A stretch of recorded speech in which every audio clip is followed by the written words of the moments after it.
Chapter 13. 8 Miles High and Falling Fast. The Birds. Quote from Terry Melcher. I'd have to say that, personally speaking, Crosby was worse for the good feelings of the local rock and roll scene than Manson was. One of the most influential people lurking about the periphery of the Laurel Canyon scene was the Byrds' first producer, Terry Melcher. It is fairly well known that Melcher was the son of virginal actress Doris Day, who was just 16 when impregnated and 17 when Terry was born. Melcher's father was trombonist Al Jordan, who reportedly regularly beat Day, and likely Terry as well.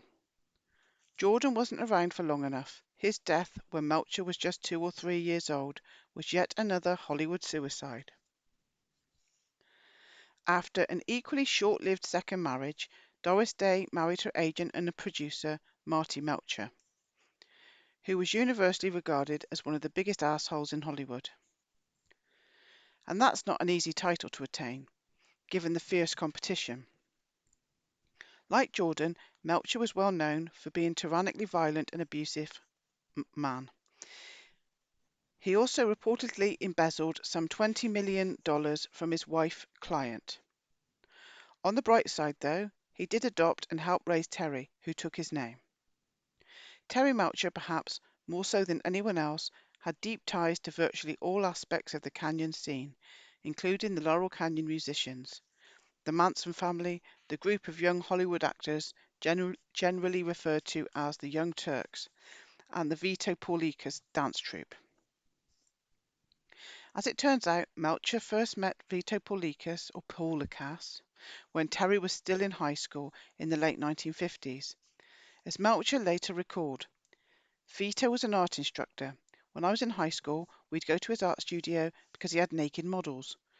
A half-decade or so later, Melcher and Paulikas would, each in his own way, become key players in launching not only the career of the Byrds, but the entire Laurel Canyon music scene, as well as the accompanying youth counterculture movement.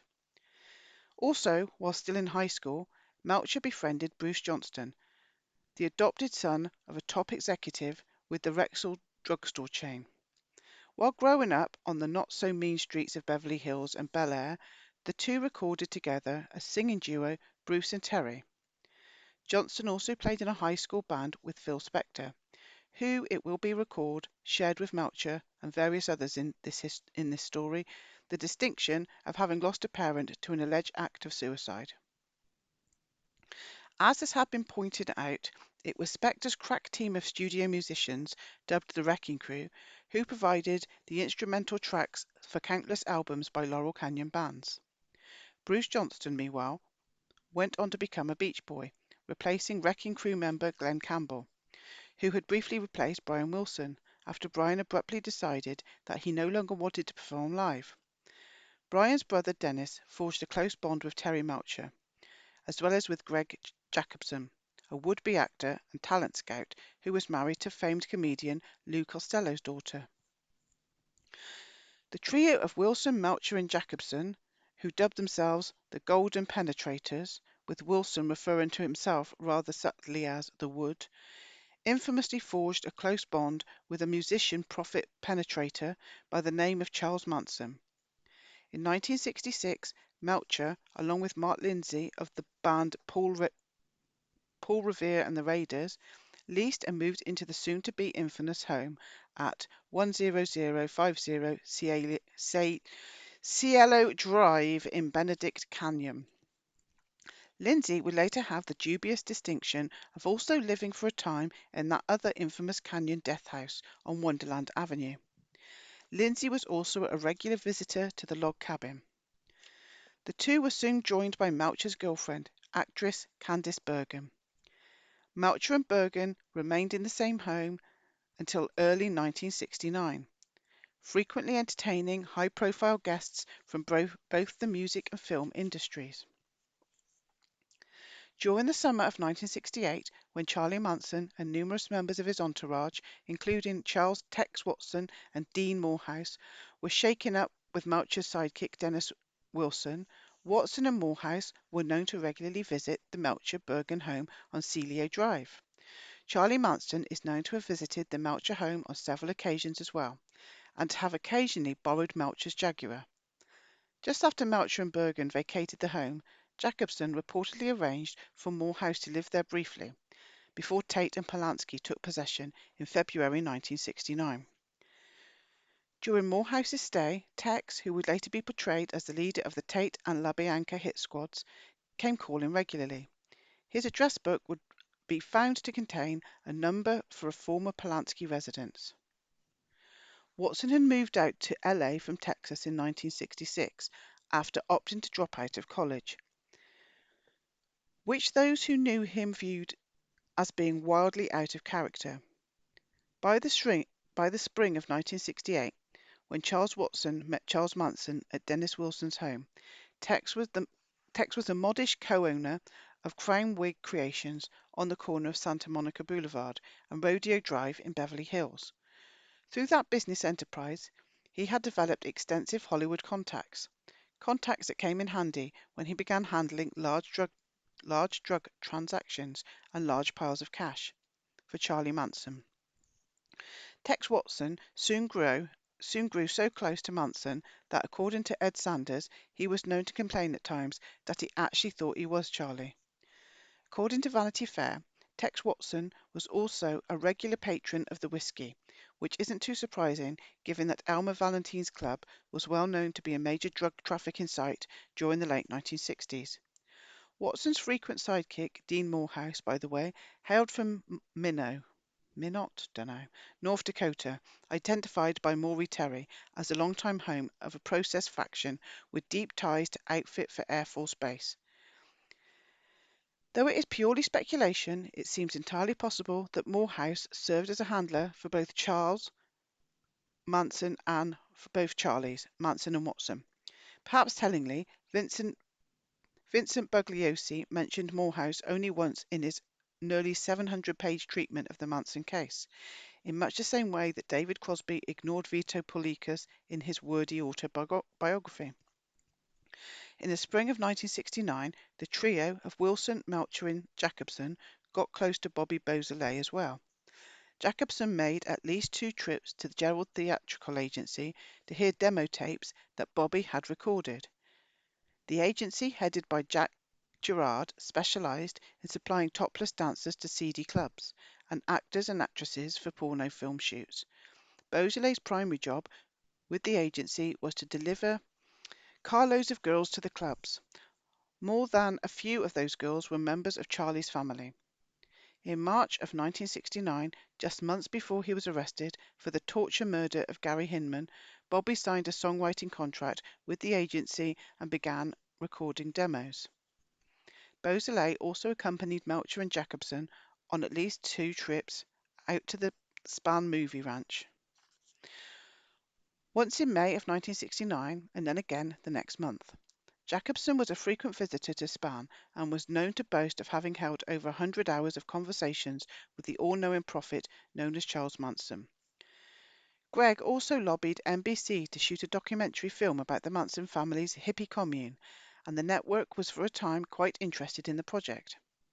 Along with Dennis Wilson, Jacobson also arranged for Charlie to record in an unnamed studio in Santa Monica. That session was also attended by Terry Melcher, Bobby Beausoleil, and several of the Manson girls. Lest anyone think otherwise, by the way, the Manson family certainly had no shortage of talented musicians. Convicted murderer Charles Manson, of course, was widely viewed by his contemporaries in the Canyon as a talented singer-songwriter-guitarist. So too was Bobby Beausoleil, who had jammed with Dennis Wilson, played rhythm guitar for the pre-Love lineup known as the Grassroots, knew Frank Zappa, and had visited the log cabin, and later composed and recorded the film score for Kenneth Anger's Lucifer Rising. Convicted murderer Patricia Krenwinkel was an accomplished guitarist and songwriter.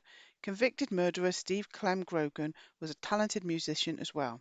He later played in the prison band assembled by Beausoleil to record the Lucifer Rising soundtrack. In addition, family members Brooks Poston and Paul Watkins were accomplished musicians, And Catherine Gypsy Cher was a virtuoso violin player as well as being a singer and occasional actress.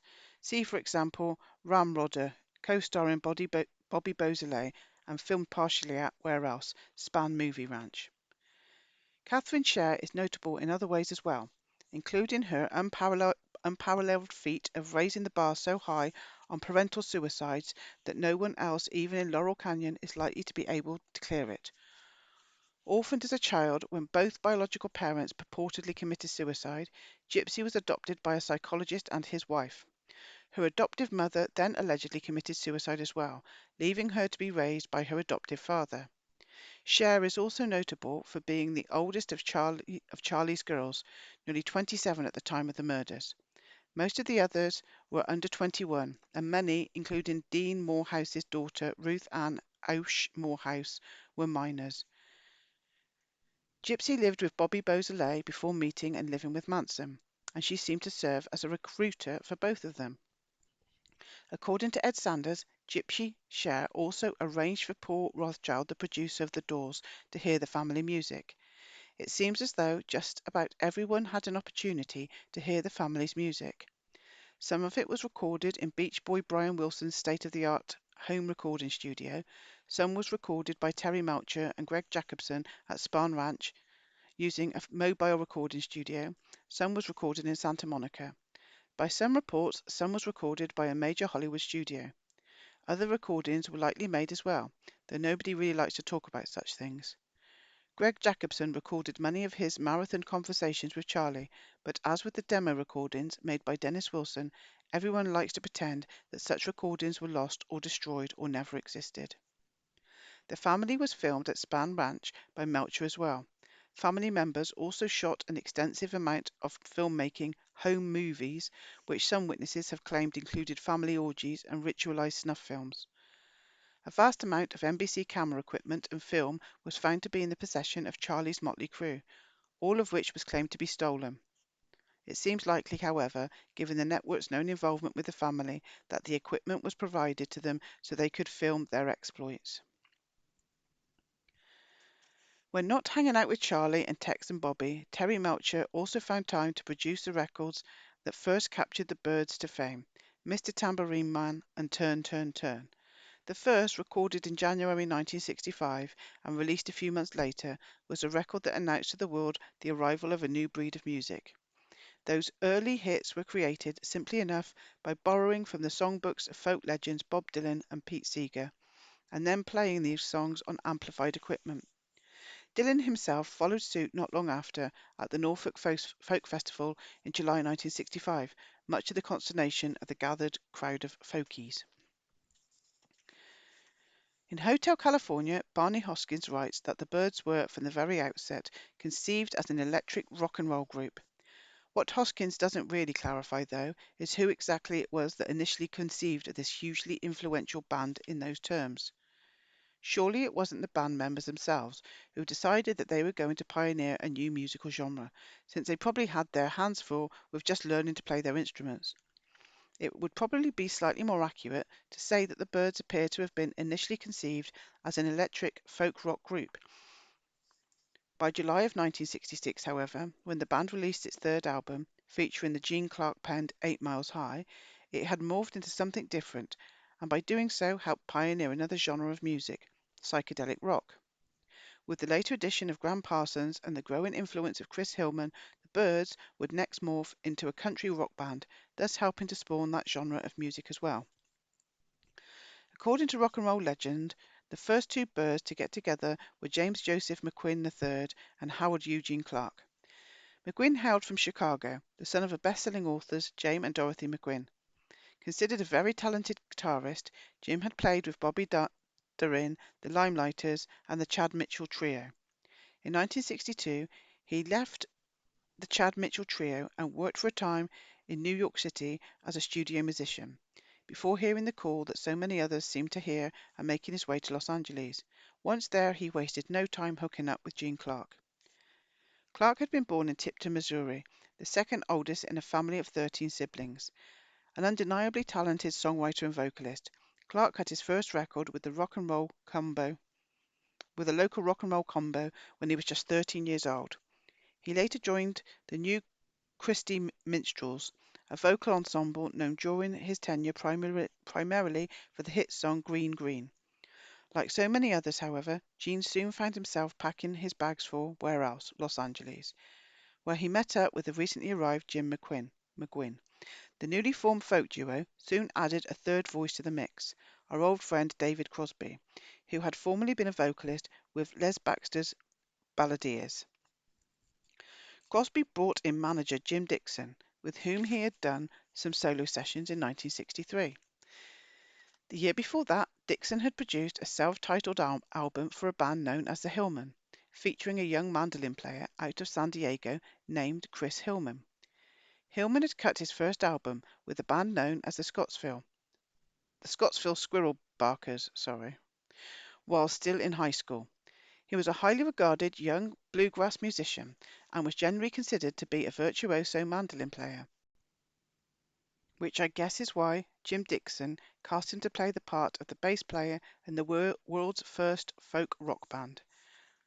And as we already know, Hillman lucked out in securing luxurious living accommodations right in the heart of what was to become the music community's epicenter, so he was all set to become a rock star.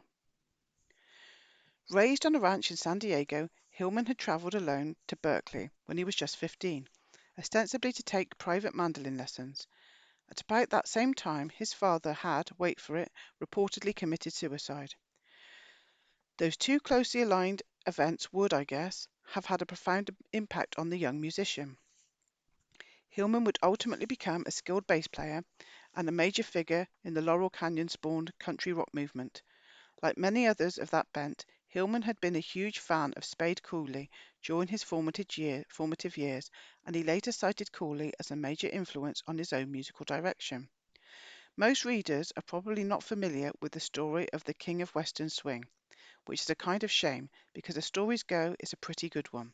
So let's digress here briefly and meet the man who was frequently cited as one of the forefathers of country rock, and whom Brian Wilson has cited as a major influence as well. Throughout the 1940s and 1950s, Donald Clyde "Spade" Cooley was a popular local musician and bandleader. His weekly shows at the Redondo Beach Pier could draw as many as 10,000 appreciative fans, few of whom knew of his alcoholism, violent temper, or prior arrest for attempted rape.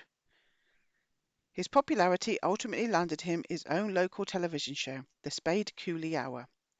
His career, however, came to an abrupt end on April 3rd, 1961, when he tortured and murdered his young wife, Ella Mae Cooley, while forcing his 14-year-old daughter to watch in horror. These people are demons. They're not people. According to court transcripts, Ella Mae had been spending a considerable amount of time in the company of two men, identified as Luther Jackson and Bud Davenport, both of whom worked in the sprawling CIA-infested medical research facility of UCLA. On the day of her death, Ella Mae had made the rather bold decision to inform Spade that the two men had initiated her into a free love cult and that she had decided to give up her family and all her possessions to join the group, which was in the process of buying land near the ocean to build and operate a private compound. Spade Cooley's response to his wife's declaration was to brutally beat, stomp and strangle her to death, but only after repeatedly burning her with a lit cigarette. All of this was witnessed by daughter Melody, who had been told by her father that, "Now you're going to watch me kill this whore." After doing just that, Spade then asked his daughter if she thought that Ella Mae was really dead, adding, "Well, let's see if she is." He then proceeded to burn her lifeless body repeatedly with another lit cigarette, until he apparently was satisfied that she was indeed dead. My stomach just went over. Unlike a bit of art in a minute, I think. Unlike so many other celebrity homicide suspects, Cooley was convicted of first-degree murder and sentenced to serve a life sentence. He was sent to the rather notorious Vacaville facility, where he served 8 years before being offered early parole. Just before his scheduled release, he arranged a November 23rd, 1969 comeback concert in Oakland, for which his captors had agreed to release him on a 3-day pass. The concert was reportedly a huge success, and it looked as though Cooley's star was about to shine once again upon his pending release from prison. But that's not quite how this story ends. Instead, Cooley walked back to his dressing room right after the show and promptly dropped dead, thus ending the saga of Spade Cooley and allowing us to return to where we left off. After, that is, taking one more quick detour here to note that not long after Spade Cooley was scheduled for release, another peripheral character in this story decided that it might be a good idea to kill his wife as well. Humble Harv Miller was a popular DJ on LA's #1 pop music station during that era, KHJ on the AM dial. During the later half of the 1960s, Miller was yet another of the players who helped launch the careers of the Laurel Canyon bands by being the first to get their new singles on the radio. But then he, like Cooley, killed his wife and was sent to prison. Also like Cooley, he was granted early release. But unlike Spade, Miller successfully resumed his career, and now, at long last, we can return to the Byrds. By mid 1964, the nucleus of what would become the band had formed with the bonding of McGowan and Clark. Between the two of them, they would provide the band with its signature 12-string guitar sound, its 2 lead vocalists, and, in the early years at least, its best songwriters. God, I can't speak. Then along came David Crosby, who added little more than harmony vocals, at least on the first 2 albums, but who seems to have largely hijacked the band with the help of manager Jim Dixon, who added fake bass player, but real musician, Chris Hillman. Crosby then rounded out the band by adding fake drummer Michael Clark. Clark had been born Michael Dick in Spokane, Washington. At 17, Dick ran away from home and hitchhiked to the land of enchantment known as California, apparently becoming Michael Clark along the way. The year was 1963. According to rock history, as told by David Crosby, Clark and Crosby met in Big Sur, which coincidentally happens to be the location of the notorious Esalen Institute, where CSNY would play some years later. Crosby stills Nash and Young. A year later, the vagrant teenager, with no drumming experience, would find himself cast to play the role of the drummer in the band designed to be America's answer to the Beatles. According to Crosby, Clark's first LA address was the home of Terry Melcher. The band's now complete. I've got that song in my head by the Mamas and Papas. Clark and Maguire couldn't get much higher. Sorry. The band, now complete, first dubbed themselves the Jet Set and then the Beefeaters, even recording a less than memorable single under the later moniker, before finally settling on the Byrds. Before the end of 1964, Jim Dixon had signed the band to deal with Columbia Records, as Barney Hoskins recounts in Waiting for the Sun. Now it's Gwyn and McGuire. Couldn't get much higher. In LA, you know where that's at. Okay, sorry. No one's getting fat except Mama Cass. That's horrendous. I'm going to keep it in. Columbia assigned the new band to staff producer Terry Melcher. That assignment, it would seem, was a rather fortuitous one, given that the fledgling band's rehearsal space just happened to be in the very same basement studio that Melcher snuck off to while in high school. Just 2 months after singing with Columbia, the band, or rather its surrogates, were already in the studio recording Mr. Tambourine Man, at the insistence of Jim Dixon. Despite the objections of various band members, Dixon reportedly pushed hard for the song to be the band's first single. On March 26, 1965, just 2 months after pretending to lay down the instrumental tracks for Mr. Tambourine Man, the Byrds played their first real live show, as the first act at the refurbished and reopened Sea Rose Club, or Kairos Club, or I have no clue club.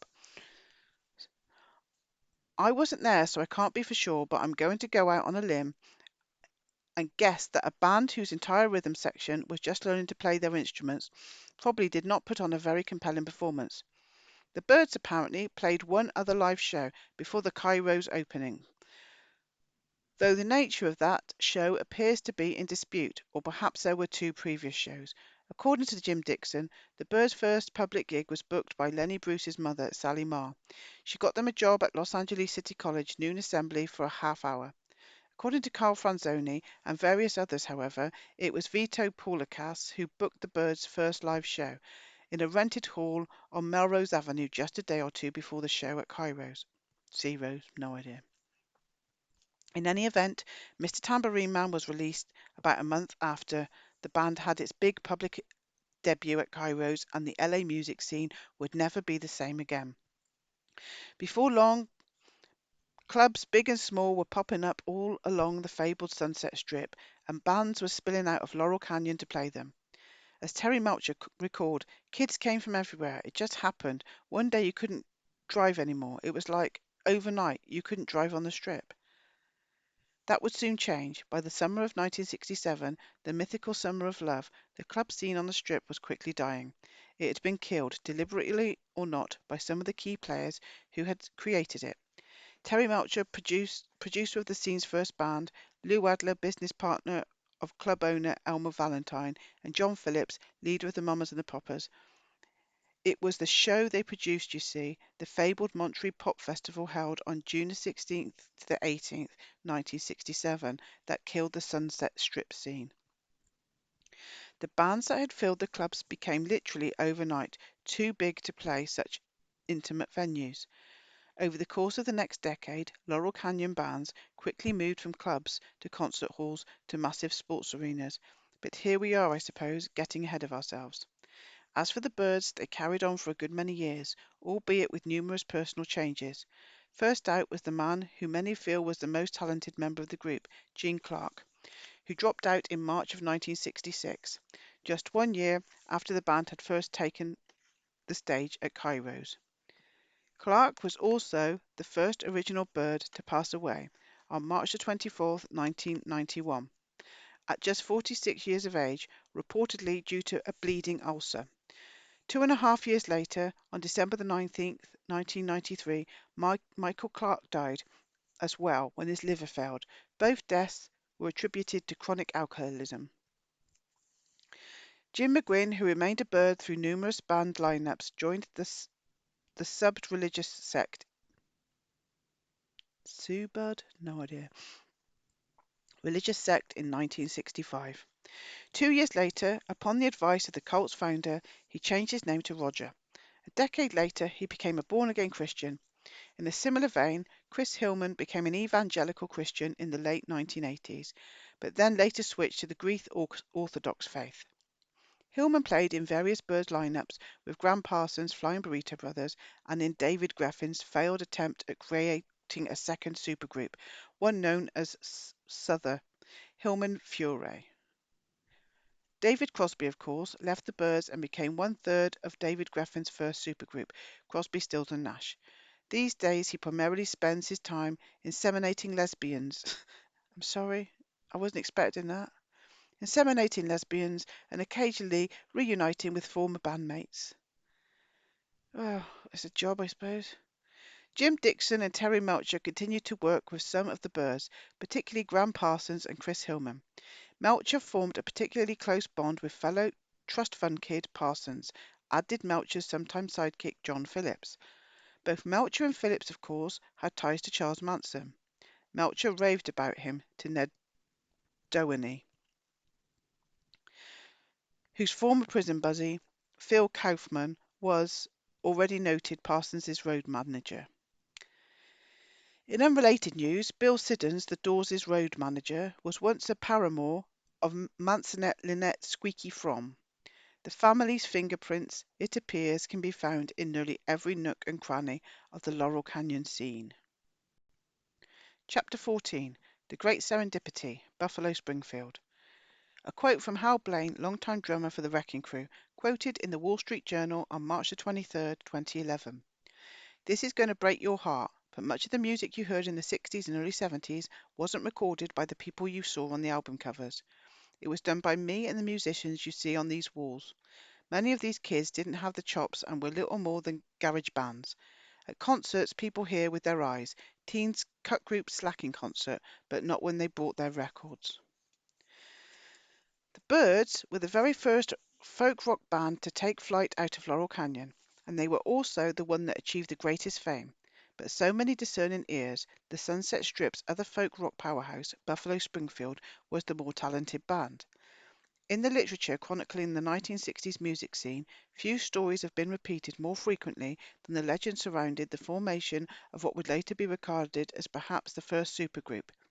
All such accounts unquestionably retell the story as though it were the gospel truth, seemingly oblivious to the improbability of virtually every aspect of the legend. And curiously, virtually every version of the story contains some form of the word serendipity, as though everyone has been copying off the same kid's homework. As the story goes, Stephen Stills and Richie Furay, both formerly of the A-Go-Go Singers, had recently transplanted themselves to Los Angeles after the breakup of the manufactured folky group. Stills had been the first to relocate in August of 1965. Furay flew out to join him in February 1966. After spending a little time working at defense contractor Pratt& Whitney, and the two set their sights on putting together a folk rock band. Meanwhile, up in Toronto, Neil Young and Bruce Palmer were playing in a band known as the Minor Birds, a band fronted by the AWOL Navy man known as Ricky James Matthews, who would later morph into Funkmeister torturer rapist Rick James, but whose real name was James Ambrose Johnson Jr. The Minor Birds broke up in March of 1965, just after authorities came calling on Matthews and tossed him in the Brooklyn brig.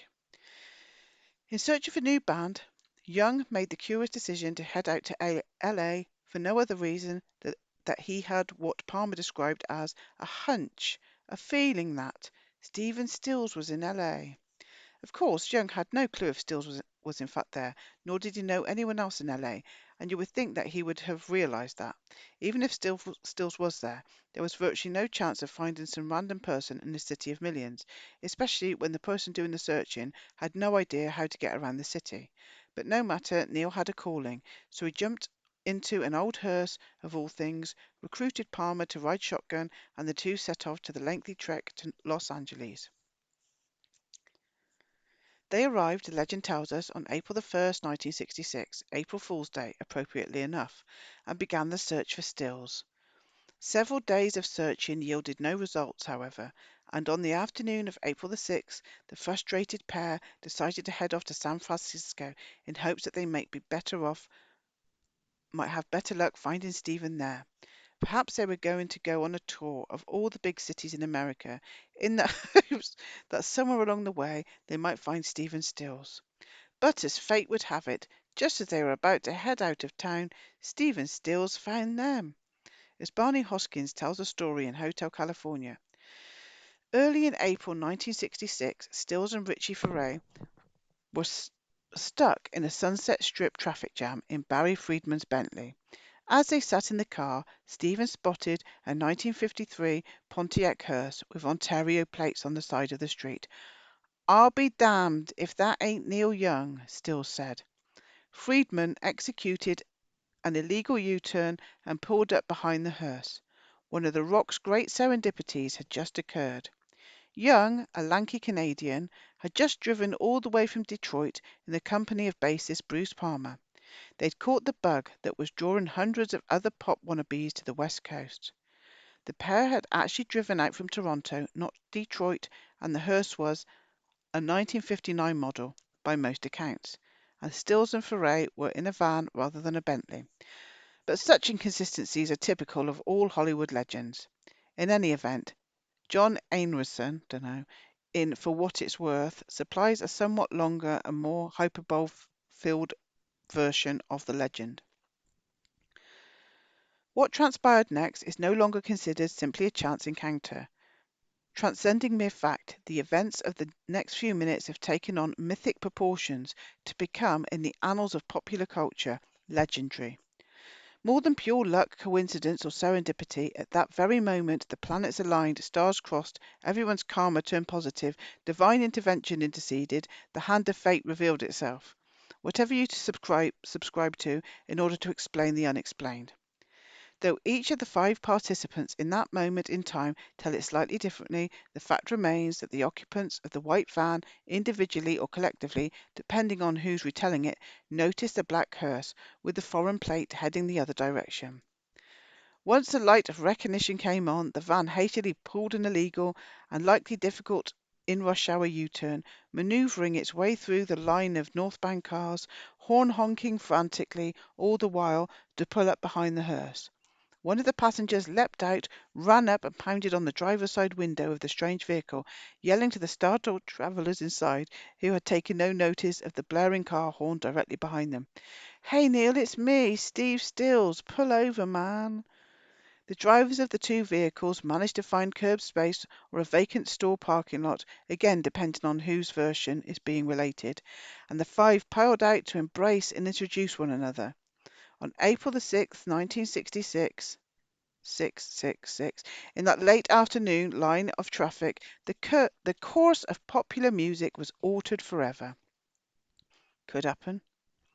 Anyone who actually lives and drives in LA likely knows that difficult is not really the word to describe the feasibility of making an impromptu U-turn in rush hour traffic on the Sunset Strip. The correct word would be impossible, which is the same word that accurately described the likelihood of that van manoeuvring its way through the line of northbound cars or of it finding a curb space on Sunset Boulevard. Yet let's just play along and assume that Neil Young and Stephen Stills, each of whom for some reason had been dreaming about forming a band with what the other, had a random chance encounter on Sunset Boulevard. In that brief moment in time, a band was formed, or at least four-fifths of a band. Retiring to the home of Barry Friedman, who would later legally change his name to Fraser Mohawk, the quartet of musicians quickly decided that their newly formed band would only perform original material, though they didn't actually have any original material. They did, though, have three singer-songwriter guitarists on board, Foray, Young and Stills, along with a bass player, Bruce Palmer, so all that they needed was a drummer. 3 days later, on April the 9th, 1966, they acquired one in the form of Dewey Martin, formerly with the Dillards. The Dillards, in another awesome bit of serendipity, had just decided to go back to their acoustic bluegrass roots, so they no longer needed a drummer. They also decided that they had no further need for a whole bunch of new electric instruments and stacks of amplifiers, so Dewey, according to legend, brought all of that with him, because the Dillards, were just going to throw it all away anyway. So now, with the stars all aligned properly, the band was not only complete, but they each had shiny new electric instruments to play. And it had all magically come together in just 72 hours. There was still much work to be done, of course. For one thing, they all had to familiarise themselves with those shiny new electric instruments, and they all had to learn to play together as a band. And they had to build up a repertoire of original songs, and they had to rehearse and polish those songs. But not to worry, they had, as we'll see, at least a couple of hours to work on each of those things. Unlike the Byrds, the members of the Buffalo Springfield were, by all accounts, talented musicians from the outset. Stills and Young were both skilled lead guitarists and songwriters, though Young's vocals were, to be sure, an acquired taste. Foray was an accomplished rhythm guitarist and songwriter, as well as being the group's best lead vocalist. Bruce Palmer was a respected bass player who, shockingly, actually had experience playing the instrument. And Dewey Martin, several years older than the rest of the crew, had drummed for such legendary artists as the Everly Brothers, Charlie Rich, Roy Orbison, Patsy Cline and Carl Perkins. None of that, however, explains the absurdly meteoric rise of Buffalo Springfield. On April the 11th, 1966, just 5 days after the quartet had purportedly first met, and just 2 days after they had added the drummer and acquired instruments, the band played its first club date at one of Hollywood's most prestigious venues, the Troubadour. 4 days later, on April the 15th, they played the first of 6 dates around the Southland, opening for the Byrds, the hottest band on the Strip. That mini tour was followed almost immediately by a 6-week stand in the hottest club in town, the Whiskey A Go Go. That gig wrapped up on June the 20th, 1966. A month later, on July the 25th, the band landed the opening slot on the most anticipated concert of the year, the Rolling Stones show at the Hollywood Bowl, sponsored by local radio station KHJ. The station, by the way, had just been launched the previous year in May of 1965, just a few weeks after the Byrds had taken the world by storm with the release of Mr. Tambourine Man and sparked a folk rock revolution. Just as new clubs magically appeared along the Sunset Strip in anticipation of the about to explode music scene, so too did a radio station magically appear to promote those new clubs and the artists filling them. Such things tend to happen, as we know, rather serendipitously, which I can't say. 3 days after the Stones concert at the Bowl, Buffalo Springfield released its first single. The Neil Young pen nowadays Clancy Can't Even Sing, which failed to connect with the record buying public. Several months later, though, the band would release what it was to be its only hit single and what would become the most recognizable protest song of the 1960s. Buffalo Springfield had signed with Atlantic Records, which had been founded in 1947 by Ahmet Ertegun and the dentist investor Herb Abramson. Born in Istanbul, Turkey in 1923, the year of the Turk Republic was established. Ahmet was both the son and the grandson of career diplomats, civil servants. His father had been named the first Turkish representatives to the League of Nations in 1925, and thereafter served as the Turk Republic's ambassador to Switzerland, France, and England. In 1935, he was named the first Turkish ambassador to the United States, and he promptly relocated the family to Washington, D.C. From about the age of 12, Ahmet grew up along D.C.'s Embassy Row, attending elite private schools with the sons and daughters of senators, congressmen, and intelligence operatives.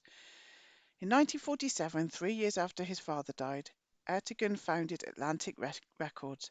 At first, the label was home to jazz and R&B artists, including Ray Charles, the company's first big star. In the late 1950s, Ertegun took on his first assistant, a guy by the name of Phil Spector. Atlantic soon shifted focus, and rock luminaries like Eric Clapton, Led Zeppelin, and the Rolling Stones would later join the label's stable of talent. Curiously enough, Columbia Records, the corporate entity that signed the Byrds, was also born in the nation's capital. The name is derived from the District of Columbia, where the label was founded and first headquartered some 125 years ago.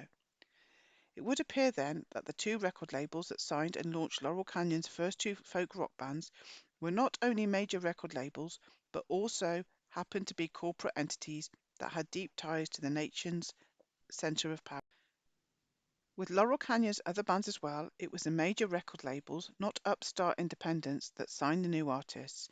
It was the major record labels that provided them with instruments and amplifiers. It was the major labels that provided them with studio time and session musicians. It was the major labels that recorded, mixed, and arranged their albums. And it was the major labels that released and then heavily promoted those albums.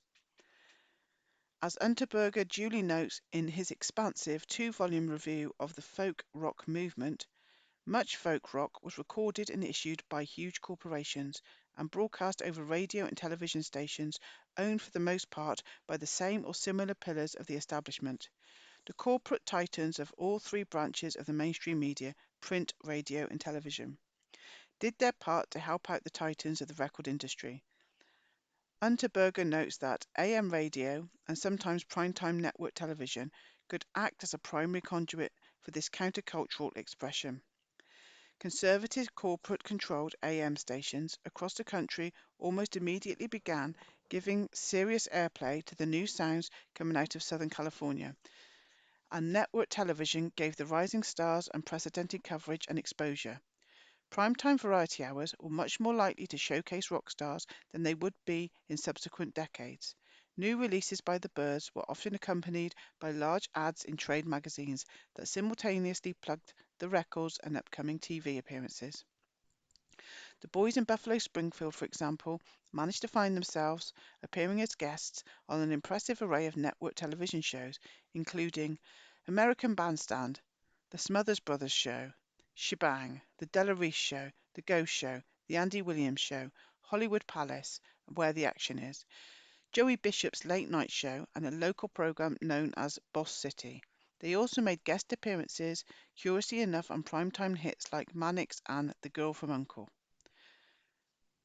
The print media did its part as well to raise awareness of the new music counterculture scene.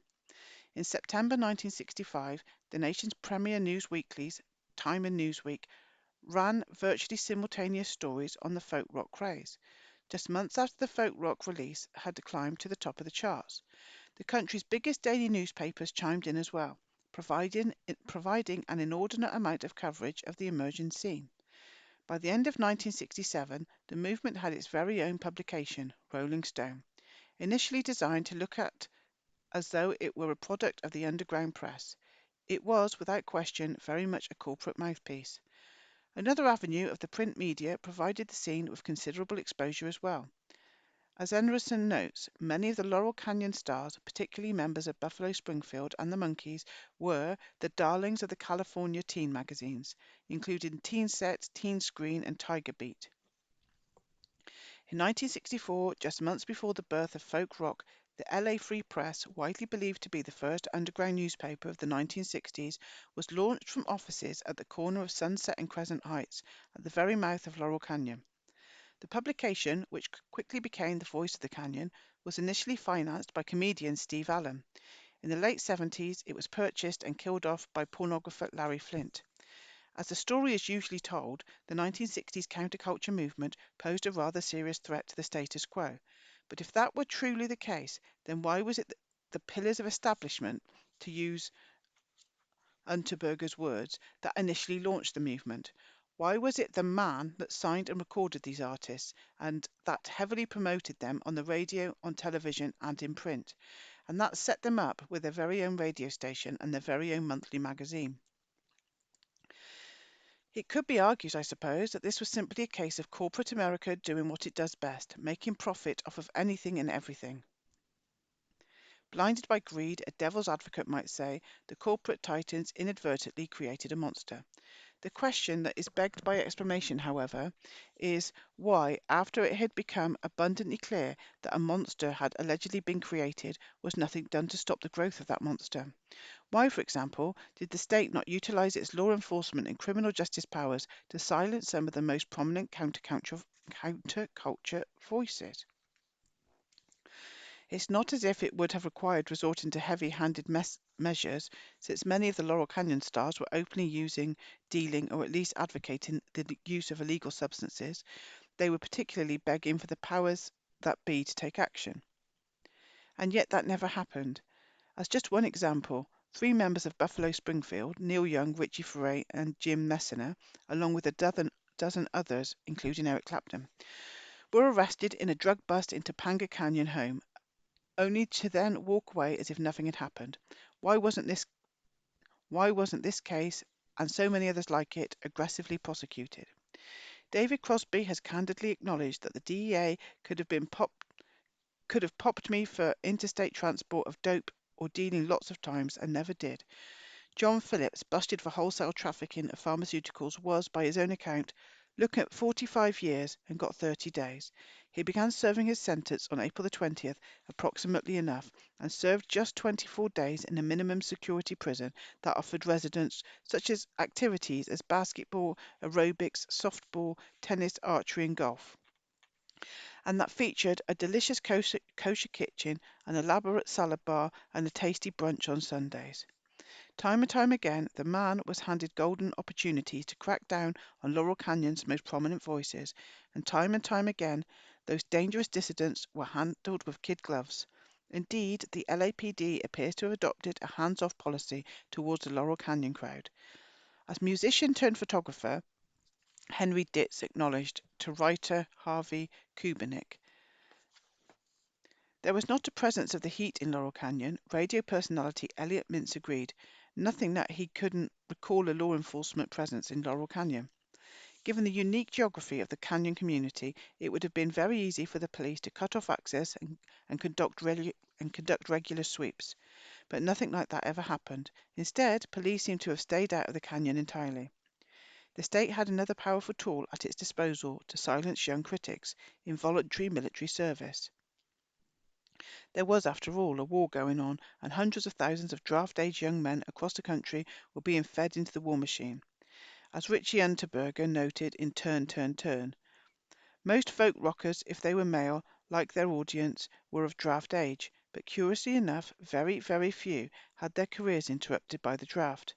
Actually, Unterberger appears to have been playing it safe when with the very, very few wording, since the reality is that none of the folks living in the rock and roll life in the canyons, whatever folk rockers, country rockers, or psychedelic rockers, had their careers interrupted by the Vietnam War. The literature is littered with mentions of various rock stars receiving their draft notices, but those mentions are invariably followed by amusing anecdotes about how said people fooled the draft board by pretending to be gay, or pretending to be crazy, or pretending to be otherwise unfit for service. Of course, if it had really been that easy to pull the wool over the draft board's eyes, then Uncle Sam probably wouldn't have been able to come up with all those bodies to send over to Vietnam. The reality is that thousands of young men across the country tried those very same tricks, but they only ever seemed to work for the Laurel Canyon crowd. How is it possible that not one of the musical icons of the Woodstock generation, almost all of them draft-age males, was shipped off to slog through the rice paddies of Vietnam? Should we just consider that to be another one of those great serendipities? Was it mere luck that kept all the Laurel Canyon stars out of jail and out of the military during the turbulent decade that was the 1960s? Not likely. The reality is that the establishment, as it was known in those days, had the power to prevent the musical icons of the 1960s from ever becoming the megastars that they became. The state, working hand in hand with corporate America, could quite easily have prevented the entire counterculture movement from ever getting off the ground. Because then, as now, the state controlled the channels of communication. A real grassroots cultural revolution would probably have involved a bunch of starving musicians barely scratching out a living, playing tiny coffee shops in the hopes of maybe someday landing a record deal with some tiny independent label, and then just maybe, if they got really lucky, getting a little airplay on some obscure college radio stations. But that's not how the 60s folk rock revolution played out, not by any stretch of the imagination. And now, without further ado, let's circle back around and take a look at Buffalo Springfield's story from the beginning, starting from January the 3rd, 1945, when Stephen Arthur Stills was born to William and Talitha Stills. As John Emerson recounts in For What It's Worth, Stephen's roots were firmly planted in southern soil. His family traces its history back to the plantations of the rural antebellum, South. After the Union armies laid waste to the much of the southern farm economy, the family relocated to Illinois.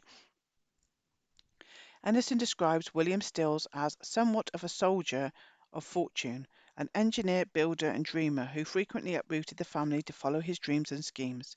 That is, I suppose, as good a definition as any for what he actually appears to have been, a military intelligence operative who was frequently on assignment in various hotspots in Central America.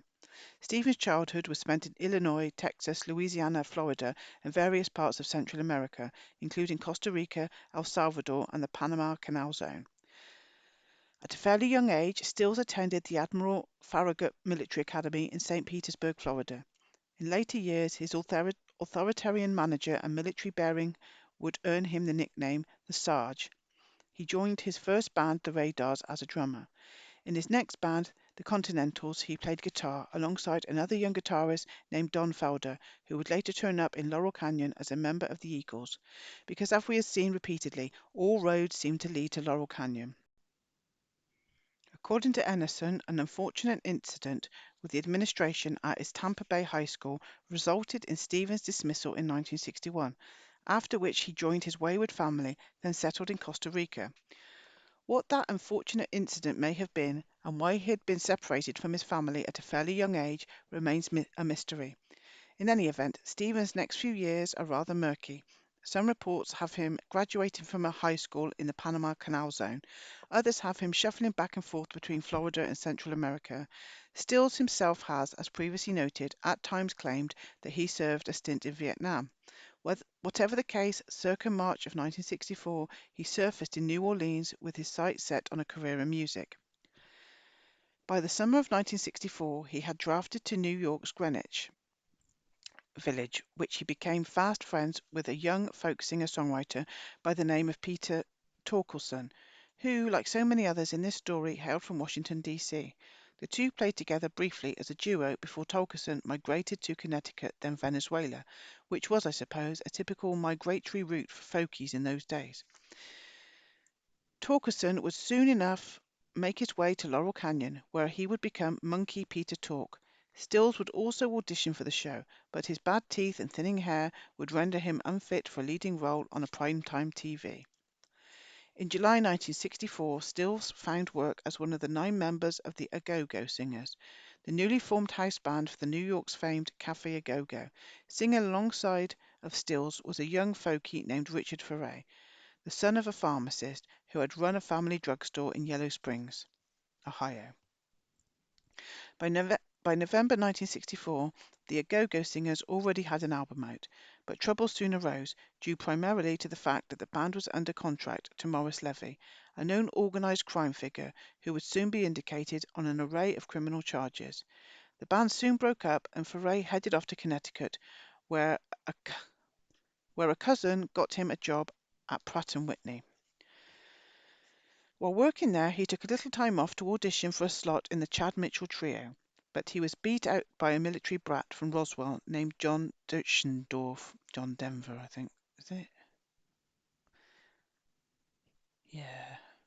Stephen Stills, meanwhile, hung out in New York for a while longer before heeding the call of the Pied Piper and heading out to LA in August of 1965. That was the summer, according to Enrinson, that the epicenter of American rock and roll shifted coasts, Los Angeles replacing New York as the power base for the music industry. Richie Ferre apparently soon found himself missing Stills, but didn't know how to reach his former sidekick, so he sent a letter to Stills' dad in El Salvador, according to legend, and William Stills forwarded the message to Stephen. What exactly the elder Stills was doing in El Salvador circa 1965-66 is unknown, but former State Department official William Blum provided some possible clues in his authoritative Killing Hope. Throughout the 1960s, multifarious American experts occupied themselves in El Salvador by enlarging and refining the state security and counter-insurgency apparatus. The police, the National Guard, the military, the communications and intelligence networks, the coordination and their counterparts in other Central American countries. As matters turned out, these were the forces and resources which were brought into action to impose widespread repression and wage war. Meanwhile, up in Canada, Neil Young and Bruce Palmer were no, they weren't hand gliding, they were handling guitar and bass duties for the Minor Birds. Where did I get hand gliding from? Neil Percival Kenneth Ragland Young was born on November the 12th, 1945 in Toronto, the Scott Young, a sports writer and novelist, and Edna Rassie Ragland, a Canadian television personality. Scott Young has spent a considerable amount of time abroad during World War II, first as a journalist and then as a member of the Royal Canadian Navy. Scott's father, Neil's grandfather, like Richie Ferre's, had been a pharmacist, drugstore owner. As Enrinson recounts, Neil Young and Stephen Stills had more in common than music. Both had grown up in transient families, Neil's journalist father, Scott, uprooting his mother, Edna Rassie Neil, and older brother Bob, several times during Neil's first 15 years. Novelists, it would appear, need to move around a lot. Just after his 17th birthday, Neil formed his first band, the Squires, and began playing local gigs. According to legend, it was during those early years that Young and Stills first briefly crossed paths up in Canada. That meeting would, a couple of years later, allegedly send Young and Palmer, also born in Toronto, to a violinist father and artist mother, off on a cross-country quest to find Stephen Stills. The Minor Birds also at one time featured Nick St. Nicholas and Goldie McJohn, both of whom would become members of Steppenwolf, and all the intertwined characters in the preceding narrative. Stephen Stills, Richie Ferre, Neil Young, Bruce Palmer, John Denver, Don Felder, Nick St. Nicholas, Goldie McJohn, and Peter Tork would soon find themselves transplanted to Laurel Canyon. Chapter 15. Beyond Buffalo Springfield, and the Monkees too. He was great. He was unreal. Really, really good. So this is Neil Young sharing his thoughts on Charles Manson. He had this kind of music that nobody else was doing. I thought, he really has something crazy. something great. He was like a living poet. At the time of the legendary serendipitous encounter on Sunset Boulevard, Stills was living at the home of Barry Friedman, a former circus clown, fire eater, TV producer, and freelance publicist.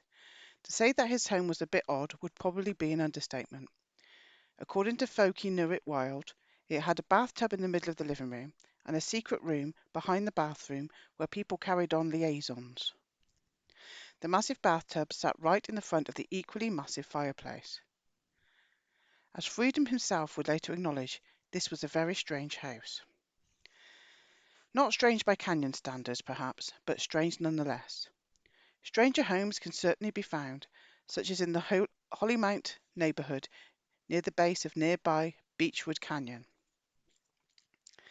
One such home is described in the book Haunted Hollywood. The house isn't actually haunted, of course, but it does contain some rather unusual features, as a past owner discovered. The house the house's most startling feature, a secret passageway behind a built-in bookshelf he discovered during remodeling. It connected to a series of subterranean tunnels linking several houses on the hillside. While exploring the tunnel beneath his house, Gray found a makeshift grave. The headstone read, Regina 1922. In Freeman's not quite as strange home, he had taken both Stills and Foray under his wing, providing them with a place to live and rehearse,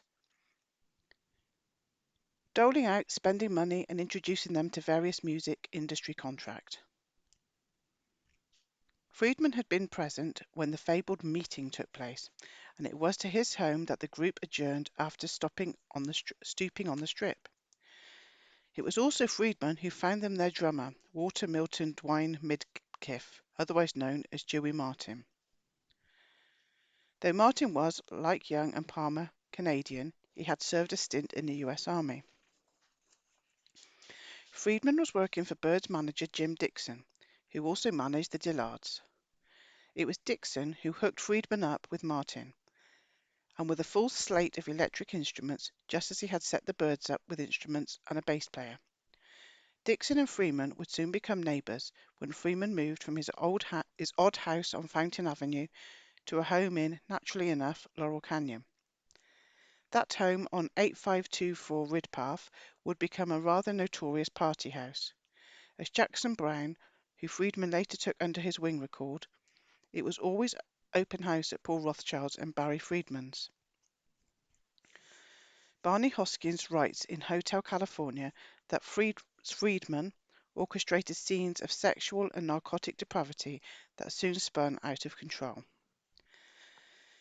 Among the regular visitors was a gaggle of girls who mainly lived at Monkey Peter Talk's house, which was also in Laurel Canyon, where gaggles of young girls were known to cluster around rock stars, sculptors, and mass murderers. Just a few doors down from Friedman, at 8504 Ridpath, lived Billy James, who also played a behind-the-scenes role in the success of the Byrds. A very young Jackson Browne, fresh from the imposing Browne family home in the Tony, old money neighbourhood of Highland Park, lived with James for a year, during which time Friedman worked to build a band around Browne. Toward that end, he recruited someone else who came from old money, a kid by the name of Ned Doheny, whatever. Curiously, publicist talent scout James had moved into his Laurel Canyon home in January 1964, a full year before the Byrds recorded the single that started a cultural revolution. Within no time at all, that home would be surrounded by the homes of numerous rock stars. Just another one of those amazing serendipities, I suppose. Most members of Buffalo Springfield also took up residence in everyone's favourite secluded canyon. Richie Foray initially moved in with Mark Volman of the Turtles, who already had a place up on Lookout Mountain. After marrying in March of 1967, Foray got his own place on the main thoroughfare, Laurel Canyon Boulevard. Neil Young, ever the recluse, found himself what has been described as a shack in 8451 Utica Drive, which was far from actually being a shack, and Stills eventually moved into Peter Talk's home, which was also on Laurel Canyon Boulevard and which once belonged to actor-comedian Wally Cox, a one-time roommate and close friend of fellow Canaan. I wish I wouldn't use this word. I can't stop saying Canyonite Marlon Brando. It is unclear whether Palmer and Martin took up residence in the canyon. The band would prove to have difficult time keeping their lineup intact. Bruce Palmer had a habit of getting himself arrested on a regular basis, usually on drug charges. Some of those arrests led to deportations, since both he and Young were in the country illegally. He never seems to have much trouble getting back into the country, however, and not too surprisingly, none of his crimes seem to have actually been prosecuted in any meaningful way. He did, though, go missing on a fairly regular basis.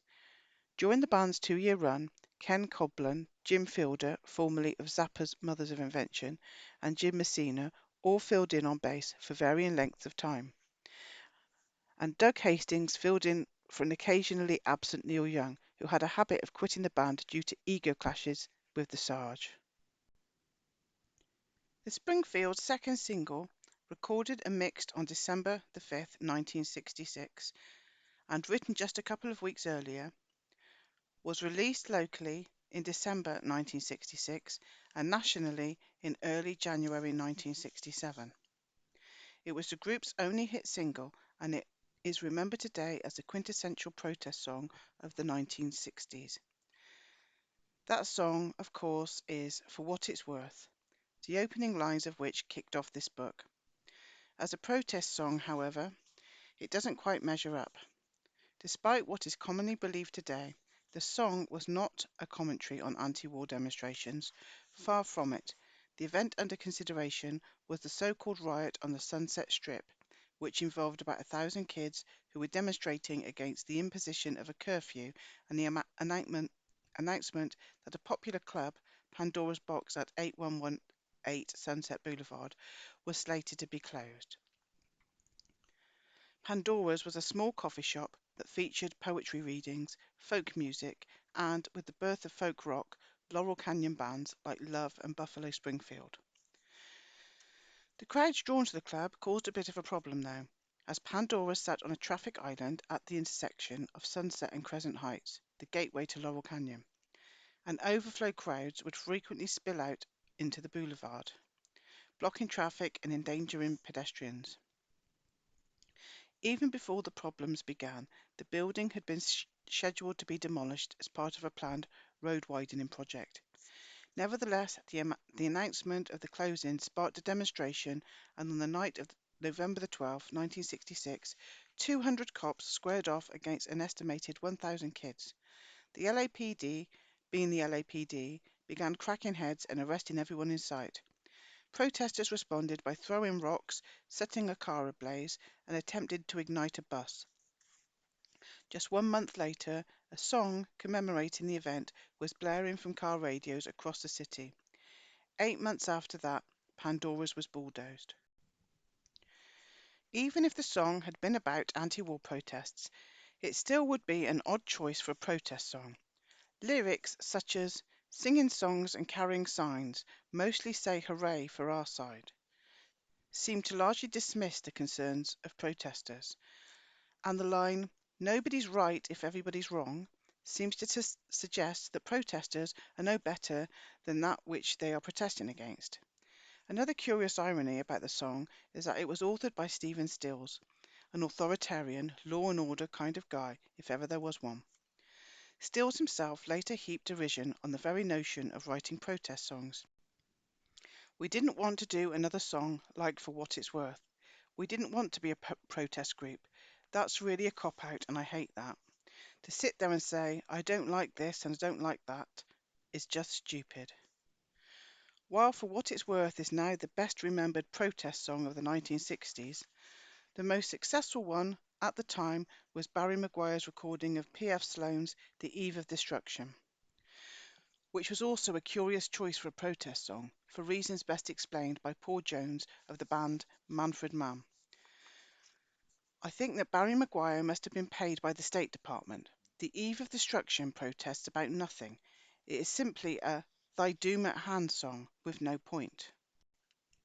It is probably safe to say that to most music fans, there is a world of difference between a band like Buffalo Springfield and a band like the Monkees.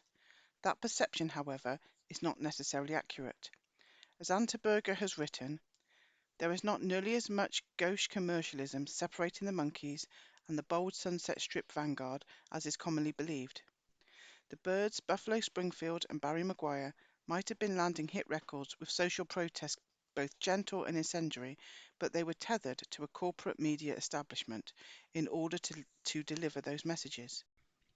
On televisions where the action is, you could see the Byrds lip syncing The Bells of Rimini in front of raucous, grinning beach bunnies and muscle men cavorting on diving boards and plastic inner tubes. When Buffalo Springfield mimed to For What It's Worth on the Smothers Brothers show, they suffered the insertion of a shot of Tom Smothers pointing a gun at the camera during the line, "There's a man with a gun over there," to a burst of uproarious canned laughter.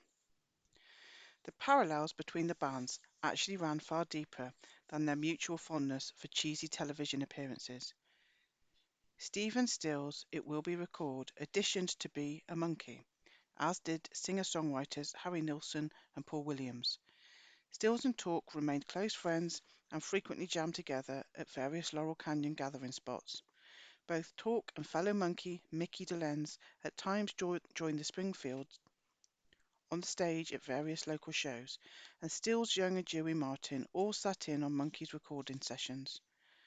On July 2nd, 1967, guitarist extraordinaire Jimi Hendrix played the whiskey and reportedly blew the roof off the place, figuratively speaking, of course. Shortly thereafter, he moved into Peter Talk's house in Laurel Canyon. By the middle of July, Hendrix had joined the Monkees, on tour as their opening act. He was dropped just after a few dates, however, due to the fact that Monkees fans couldn't quite wrap their heads around Jimmy's brand of music. Throughout the remainder of the summer of 1967, Stephen and Dewey's Malibu home became the site of informal jam sessions involving Stephen Stills, Jimi Hendrix, Buddy Miles, David Crosby, and Peter Talk. All of them ultimately ended up living at Talk's Laurel Canyon spread, which, as previously mentioned, came complete with a gaggle of young groupies who spent an inordinate amount of time lounging around the pool in various states of undress. Those jam sessions, both in Malibu and Laurel Canyon, were fueled by massive amounts of LSD.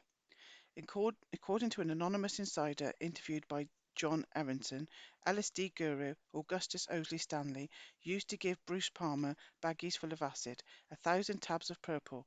Somehow he befriended Bruce, so we, the band and various hangers-on, never lacked for LSD. There was yet one more curious tie between the Monkees and the Springfield. While together in Chicago, unnamed members of both bands were allegedly immortalized by the notorious Cynthia Plaster-Caster. Our old friend Frank Zappa soon took Cynthia under his wing and relocated her to LA to continue with her important work, just as he had taken the nubile young women who would become the GTOs under his wing. It could reasonably be argued that Zappa did more than anyone to create one of the more peculiar artifacts of the 1960s, the rock and roll supergroupie. The aforementioned Ahmet Ertegun, by the way, played a key role in launching the career of Mr. Zappa, so much so that Frank named one of his sons after him. Meanwhile, Zappa's shady manager, Herb Cohen, was involved with the Buffalo Springfield financially. Stephen knew Herbie from New York. According to I don't know his name, Einerson, the Laurel Canyon crowd, to be sure, was a close-knit group. All the more so because so many of them seemed to have known one another before arriving there. Just a couple of weeks before Jimmy's whiskey debut, he had dazzled the crowd at the Monterey Pop Festival, where the band currently under review, Buffalo Springfield, had also played, though by most accounts not very well. Neil Young was taking one of his leaves of absence from the band, and Doug Hastings filled in on second lead guitar. In addition, Stills brought his buddy David Crosby out on stage to join the band, which by many accounts was a rather poor decision on Stephen's part. According to bassist Bruce Palmer, Crosby stunk to high heaven. He didn't know what he was doing. He was all ego. He came on for 40 minutes and embarrassed us. Guitarist Hastings agreed, explaining that Crosby's problem was that he couldn't play rhythm guitar very well, though he thought he could. That was one of the reasons why we sounded so bad at Monterey. After spending the summer of love jamming with members of both Jimi Hendrix's band of Gypsies and the Monkees, Buffalo Springfield hit the road in November 1967 as the opening act for the Beach Boys, a pairing nearly as odd as the Monkees and Jimi Hendrix. Bruce Palmer, whom we have already learned was not one to mince words, had this to say about the Beach Boys as a performing band. They were real lousy musicians, but they had terrific harmony and a name. They were a studio group. On stage it was like the Monkees. They would spend weeks and months in the studio with Brian Wilson, perfecting harmonies and overdubs, but you put them on stage and they stunk. That Beach Boys Buffalo Springfield tour included a stop, curiously enough, at West Point Military Academy, which isn't really a regular stop on most rock tours. While on the road, the members of the Springfield formed a close bond with Dennis Wilson, a bond that would be built upon in April of 1968 when the Springfield again went on tour with the Beach Boys. The tour was launched on April the 5th, almost 2 years to the day from the fabled meeting that allegedly forged the band. It was the last major tour the group would undertake. Just after returning from that 1968 tour, Dennis Wilson bonded with another local musician, a guy by the name of Charles Manson. When Dennis introduced his new friend Charlie to his buddies in Buffalo Springfield, Neil Young in particular was quite smitten. On April the 28th, the band began playing its last series of local shows. On May the 5th, at the Long Beach Arena, Buffalo Springfield played together as a band for the last time. They had been scheduled to play 2 shows that day, the first at a venue in Torrance, but that earlier show never materialized. The band released its third and final album, Last Time Around, some 3 months later. As with albums released nearly simultaneously by the Byrds' Sweetheart of the Rodeo and the international submarine band Safe at Home, the Springfields' final album is often cited as being a pioneering effort in the creation of the country rock genre. That was just one curious shift that occurred in the local music scene. The folk rock movement, as it turns out, didn't really last very long in its original incarnation. To the contrary, it quickly splintered into 3 distinct new genres: country rock, psychedelic rock, and the introspective singer-songwriter school of folk rock most closely associated with former mental patient James Taylor. None of those musical genres notably posed much of a threat to the establishment. The navel-gazers eschewed social concerns in favour of focusing on tales of personal anguish, and the acid rockers largely preached the mantra of turn on, tune in, drop out, and the country rockers largely stuck to traditional, which is to say quite conservative, country music themes. Following the breakup of Buffalo Springfield, Richie Furay and sometime bassist Jim Messina went on to form the band Poco. Through various formations, the band was critically acclaimed but never had a great deal of commercial success. Jim Messina ultimately left to become half of Loggins and Messina. His replacement, Randy Meisner, went on to become an Eagle. A guy by the name of Greg Allman, who played briefly with Poco during its formative days, went on to front the Allman Brothers. Poco debuted at the Troubadour, which served as a breeding ground for the country rock movement. In November 1968, the band's first album, Picking Up the Pieces, hit the shelves 6 months later, not long after the release of the debut album by country folk rivals, the Flying Burrito Brothers, formed by former Byrds Graham Parsons and Chris Hillman. Byrds' David Crosby, meanwhile, teamed up with Springfield's Stephen Stills and ex-Holly Graham Nash, who had arrived in Laurel Canyon in December 1968 and quickly found lodging in Joni Mitchell's Canyon home, to form a band first known as the Frozen Noses, a name inspired by the trio's fondness for cocaine. By the late 1960s, the drug that would eventually become the drug of choice of the disco crowd had already begun pouring into Laurel Canyon. As glam rocker Michael DeBar recalled, every drug dealer was in Laurel Canyon. Along with the drugs came lots of guns and huge piles of cash. Before long, according to Laurel Canyon chronicler Michael Walker, cocaine became a pseudo-currency like cigarettes in prison. A decade later, the world would catch a glimpse of that dark canyon undercurrent when four battered bodies were bagged and removed from a house on Wonderland Avenue, as we've already covered that. The newest Laurel Canyon band was quickly renamed Crosby, Stills, Nash and Nash. Crosby, Stills, no it wasn't. Crosby, Stills and Nash. Crosby, Stills, Nash and Nash. And the summer of 1969, they had the top-selling album in the country. That disc would remain on the charts for an unprecedented 2 years. When the band got ready to hit the road, though, there was a little problem, given that Stills was the only serious musician in the band, and it was he who had played virtually all the instruments on that debut album. It was going to be difficult, as Barney Hoskyns noted, to translate their layered studio sound to the stage. The solution was, as Aronson has written, to bring Neil Young on board, to provide more oomph to their live sets. And so it was that by the end of the year, Crosby, Stills and Nash had become Crosby, Stills, Nash and Young. Now the band just needed a rhythm section. Dallas Taylor, who had played on sessions for the first album, was recruited as a drummer. Stills and Young summoned Bruce Palmer to come down from Canada to handle bass duties.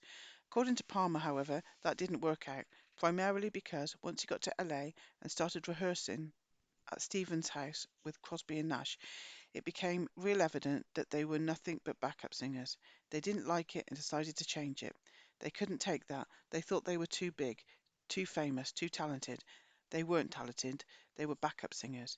It looked to them as if it was Crosby and Nash backing up Buffalo Springfield, being nothing more than harmony singers for Stephen, Neil, myself, and Dallas Taylor.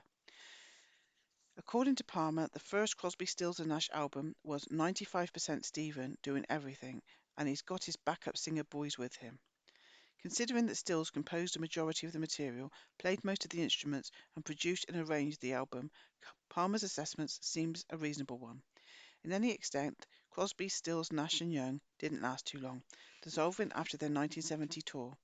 Stills next recruited the ubiquitous Chris Hillman to form Manassas, which also proved to be short-lived. Not long after, David Geffen teamed Hillman and Richie Furay and G.D. Souther to create a failed clone of Crosby, Stills and Nash. The real Crosby, Stills and Nash was not the only new Laurel Canyon band to release a debut album in 1969. Three Dog Night, mentored and first recorded by Beach Boy Brian Wilson, released their self-titled debut in January, and in June a psychedelic rock band from the LC issued its first LP. Throughout 1968, the band, then known as Nas, had been a regular presence on the Sunset Strip, where they gained a reputation for being heavy on the theatrics but light on the musicianship.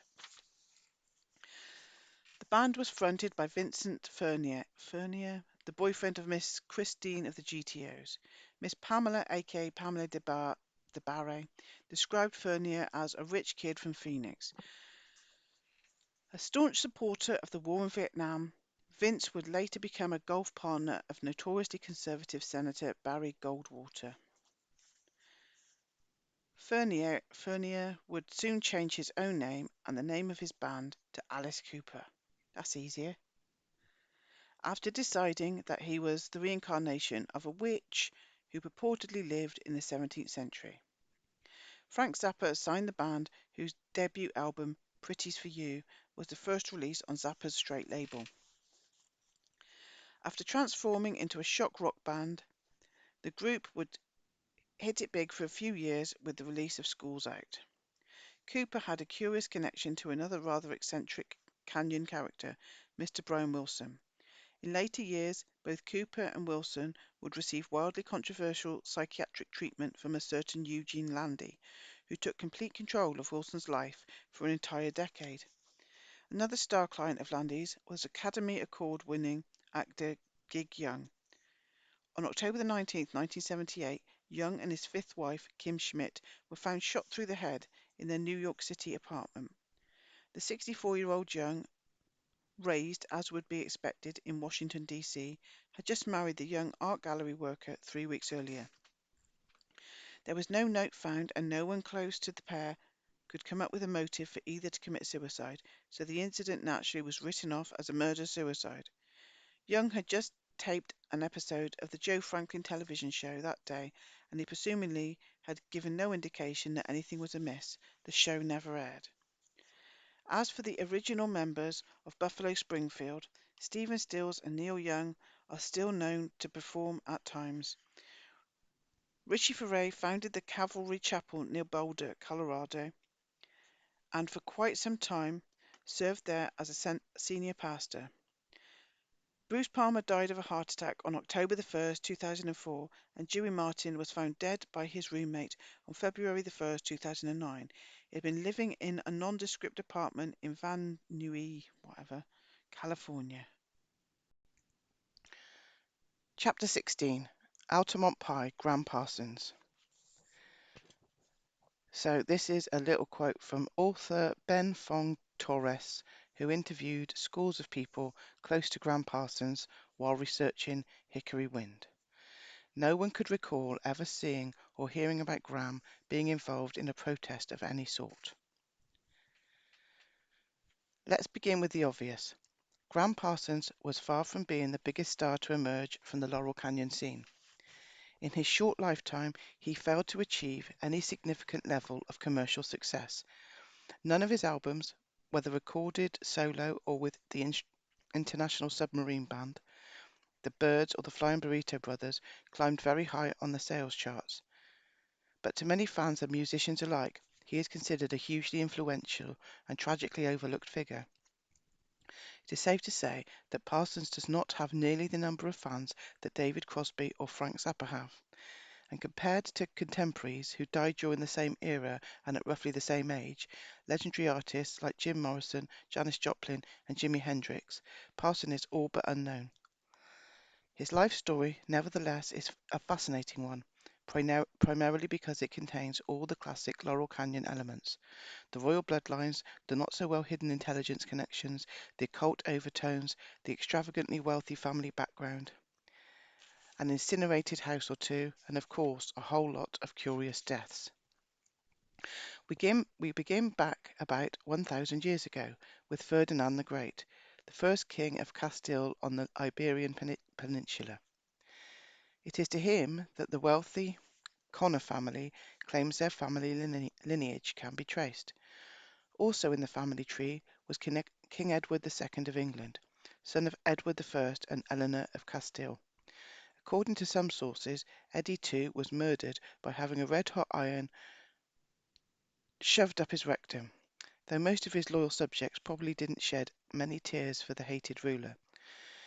Bringing the royal bloodline to America was one of Colonel George Reed, born in the UK in 1608 and married in Yorktown, Pennsylvania, sometime thereafter.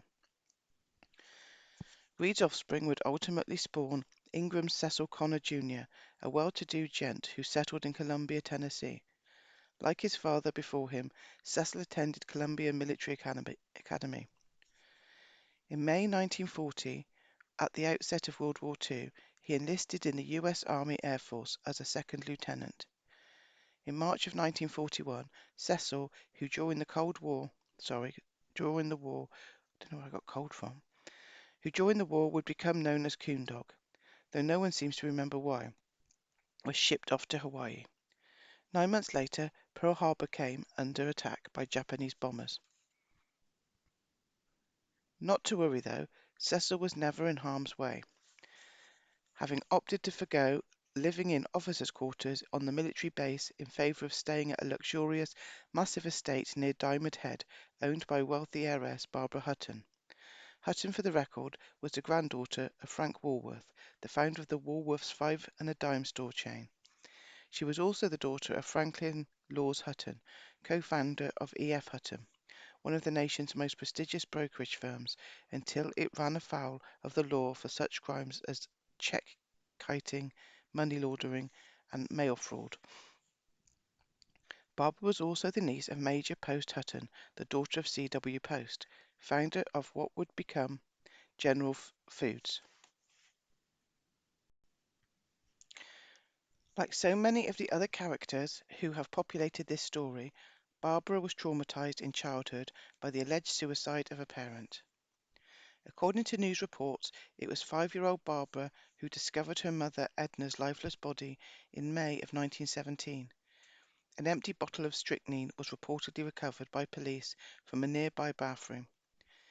There was no autopsy performed and no official inquest was ever conducted, as would be expected when an extremely wealthy person dies under questionable circumstances. See, for example, the Ned Doheny story. In 1930, just after the onset of the Great Depression, Barbara was thrown a lavish debutante ball attended by those at the very top of the food chain, including members of the Astor and Rockefeller families. The next year, she inherited a fortune estimated to be worth the equivalent of $1 billion today. She was just 19 at the time. 2 years later, she received further inheritance that raised her net worth to an estimated $2.5 billion in today's money. Much of the rest of the country was busily wallowing in abject poverty. Miss Hutton lived a very troubled life, with numerous failed marriages and relationships. One of her many paramours was a gentleman by the name of Philip Van Rensselaer, who later penned a book about her life which he entitled Million Dollar Baby. Van Rensselaer, it will be recalled, was an ancestor of Laurel Canyon's own David Crosby, the man whom Gram Parsons would briefly replace in The Birds. And that, conveniently enough, brings us back to the subject of this chapter. As World War II dragged on, Ingram Cecil Connor Jr. worked his way up the chain of command to the rank of major. Deployed in the Pacific Theatre of Operations, he was a decorated hero and a squadron commander who flew numerous combat missions. After the war, he continued to serve in the Air Force at a base in Bartow, Florida, very near the Snively family home in Winter Haven. The Snively clan had first come to America circa 1700, about a century after the arrival of the guy who spawned the Connor clan. According to historical records and genealogical charts, Johann Jacob Schneebel, a Swiss Mennonite, was born in 1659. When in his late 50s, around 1715 or shortly thereafter, he ventured across the Atlantic and settled near Cornwall, Pennsylvania. Johann died and was buried in 1743 near Lancaster, Pennsylvania. Brought over with him to America was his son Jacob, born on the winter solstice of 1694, and his daughter Maria, born in 1702. In 1724, in Mannheim, Pennsylvania, Maria Schneebel married the son of immigrants Hans Hirsch and Anna Gunder. That son had Americanized his name and became known as Andrew Hershey. The Schneebel name was likewise Americanized to Snavely or Snively. The Hershey and Snavely clans would continue to happily intermarry, ultimately producing in 1857 Milton Snavely Hershey, the son of Henry Hershey and Fanny Snavely. Milton S. Hershey, of course, would go on to found be the world's largest producer of chocolate confections. Less well known is that Hershey failed miserably in his first several attempts to launch a candy company. That's because it tastes like absolute shite. Oh, it tastes like sick. Sorry. Anyway, first in Philadelphia and in Chicago, and finally in New York City. All of those ventures were financed with Snavely family money. Hershey ultimately succeeded in launching the successful Lancaster Caramel Company in 1883. In 1900, he sold the Caramel Company to focus exclusively on chocolate confections. What a shame. With proceeds from that sale, he purchased 40,000 acres of undeveloped land and built not only the world's largest chocolate factory, but an entire company town as well. As for Maria's brother, Jacob Schnabely, he died in August of 1766 in Cumberland County, Pennsylvania, but not before fathering an astounding 19 children. One of those was son Andrew, who himself fathered 14 kids.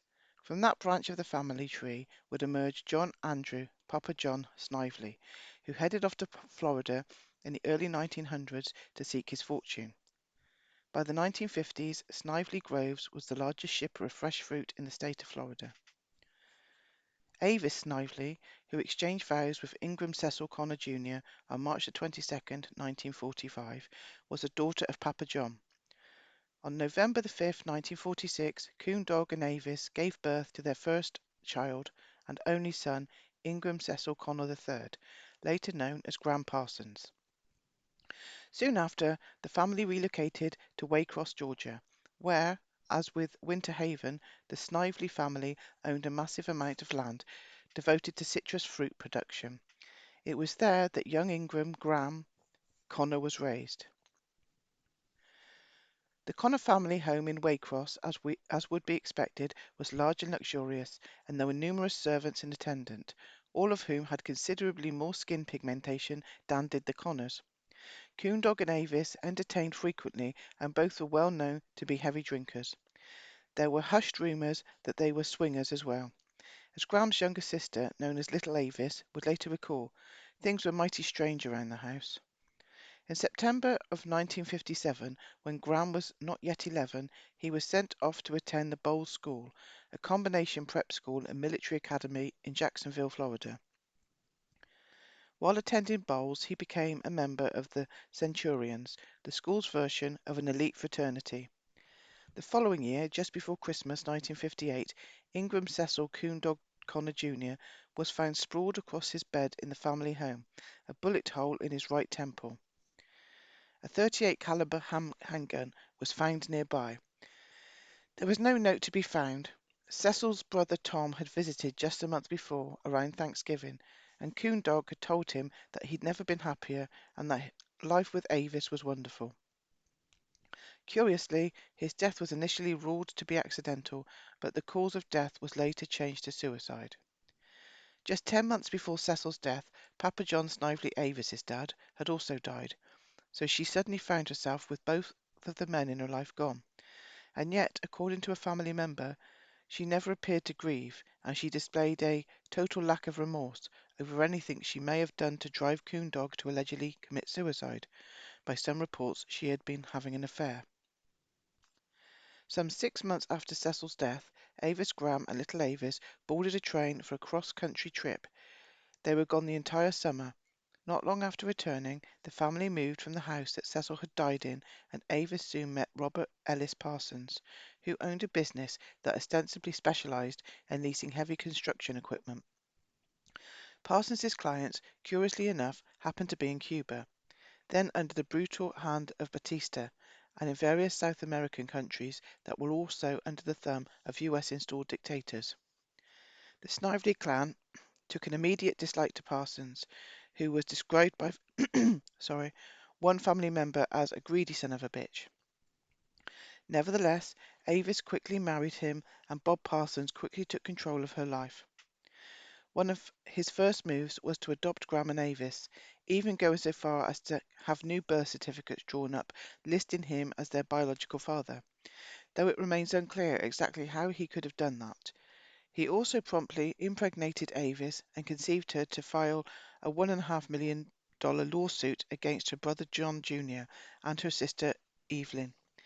The suit was settled out of court, with Avis receiving an unspecified number of citrus groves, but the real repercussions would be felt some 15 years later, when the bankruptcy of much of the family business in 1974. In 1960, just a year after marrying, Bob and Avis added daughter Diane to the family. Also added was 18-year-old babysitter Bonnie, whom Bob immediately began an affair with, which apparently was not a very well-kept secret. What was a somewhat better kept secret is that in the early 1960s, following the Cuban Revolution, Robert Ellis Parsons became involved in what was referred to as the Cuban cause, which is to say that he had very close ties to the leaders of an exile group that was being trained in Polk County, Florida, to overthrow the Cuban government. On at least one occasion, he brought young Graham along to visit the group's training camp. As luck would have it, a team from Life magazine happened to also be there that day, and Graham was photographed at the camp. When Avis was informed of that development, she worked quickly to ensure that those photos were never published. To this day, they have never surfaced. During that same era, Bob Parsons converted a downtown warehouse that he owned into a teen nightclub to showcase the talents of his son Ingram Graham Parsons, who sang and played keyboards and the guitar. Circa 1963, Graham got a folk combo together that was known as the Shilohs. During the summer of 1964, the summer before Graham's senior year of high school, the band spent a month in New York. During that brief time, Parsons, as fate would have it, met and bonded with Brandon DeWild, Richie Furay, and John Phillips. He would meet up with all three again a couple of years later in Laurel Canyon. Despite having expressed an early preference for Annapolis or West Point, Graham applied to Harvard and Johns Hopkins, and despite decidedly unimpressive grades and test scores, he was accepted by Harvard, purportedly due to an essay he submitted that he likely didn't actually write. During his last year of high school, Graham and the Shilohs booked an hour-long gig at the campus radio station at, of all places, Bob Jones University. At his high school graduation in June of 1965, Graham was in his cap and gown and all set to proceed with the ceremonies when he was pulled aside and informed that his mother Avis had suddenly and unexpectedly passed away. Seemingly unaffected by the news, he chose to participate in the ceremonies. A classmate and friend has said that there was no sign that anything was troubling Graham that day as he went through the graduation rituals. Avis had died in hospital, reportedly of alcohol poisoning, right after Bob Parsons had smuggled her in a bottle of scotch. Graham's mother was just 42 at the time of her death. Her father, Coondog, had only made it to the age of 41. Neither of their kids, Graham or little Avis, would make it even that far. Soon after his mother's death, Graham received a draft notice from the Selective Service. Not to worry, though. Bob quickly got him a 4F deferment. Oh, I don't know, a 4 deferment. I don't know. And Graham happily went off to Harvard, enrolling in September of 1965. By February of 1966, just 5 months later, Graham had had enough of Harvard and he withdrew. According to some sources, he never really attended school at all, but rather spent all his time in the folk music scene in Cambridge and putting his own band together. Graham arrived at Harvard a few years too late to catch that scene at its peak. In the early 1960s, the college town had been one of the cradles of the resurgent folk movement, hosting such luminaries as Joan Baez, Bob Dylan, Bob Newworth, Tom Rush, Pete Seeger, Richard and Mimi Farina, Jeff and Maria Mulder, Eric Anderson and Joni Mitchell. The epicenter of the Cambridge folk scene was the legendary Club 47, opened in 1958 as jazz and blues venue. A very young Joan Boaz, probably not saying that right, I should know that, whose reputedly CIA-connected father worked at nearby MIT, was the first folkie to take the stage. Mark's going to kill me for not saying that right. Oh God, I keep looking at it. Right, moving on. Was the first folkie to take the stage, not long after the club opened. Dylan reportedly first performed there in 1961, taking the stage between the billed acts. The scene hits its peak in the summer of 1962, which was the Cambridge equivalent of the Hate Summer of Love. The Cambridge scene and others in Greenwich Village and elsewhere were necessarily precursor to the Laurel Canyon scene, which was essentially created by taking the music of that earlier scene, particularly the work of Dylan and Seeger, and mixing it with the instrumentation being utilised across the pond by a band known as the Beatles. It is entirely fitting, then, that as with Laurel Canyon, the Cambridge scene came complete with its own resident psycho killer. Got to stop the urge from saying qu'est-ce que c'est now. Okay. In addition to the folk scene hitting its peak in the summer of 1962, something else newsworthy happened in Cambridge that summer. A lot of women started turning up dead, 6 of them in that first summer alone, and 7 more over the next couple of years. And as Susan Kelly noted in The Boston Stranglers, one of those victims was killed right across the street from Club 47. Just across the street from victim Beverly Samains' apartment, a very young and not yet famous Joan Boaz and an equally youthful and unknown Bob Dylan were playing to reverently hushed audiences at the Club 47. As the title of Kelly book's title of Kelly's book implies, there actually was no such person as a Boston Strangler, that didn't stop authorities and the media from pinning all the murders on one Albert DeSalvo, far better known as the Boston Strangler. Just as Laurel Canyon would have Charles Manson as its unofficial mascot, the earlier scene in Cambridge had Albert DeSalvo. Cambridge had something else that Laurel Canyon would later have, Paul Rothchild, who worked at Club 47 and went on to produce The Doors. Folky Richard Farina, by the way, was the husband of Mimi Baez. Oh no, Joan's younger sister. Farina had attended Cornell University as an engineering major. Cornell also happened to be where Joan and Mimi's dad, Albert, conducted classified research. Why does this name comes up five? I'm going to have to go and ask Mark how to say it properly. It's coming up 500 times in the next 2 minutes. I've just gone and asked Mark, and I've come back and I've forgot it. But I know that oh, hold on. Stephen Fry doesn't have this problem, does he, when he's reading his audio books? He knows the words and he doesn't have his bloody family barging in on him. But that's why you're listening to me, and I'm free. So I know that I sounds like a name, so it's Baez or Baez. I've forgotten. I don't think it really matters in the long run of life, does it? Put that there. Folky Richard Farina, by the way, was the husband of Mimi Baez, Joan's younger sister. Farini had attended Cornell University as an engineering major. Cornell also happened to be where Joan and Mimi's dad, Albert Baez, conducted classified research. Albert Baez tended to move around a lot, popping up for varying periods of time at Stanford, UC Berkeley, Cornell, and MIT, all of which have been revealed through declassified documents as hotbeds of MKUltra research. Albert Baez also travelled abroad to France, Switzerland, and in 1951 to Baghdad, Iraq, where he spent a year purportedly teaching physics and building a physics laboratory at the University of Baghdad. 1951 also happened to be the year that Mossadegh was duly elected in neighbouring Iran, and the CIA immediately began planning a coup to oust him, but I'm sure that is just a coincidence. Anyway, Farina married Mimi when he was just 26 and she was just 17.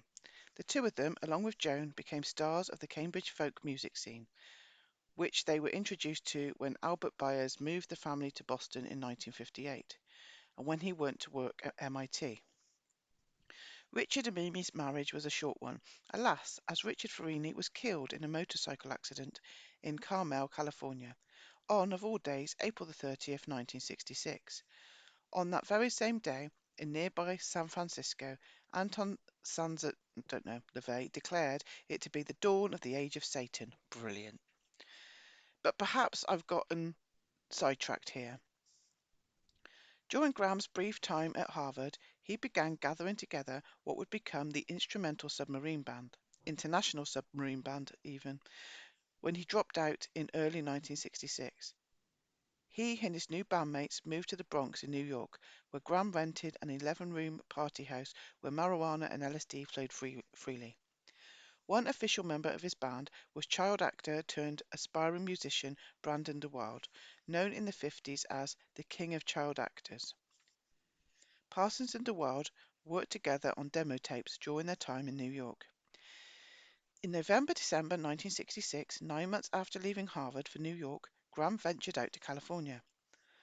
While there, he met a certain Nancy Ross, who at the time was living with David Crosby. In Ben Fong Torres' Hickory Wind, Ross provides some interesting biographical details. I grew up with David Crosby here in town. I was 13 when we met. David and I were part of the debutante set. My father was a captain in the Royal Air Force of England. I married Eleanor Roosevelt's grandson, Rex, at 16, 17. I was still married to Rex when I was with David. The marriage lasted a couple of years. I got an apartment and started designing restaurants for Elmer Valentine of Whiskey A Go Go.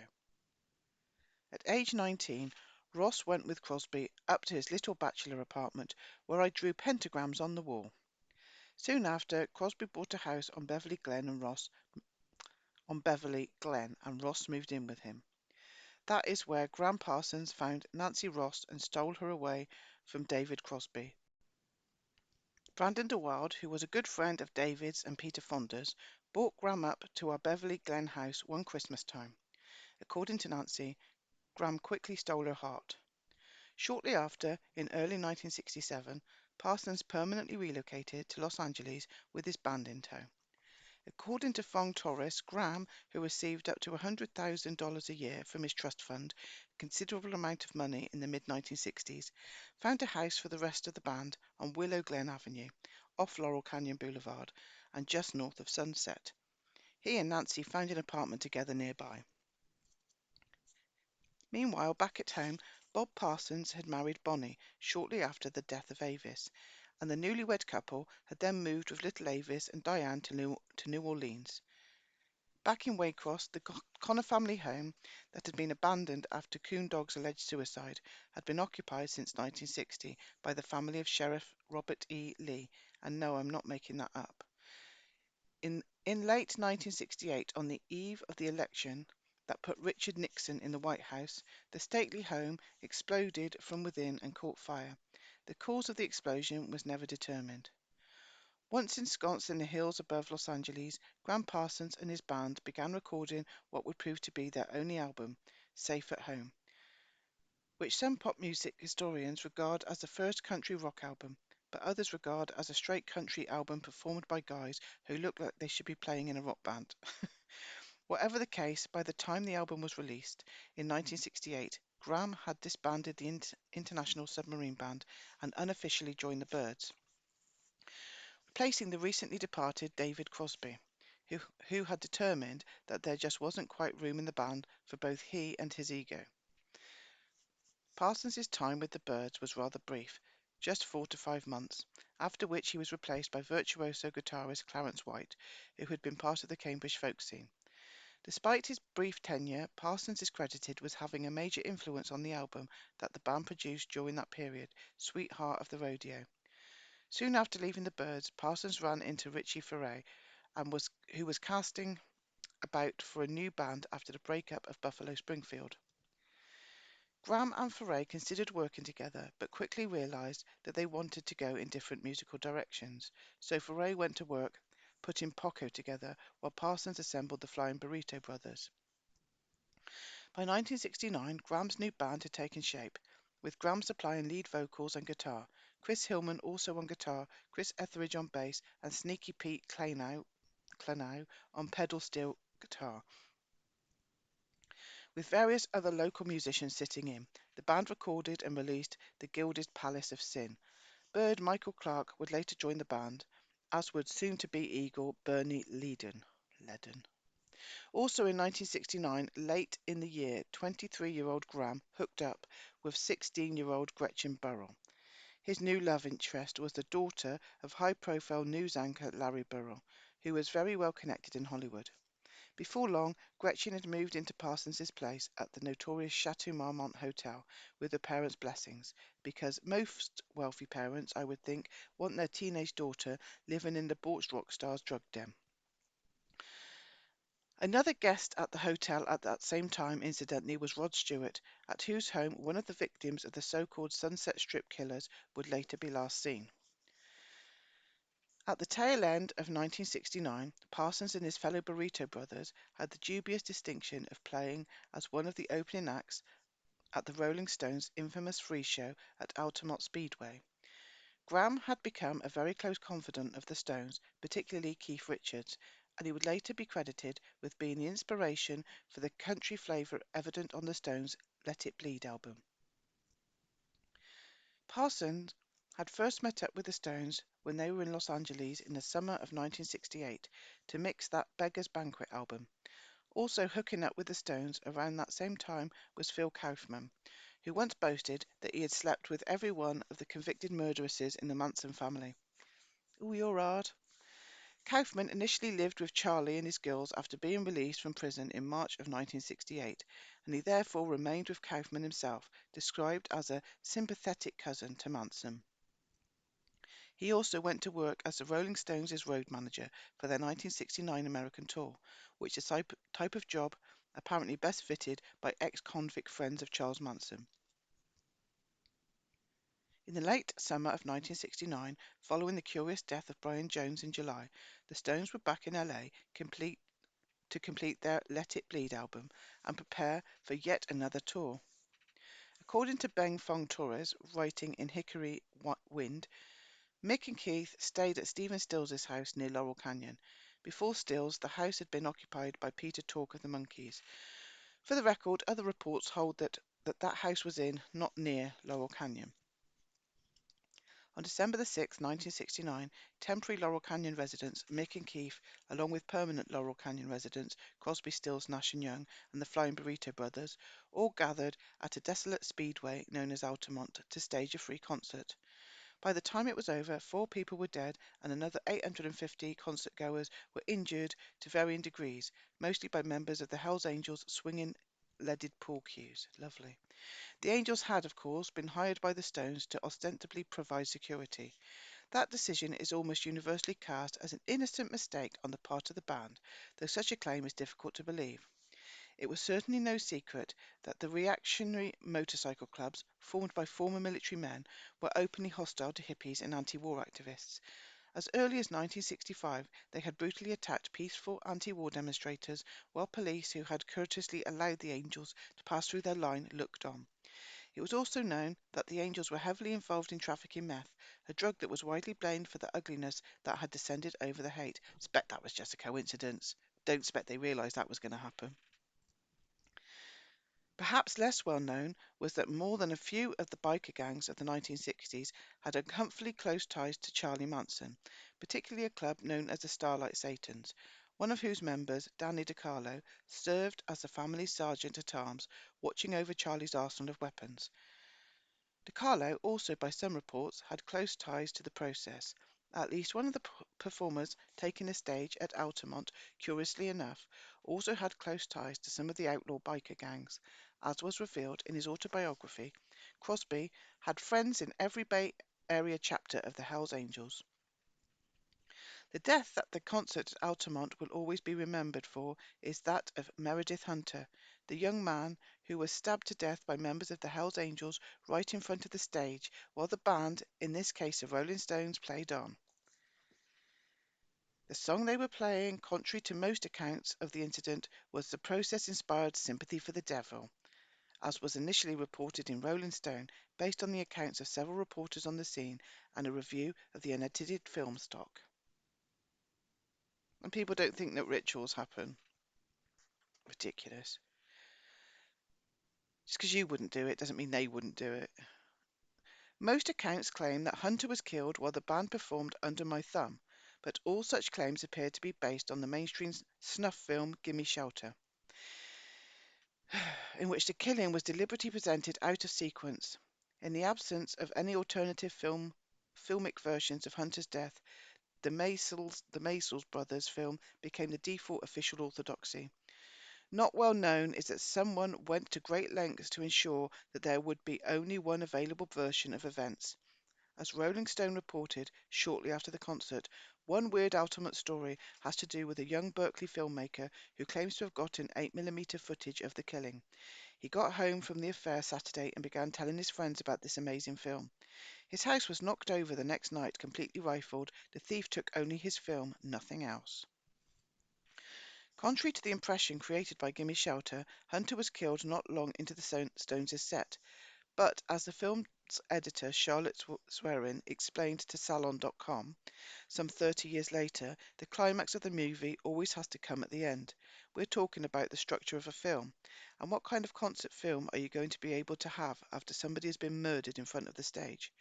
Hanging around for another hour would have been really wrong in terms of the film. What wasn't wrong, apparently, was deliberately altering the sequence of events in what was ostensibly a documentary film. One of the young cameramen working for the Maisels brothers that day, as it turns out, was a guy by the name of George Lucas. It is unclear whether it was Lucas who captured the conveniently unobstructed footage of the murder. God, this is so sick. Not long after, Lucas would begin a meteoric rise to the very top of Hollywood food chain. It's just a coincidence, they're just really talented people. He would be joined there by another film director by the name of Steven Spielberg. Don't get me started on him. I'm going to shut up.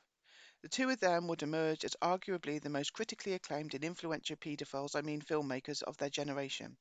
Just as the second wave of Laurel Canyon bands, with names like the Eagles and CSN, would transform the music industry from a community of artists into a vast money-making machine, ushering in the era of stadium concerts, multi-million selling albums, and unprecedented profits.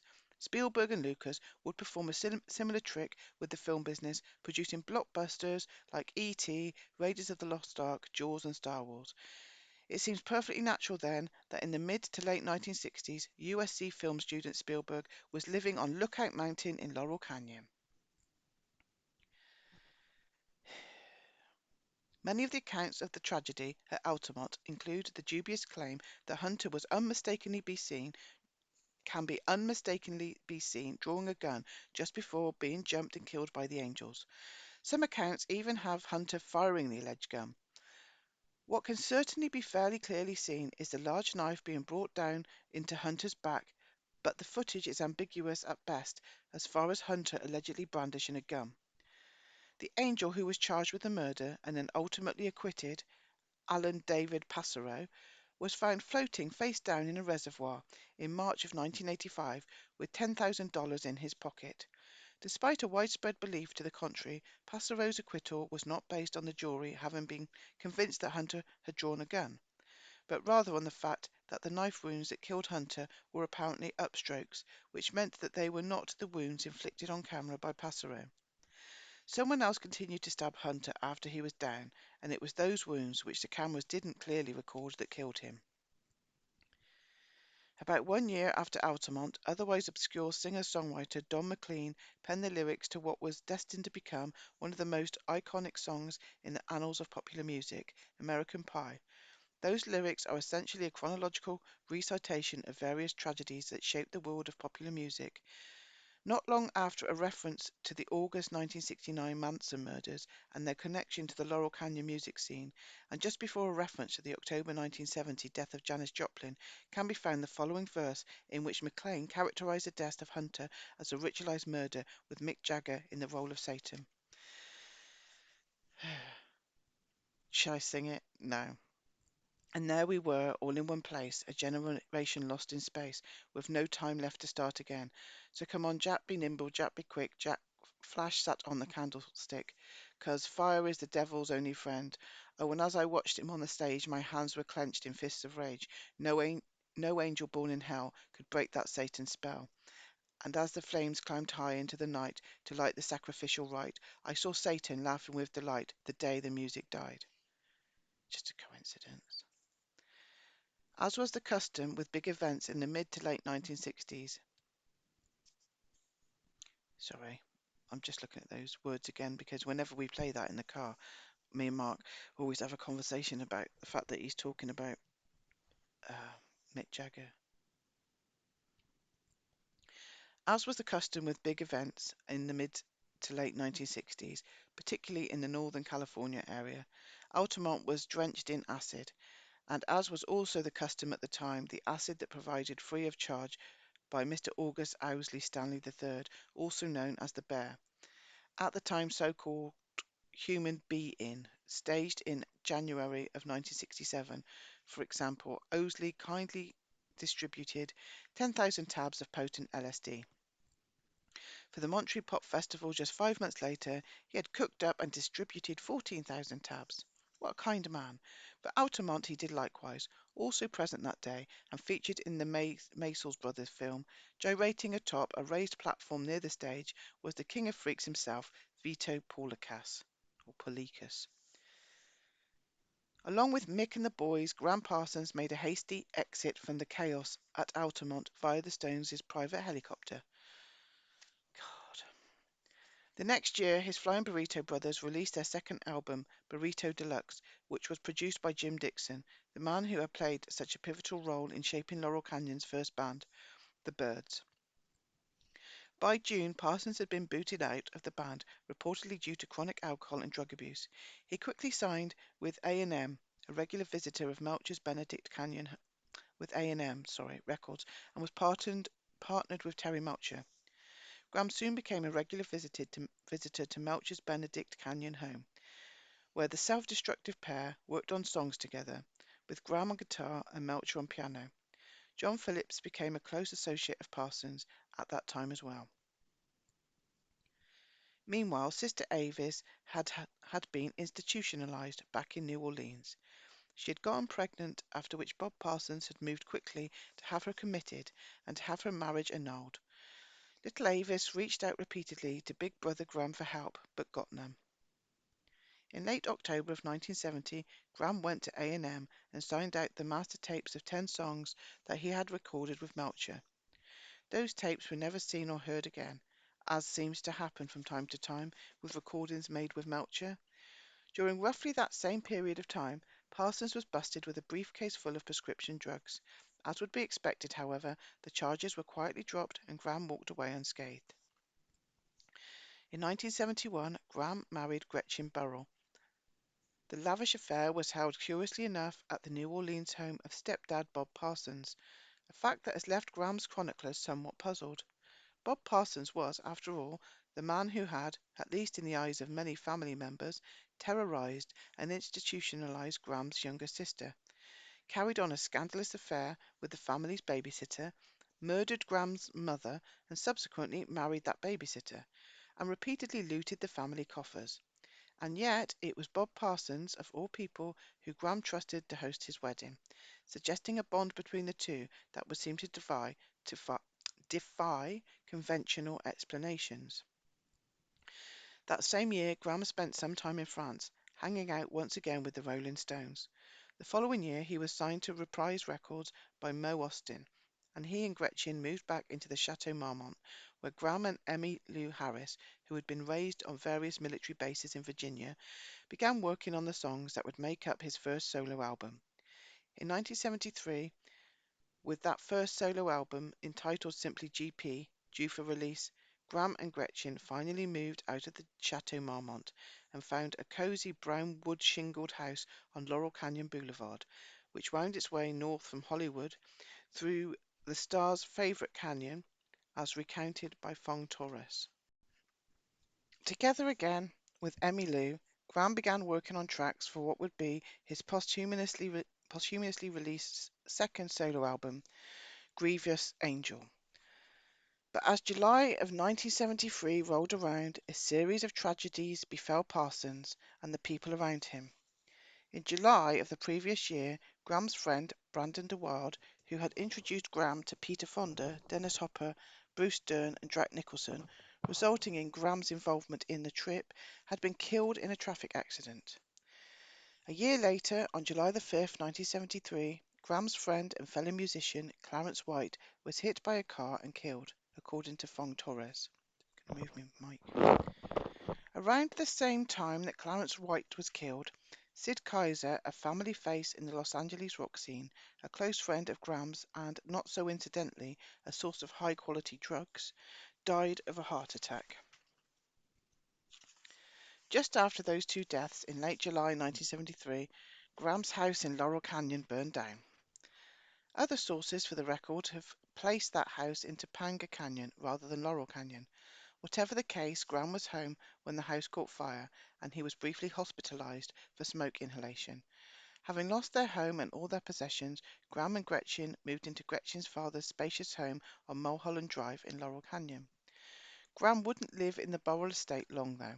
On September the 19th, 1973, Ingram Cecil Connor III died in a nondescript room at the Joshua Tree Inn. His death is usually attributed to a drug overdose, but toxicology reports suggest otherwise. Parsons' death received minimal press coverage, partly because, as fate would have it, singer-songwriter Jim Croce went down in a blaze of glory the very next day. On September the 20th, 1973, but though the media had moved on, the Graham Parsons story wasn't quite over yet. Parsons had been a regular visitor to Joshua Tree National Park, where one of his favourite pastimes was said to be ingesting hallucinogenic drugs and then searching for UFOs. Sometimes he would take friends like Keith Richards along with him to help with the search.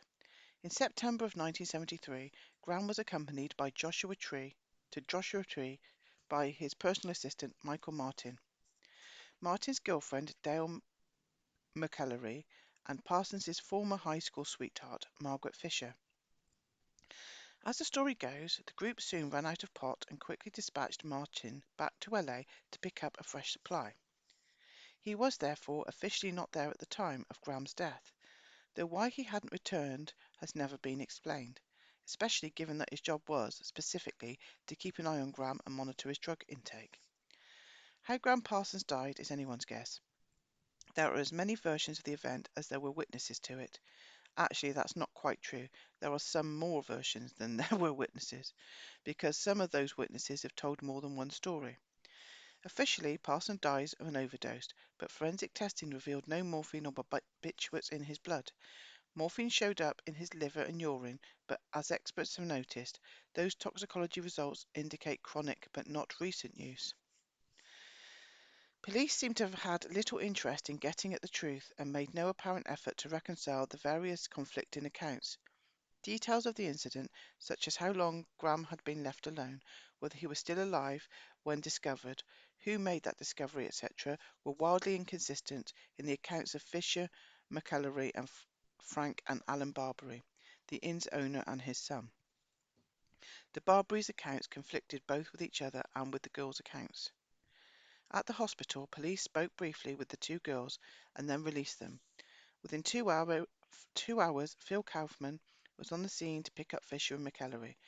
Bypassing the police and the hospital, Kaufman went directly to the inn, which the girls had returned to, and quickly hustled them straight back to LA. Police never spoke to either of the women again, despite the conflicting accounts and the open question of what exactly it was that killed Graham.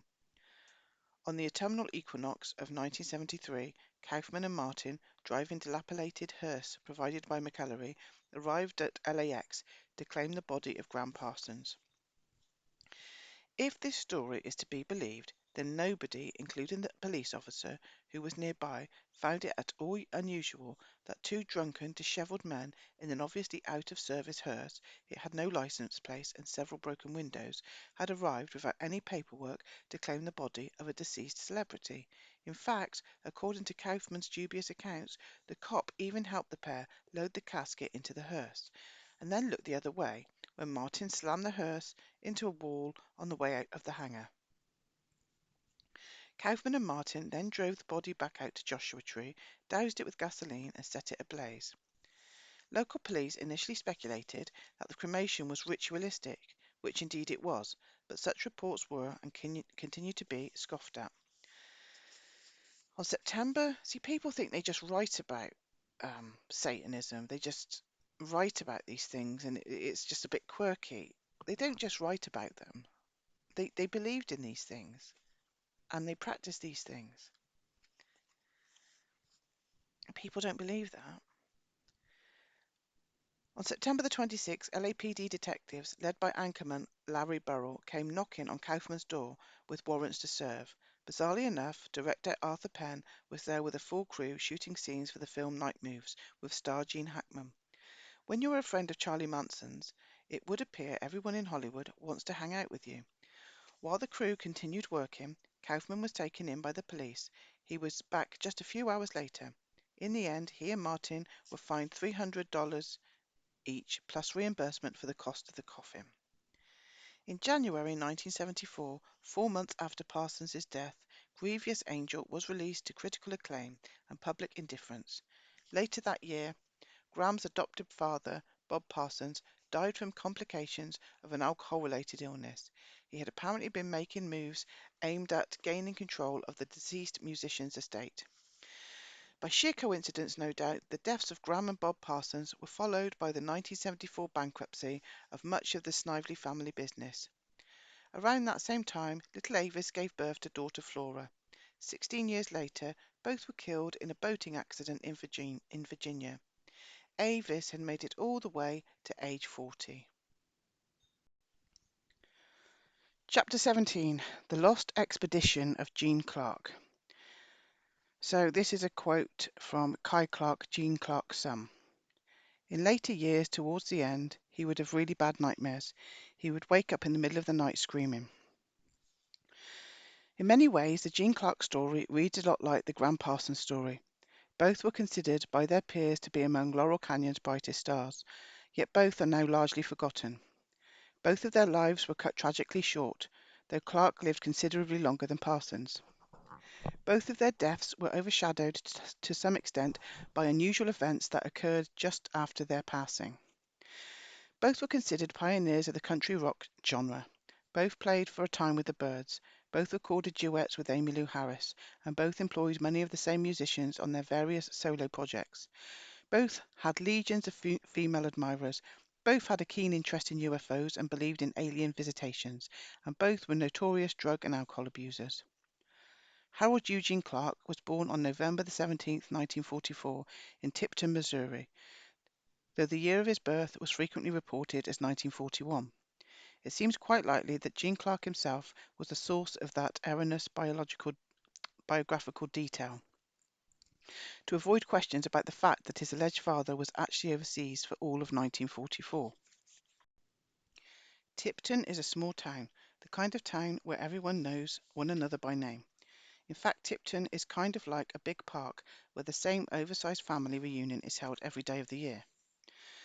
As Bonnie Clark Label told author John Emerson, "When I was in Tipton, Missouri, the year my grandfather died, in 1954, I found out I was related to almost everyone in the community. Everyone had married people they knew through the various families, like Faculty and Summerhauser. I couldn't throw a stone without hitting a family member." Tipton was founded by Mr. William Tipton Seeley, a rather wealthy and influential gent who opened a general store circa 1830. A community soon sprang up around his store, as tended to happen in those days, and Seeley named his new little fiefdom Round Hill. A decade or so later, in the 1940s, a group of German immigrant families arrived in the area. The Neefers and Lutz, the Kamaraks, the Schmidts, the Hohens, the Schrecks, and the Summerhausers. Those families proceeded to intermarry to a rather extreme degree. In the 1950s, Seeley lobbied hard to have both the Pacific Railroad and the Butterfield Overland Mail Route pass through his little kingdom. Those efforts proved successful, though the railroad, I can't even say that word, was routed a few miles north of Round Hill. Around that new railroad station was born Seeley's second town, tiny Tipton, where Gene Clark would spend the early years of his life. Meanwhile, just before 1800, a group of Irish families led by Mr. Edmund Faherty settled in southwestern Illinois. In addition to the Fahertys, the group included the Whalens, the O'Haras, and the O'Neills. These families also proceeded to intermarry. Some factions of the family eventually crossed over the border into Perryville, Missouri, where they became slave owners. James and Helena Faherty split from the rest of the Missouri herd and moved to Cole Camp, not too far southwest of Tipton. According to chronicler Emerson, the move was recommended by a priest who feared too much inbreeding among the families.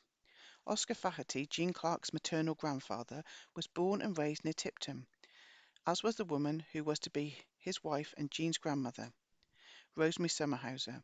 Before long, the Fahertys and the Summerhausers were intermarrying at a furious pace. According to Bonnie Clark, the Faherty and Summerhauser families had double cousins going on. On the summer solstice of 1920, Rosemary Summerhauser Faherty gave birth to Mary Jean Faherty, Gene Clark's mother. After completing elementary school, Mary Jean was sent away to work as a domestic servant for an unnamed wealthy family living near Kansas City, Kansas. The Depression years were pretty rough, from what I hear, but selling off your barely teenage daughter seems a bit harsh. The other half of Gene Clark's family tree is, curiously enough, shrouded in mystery and secrecy. As chronicler Emerson notes, unlike Gene Faherty Clark's well-documented family history, the lineage of Gene's father, Kelly George Clark, is far more murky and mysterious. Indeed, Amerson's extensive research turned up little more than the fact that Kelly Clark was born on November the 11th, 1918, in Lenexa, Kansas, and that according to family law there might be Native American blood in the family tree that has been concealed, or maybe Pop Clark's history is murky for other reasons. What is known is that Kelly Clark apparently quit high school and went to work for the Parks Department as a groundskeeper. While tending the grounds at the Milburn County Club, he met young Jean Faculty, who apparently was taken there fairly frequently by her employers because most wealthy people, it seems reasonable to conclude, take their young servants with them to the country club. After a relatively brief courtship, the two married on May 29, 1941, and promptly started a family. Bonnie Clark was born on March 13th, 1942, just over 9 months after the couple exchanged vows. Kelly Catherine was to be the couple's second child, but she was, reportedly, stillborn on the summer solstice of 1943. Nothing suspicious about that, nor about the peculiar fact that while Jean and other members of the family would be laid to rest in the Summerhausen family plot at St Andrew Cemetery in Tipton, Kelly Catherine's is a solitary stone at the far south end of the cemetery, as recounted by John Einstein in Mr. Tambourine Man. A few months after Kelly Catherine Clark's curious death, Kelly George Clark was called up for radio and gunnery school. Following training, he was assigned to a unit that served as General George Patton's mop-up crew. Clark's team landed at Le Havre, France, and steadily made their way towards Germany. By May of 1945, immediately following the fall of the Third Reich, Clark was in Berlin.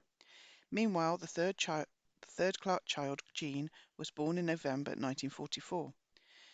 Officially, Jean Clark, the woman, was impregnated while her husband was briefly home on leave, presumably in February 1944, though it seems very unlikely that he would have been at home at that time.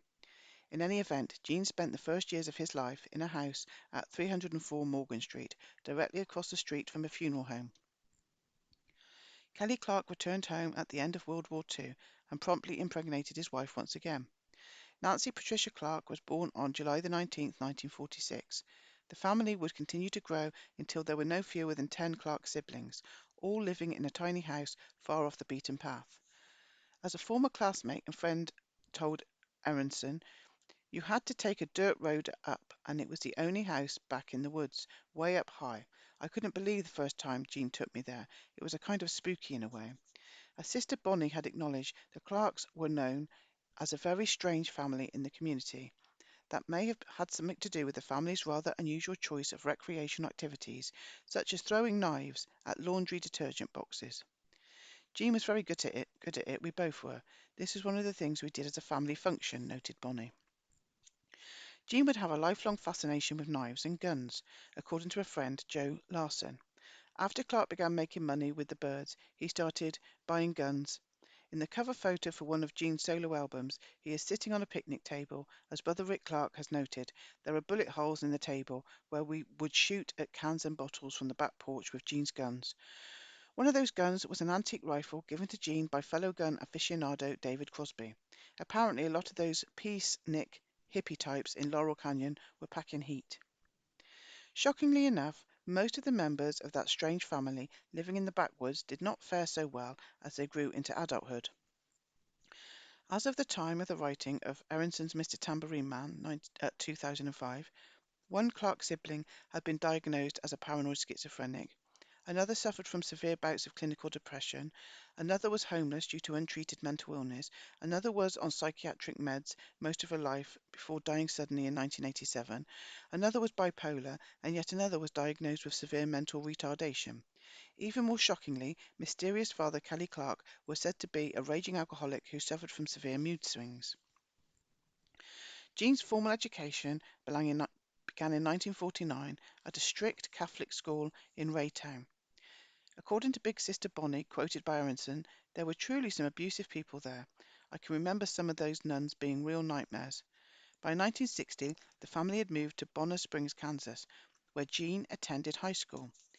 He was known to hang with a rough crowd during his high school days, and a few of his buddies from those days ended up serving prison time. On August the 12th, 1963, Gene Clark, still a few months shy of his 19th birthday, was inexplicably offered a spot in the new Christie Minstrels vocal group. He was on a plane to California the very next day. The Minstrels were a very busy touring group, averaging some 300 dates a year, so Gene would spend a lot of time on airplanes during his 6-month tenure as a minstrel. Curiously, though, fear of flying would be cited a couple of years later as Gene's reason for leaving the Byrds. One of the gigs the group played on January the 14th, 1964, was at the White House as special guests of Lyndon Johnson, who had taken office less than 2 months earlier following the assassination of John Kennedy. After the performance, Gene and other minstrels, including Barry McGuire, who, as was discussed previously, released Eve of the Destruction a couple of years later, Eve of Destruction, went out on the town and partied with Johnson's two daughters, Linda Bird and Lucy Baines, who were just 19 and 16 at the time. As the story goes, Gene quit the new Christie Minstrels a couple of weeks later, in February of 1964, after hearing the first album released by an upstart British band known as the Beatles. Clark immediately headed out to Los Angeles, as would so many others, where he regularly hung out at the Troubadour, just off the Sunset Strip.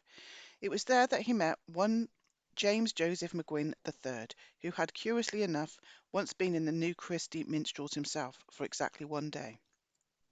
The two quickly formed a folk duo and began writing songs, hoping to soon get bookings at the Troubadour and other local clubs. But according to McGowan, the pair never got to the stage of performing as a duo. Crosby came along quite quickly. McGowan was initially quite wary of the interloper, but the three nevertheless became a trio known at first as the Jet Set. With Crosby, of course, came Jim Dixon, who would transform the trio into the Byrds. According to Vern Gosdin, who, along with his brother Rex, played with many of the Laurel Canyon musicians. It was Jim Dixon who put the Byrds together, you might say. If I'm telling the truth, this is what I think. I don't think the Byrds had any ideas whatsoever, and Jim Dixon put it all together for them. Dixon originally envisioned the band as a Beatlesque quartet, with Gene as John, lead vocalist, rhythm guitarist, Roger as George, lead guitar and vocals, and Crosby as Paul, bass and vocals. This agreement proved unworkable, however, since Crosby was reportedly unable to sing and play bass at the same time. This then led Dixon to recruit mandolin player Chris Hillman to take over bass duties, leaving Crosby with little to do other than provide harmony vocals. That didn't sit well with Lord Crosby, so he began a relentless campaign aimed at eroding Gene's confidence in his own guitar playing ability. Crosby's constant ridicule paid off, and he soon enough took over rhythm guitar duties. The five-man band was then complete.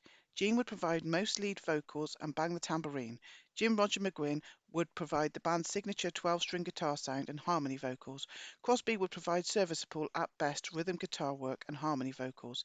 And Chris Hillman and Michael Clark would pretend, initially at least, to play the bass guitar and the drums.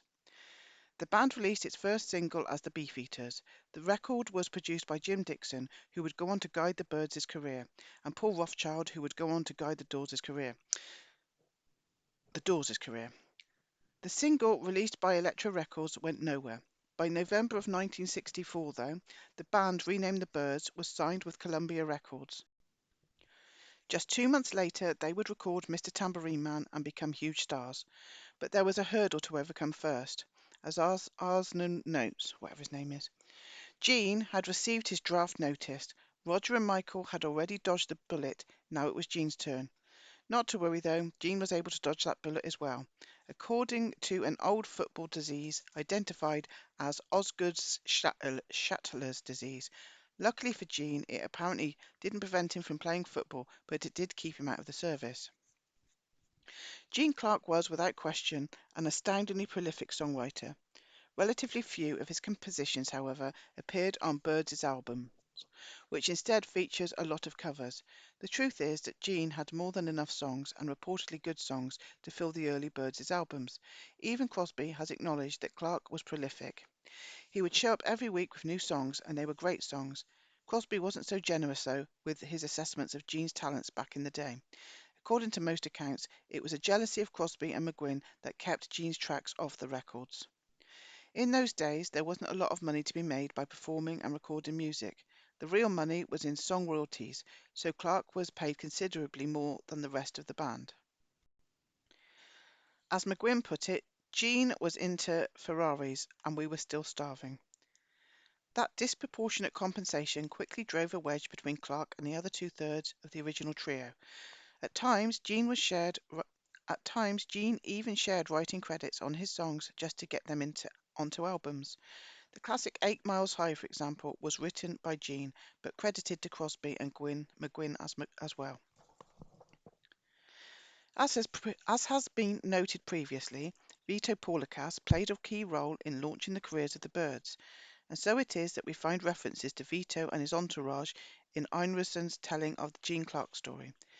Vito and Carl were legendary hipsters on the LA scene and were into LSD long before everyone else. It was at their studio that Gene believed the Byrds truly found their magic as a group. According to Morgan Cavett, the son of Oscar-winning screenwriter Frank Cavett, they had this group of hippies before that term came into use. Somehow they had hooked up with the Byrds.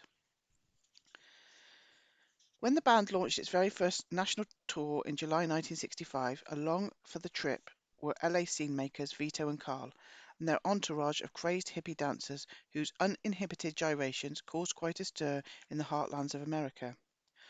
Einarsson's account, I keep changing his name every time I say it, Einarsson, account, though is not quite accurate. Vito stayed home while First Lieutenant Carl Franzoni led the faction of the troupe that hit the road with the Byrds. Assisting Franzoni was Byrds' roadie Brian McLean, who shortly thereafter would beat out Mansonite Bobby Beausoleil for the rhythm guitarist position in Love. As troupe dancer Lizzie Donoghue would later recall, many of those in America's hinterlands thought we were from outer space. In Paris, Illinois, they actually threw us off the dance floor. Gene Clark would later remember that the band could have played out of tune all day. Nobody ever heard us anyway. According to many accounts, the band oftentimes did play out of tune all day and all night as well. When the band followed up its first national tour with a tour of the UK, the Byrds were not well received. Often the band would spend more time tuning their instruments between songs than they did actually playing those songs, and by most accounts the boys made virtually no attempt to forge a connection with the audience. Gene did, though, forge a bond with the Rolling Stones' Brian Jones, whose life would be tragically cut short a couple of years later. Sometime after that tour, members of the Byrds famously met with members of the Beatles and they all dropped acid together. Some accounts hold that the meeting took place in the Cielo drive home where Sharon Tate would later be butchered, but appears to have actually taken place at another home in Benedict Canyon, one that may have been formerly owned by Zsa Zsa Gabor. Laurel Canyon stalwart Peter Fonda was reportedly in attendance, and legend holds that it was he who supplied the very high John Lennon with the line, "I know what it's like to be dead." In March of 1966, a press release announced Gene Clark's departure from the Byrds. McGuinn has alleged that Dixon and co-manager Eddie Tickner encouraged Gene to split from the band so they could exhibit his solo potential. If so, then he must have been greatly disappointed since Clark never came close to living up to that potential. One of the first offers Gene received upon his departure from the Byrds was from drummer Dewey Martin, who invited Clark to join the new formed Buffalo Springfield. Clark declined, choosing to form his own band, the first of which was dubbed The Group. As whatever his name is, Einson, explains, 6 weeks after rehearsals began, Gene Clark and the group debuted at the Whiskey A Go Go on June the 22nd for a 2-week stand, on the heels of a dazzling 6-week stint by new group Buffalo Springfield. Around that same time, Clark began having an affair with Michelle Phillips, who lived with hubby John Phillips just a couple of blocks down the canyon. Following what were reportedly unproductive recording sessions, Gene's first post-Byrds formation broke up. On July the 10th, he was signed as a solo artist, and he entered the studio the next month accompanied by doomed guitarist Clarence White, Brian Wilson, collaborator Van Dyke Parks, our old friend Glenn Campbell, the ubiquitous Chris Hillman, and Vern and Rex Gosdin, who had gotten their start alongside Chris Hillman in the formation known as the Hillmen. In January of 1967, Clark's first solo album was released as Gene Clark with the Goldstein Brothers. Like many of the other records we have stumbled upon while on this journey, some fans and critics regard the record as the first country rock album, released a year and a half before the country rock forays by the Byrds and Buffalo Springfield. The album, unfortunately, was quickly overshadowed by the Byrds' own Younger Than Yesterday, which Columbia released just 2 weeks after releasing Gene's solo effort. By March of 1967, Clark had put together a new version of the group, which debuted at the Whiskey with Clark. Clarence White and two members of the Mamas and the Papas touring group, whom Gene had met through his paramour Michelle Phillips. At the tail end of 1967, Gene briefly rejoined the Byrds, replacing the fired David Crosby. The reunion lasted only a few weeks, but it was long enough for Gene to contribute to the notorious Byrd Brothers, released in January 1968. When Gene had left the Byrds, it should be noted, he had done so empty-handed. Not so with Crosby, who was given a substantial settlement upon his departure. He used that money to purchase a yacht, which he dubbed the Mayan. Crosby thereafter was known to spend extended periods of time aboard the Mayan, sailing to and from various locations. He was not only canyon music. He was not the only canyon musician to own and operate such a vessel. John Phillips had one as well, as did Dennis Wilson. All three of them also had a passion for controlled substances and guns. Perhaps there was some connection there. Epstein. Following his brief reunion with the Byrds, Clark composed the original score of Marijuana, a short anti-drug film hosted by Sonny Bono. Whatever. His next project, dubbed The Fantastic Expedition of Dillard and Clark, featured Gene Doug Dillard, formerly of the Dillards, from whom Buffalo Springfield, it will be recalled, had obtained their instruments. Bernie Ledden, who had been a peripheral member of San Diego's Scottsville Squirrel Barkers, honestly, the words, alongside Chris Hillman, and of course, Chris Hillman.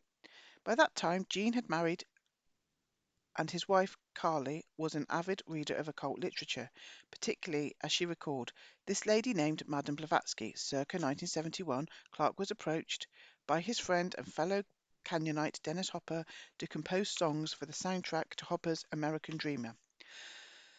Around that same time, according to Emerson, Gene's running buddies included David Carradine and John Barrymore. That was, to say the least, a rather curious group of friends.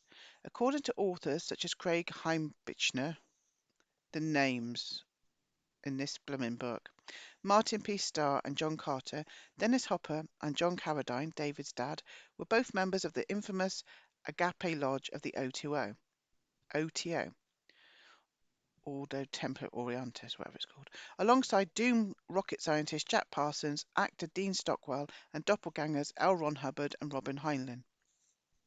According to Gregory Mank, writing in Hollywood's Hellfire Club, John Carradine and John Barrymore were also members of the so-called Bundy Drive Boys, a group that engaged in such practices as incest, rape, and cannibalism. Brilliant. And according to Ed Sanders, among the upscale homes visited by a process work group was the John Barrymore Mansion, located at 1301 Summit Ridge Drive. The year 1972 saw yet another brief Byrds reunion, with another record released, this one in February of 1973. Gene next began recording sessions for a new solo project, financed by his friend Gary Legion, or Legan, the husband of porn star and ivory soap model Marilyn Chambers. Joining Gene on some of the tracks was Emmylou Harris, whose hubby Tom Slocum, a descendant of famed explorer Joshua Slocum, was a member of Gene's inner circle.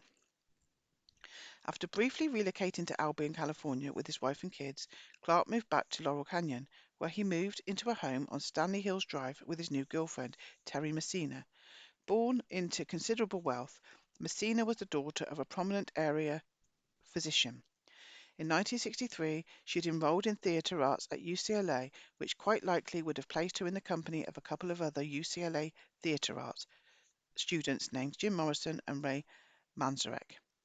Terry and Gene moved in together in the summer of 1977.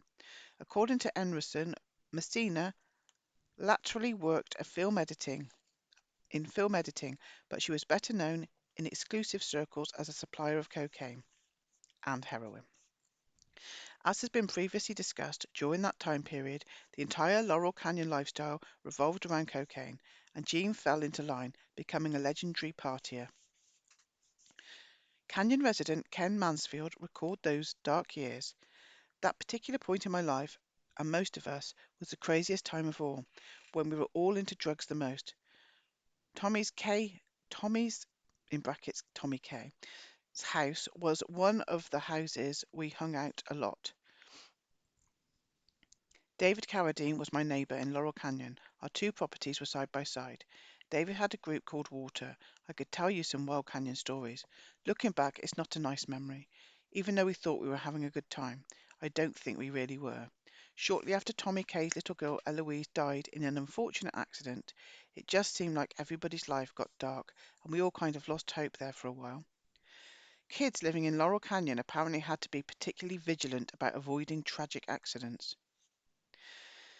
Circa 1978, that's what annoys me. Everybody romanticizes this.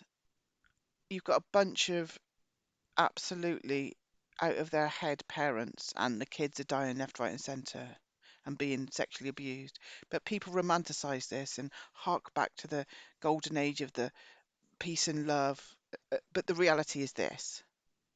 It really annoys me. I literally have arguments with Mark about this. He agrees with me. Anyway, moving on. Kids living in Laurel Canyon apparently had to be particularly vigilant about avoiding tragic accidents. Disgusting. In 1978, Clark teamed with former bandmates Hillman and McGowan for a contrived reunion tour. An album followed in early 1979, with the second released in early 1980. During that time, according to brother David Clark, Gene was hanging around with these really gross characters who were just a bunch of burnouts, and he wasn't much better. Kathy Evelyn Smith was there. Not long after, Smith would attain a certain amount of notoriety for her involvement in the curious death of John Belushi at the Chateau Marmont. We should then, I suppose, add John Belushi to the Laurel Canyon death list, and Eloise Kay as well. Following the release of the second Byrds reunion album, Clark and a close friend, guitarist Jesse Ed Davis, left LA for Hawaii, supposedly to get clean. They returned at the end of 1981, with Gene once again settling into his favourite canyon. Among his close friends at that time were former child star Kurt Russell and his then wife, actress Susan Hubley, who had also taken up residence in Laurel Canyon. Gene's solo career sputtered on for another decade, though fewer and fewer people seemed to be paying much attention. In January 1991, the original members of the Byrds came together for their induction into the Rock and Roll Hall of Fame. Clark died just 4 months later, reportedly of a heart attack. He was just 46 at the time. The circumstances of his death remain murky to this day, as Enronson has noted. Einarsson. There's this bloke who keeps getting mentioned who wrote this book. It's spelt Einarson, which is probably really easy to say, but not for this idiot that's reading it. Enrisson. I've given him so many different names. What transpired over the last 3 days of Gene's life remains clouded by controversy. Conspiracy theories abound. Accusations have been levelled. For the most part, though, Gene has now been all but forgotten. His vast stockpile of unreleased material, however, much of which mysteriously disappeared after his death, likely lives on, albeit credited to others. 100%. According to Einarsson, Clark had been fighting to stay sober, but it is agreed that he began drinking again on the evening of Wednesday, May the 22nd. What happened next depends entirely on who is telling the story. One witness claims he searched the house for drugs and did not find any, contrary to claims by others that drugs and drug paraphernalia were present in the house. There are those conspiracy theorists who continue to insinuate that drugs and certain characters were indeed present that night, and that Gene's death was a result of misadventure, necessitating a panicked clean-up campaign that morning. There were apparently numerous people present at Clark's home on the morning of May the 24th, 1991, as Jean lay dead on the living room floor. One of those people was Saul Davis, who took it upon himself to contact the media with the news. Another bone of contention with some, given that Saul was not serving as Jean's manager at the time. Another was the manager of the property, identified as Ray Berry, who had served during World War II in Special Ops. While people milled about the house, arguing over the spoils, Jean's body continued to lie on the living room floor, face up. Nice. Days later, David Carradine caused quite a stir at Jean's open casket memorial service. Former bandmate Pat Robinson remembered it well. When Carradine came up, he wasn't as much drunk as he was on acid, I think, and his girlfriend and business manager at the time was there with him. And we're standing there, and Carradine says, "You cocksucker," and grabs Jean by the lapels. When you pull somebody up from a coffin and they have nothing inside for guts, they bend higher up. It was really shocking to see. And Carradine goes, "You pissed on my daughter when she was 13. And he said it pretty loud. And then he says, "I saw him snicker. Boys, hee, oh man, that was weird." Perhaps weirder still is that many of those who were in attendance remember hearing something a little different. "You fucked my daughter when she was 13. Maybe Carradine had mistaken Clark for Roman Polanski. "Oh, but he's got really good films. You've got to take the artist away from the man and just look at their films and their music." Or maybe that's just what everyone was doing in Laurel Canyon. In any event, none of the original members of the Byrds bothered to attend the service. Afterwards, Jean was laid to rest in Tiny Tipton. Really gets on my absolute nerves. If we stopped doing that, if we stopped lauding these people for their art and said, actually, you just had sex with a fucking 13-year-old, maybe we wouldn't be in such a shithole as what we're in now. Maybe if we didn't turn our back on this kind of thing and laud them as, put them on pedestals, the world wouldn't be so as shit as it is now. I don't care. I'm going to get angry about paedophilia if you don't. What's the matter with you? It should be noted here, before concluding this chapter, that there were very clear indications that Jean Clark suffered from a rather severe dissociative disorder throughout his adult life. I'm angry now. As far as can be determined, I'm angry now. From the literature, he was never diagnosed as such, but comments made by his bandmates and family members are quite revealing.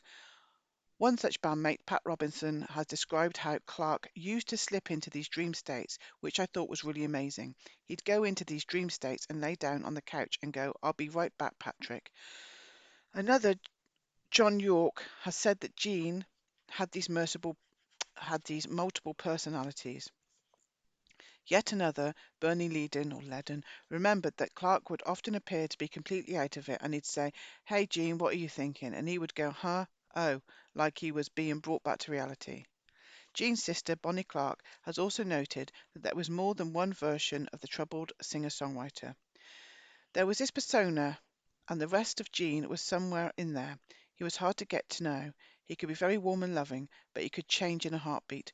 Chronicler John Einerson offered the following summation: "It is often difficult for those who knew him, even family members, to reconcile the two Jean Clarks, the cheerful, engaging yet shy loner with the vibrant imagination, and the frustrated, moody recluse who was sometimes prone to violence."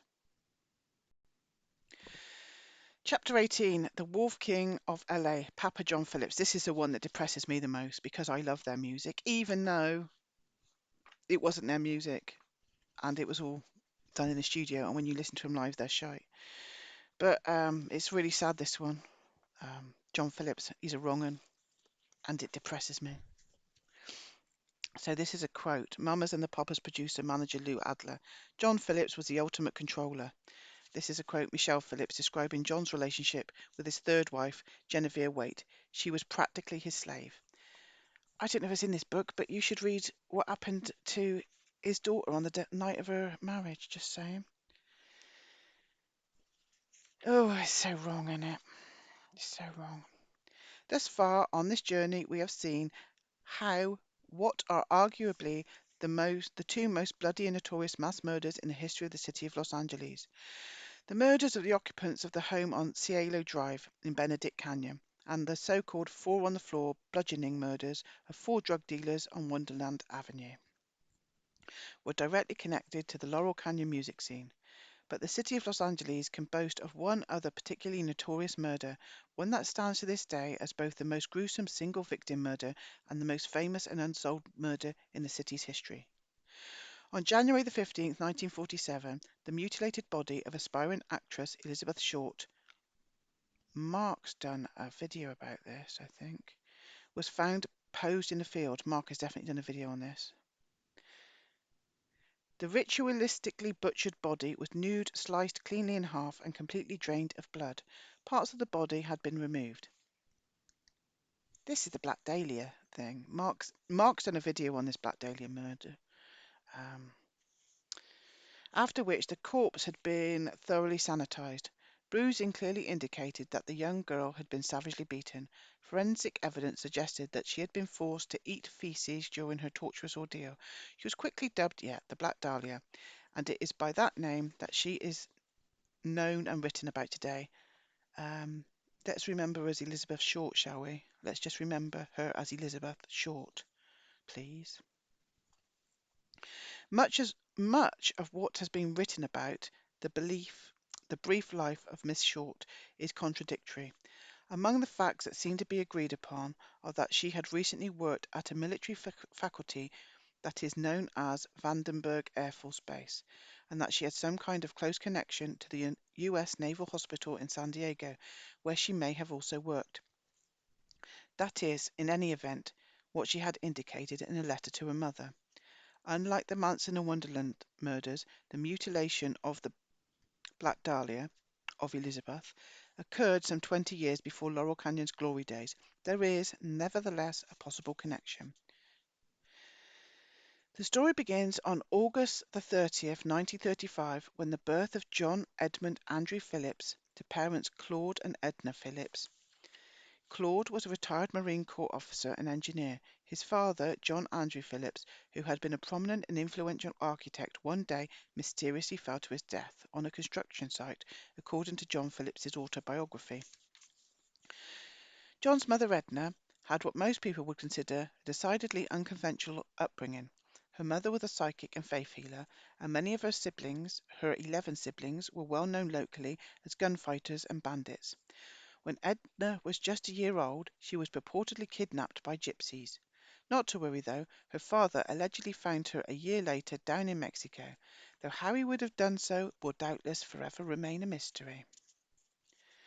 Edna was just 15 when she met and began a relationship with Claude Phillips, who, according to legend, had supposedly won the Oklahoma bar from a fellow serviceman in a poker game on the way home from France at the close of World War I, which seems in retrospect about as credible as various other aspects of Phillips's family history as told by John.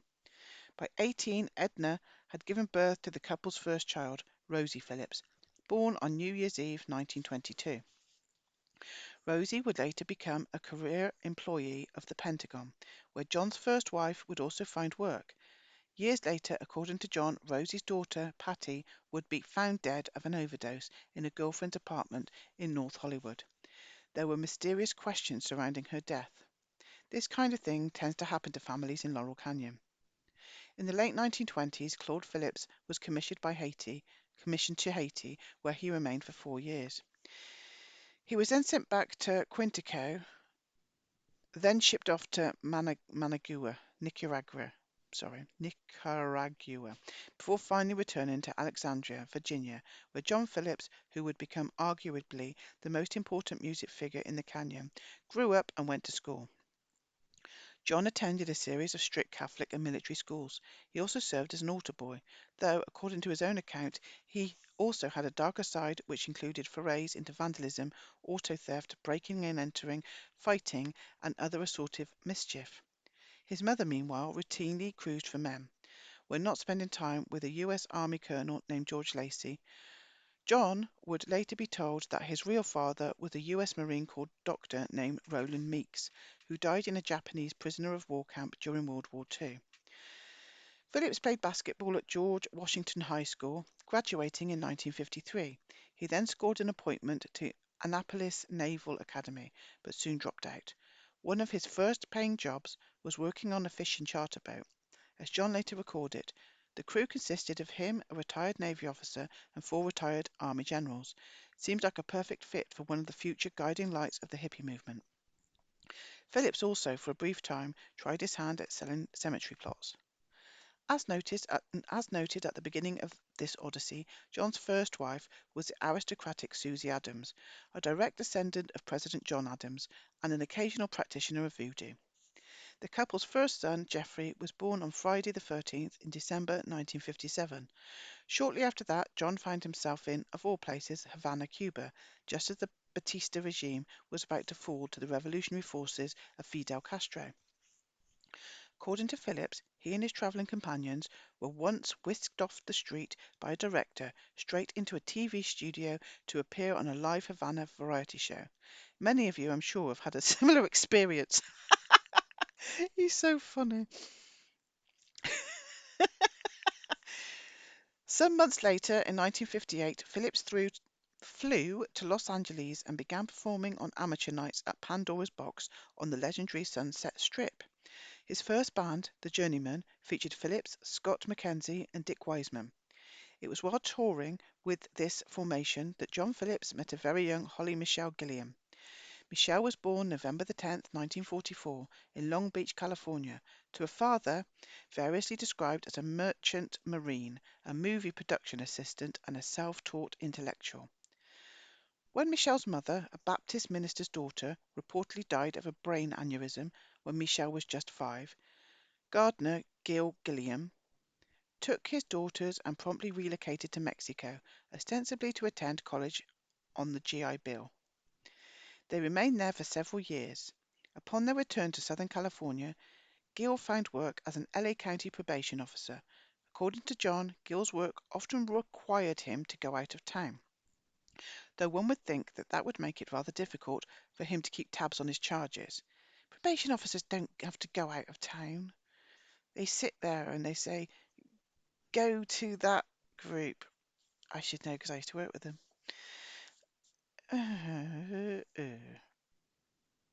Okay, I've gone a little bit mad.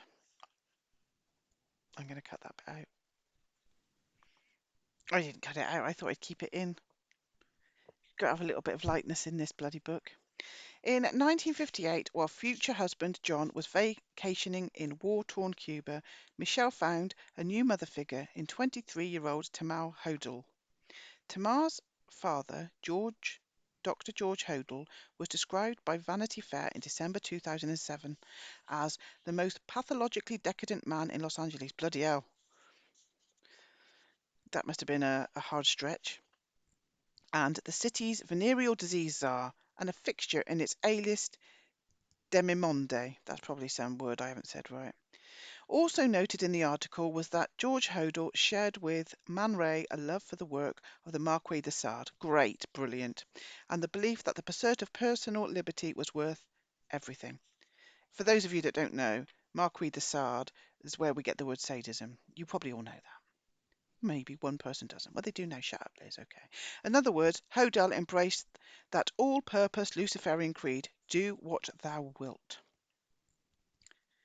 According to the same article, Tamar and her siblings had grown up in her father's Hollywood house, which resembled a Mayan temple, was designed by Frank Lloyd Wright's son, and was the site of wild parties in which Hodel was sometimes joined by director John Huston and photographer Man Ray.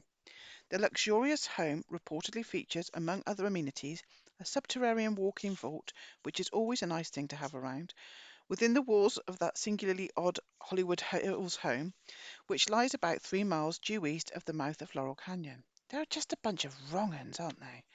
Tamar has talked of how she often uncomfortably posed nude for the dirty old man Man Ray, and had once wriggled free from a predatory John Huston.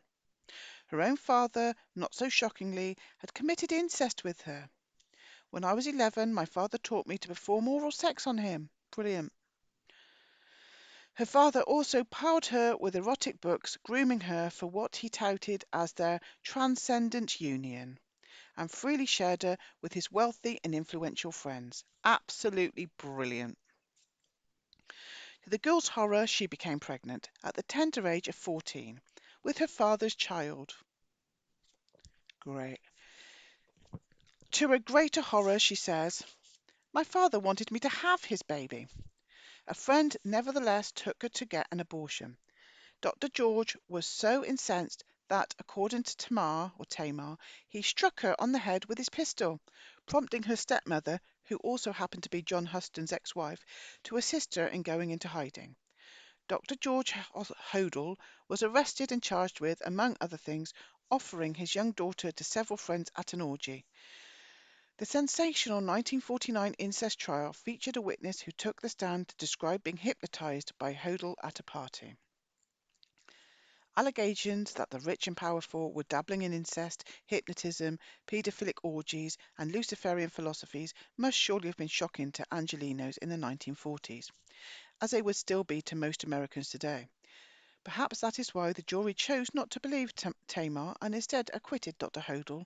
Of course, it should probably be factored in that Tamar was roundly vilified by both the Jerry Geisler-led defense team and the local press.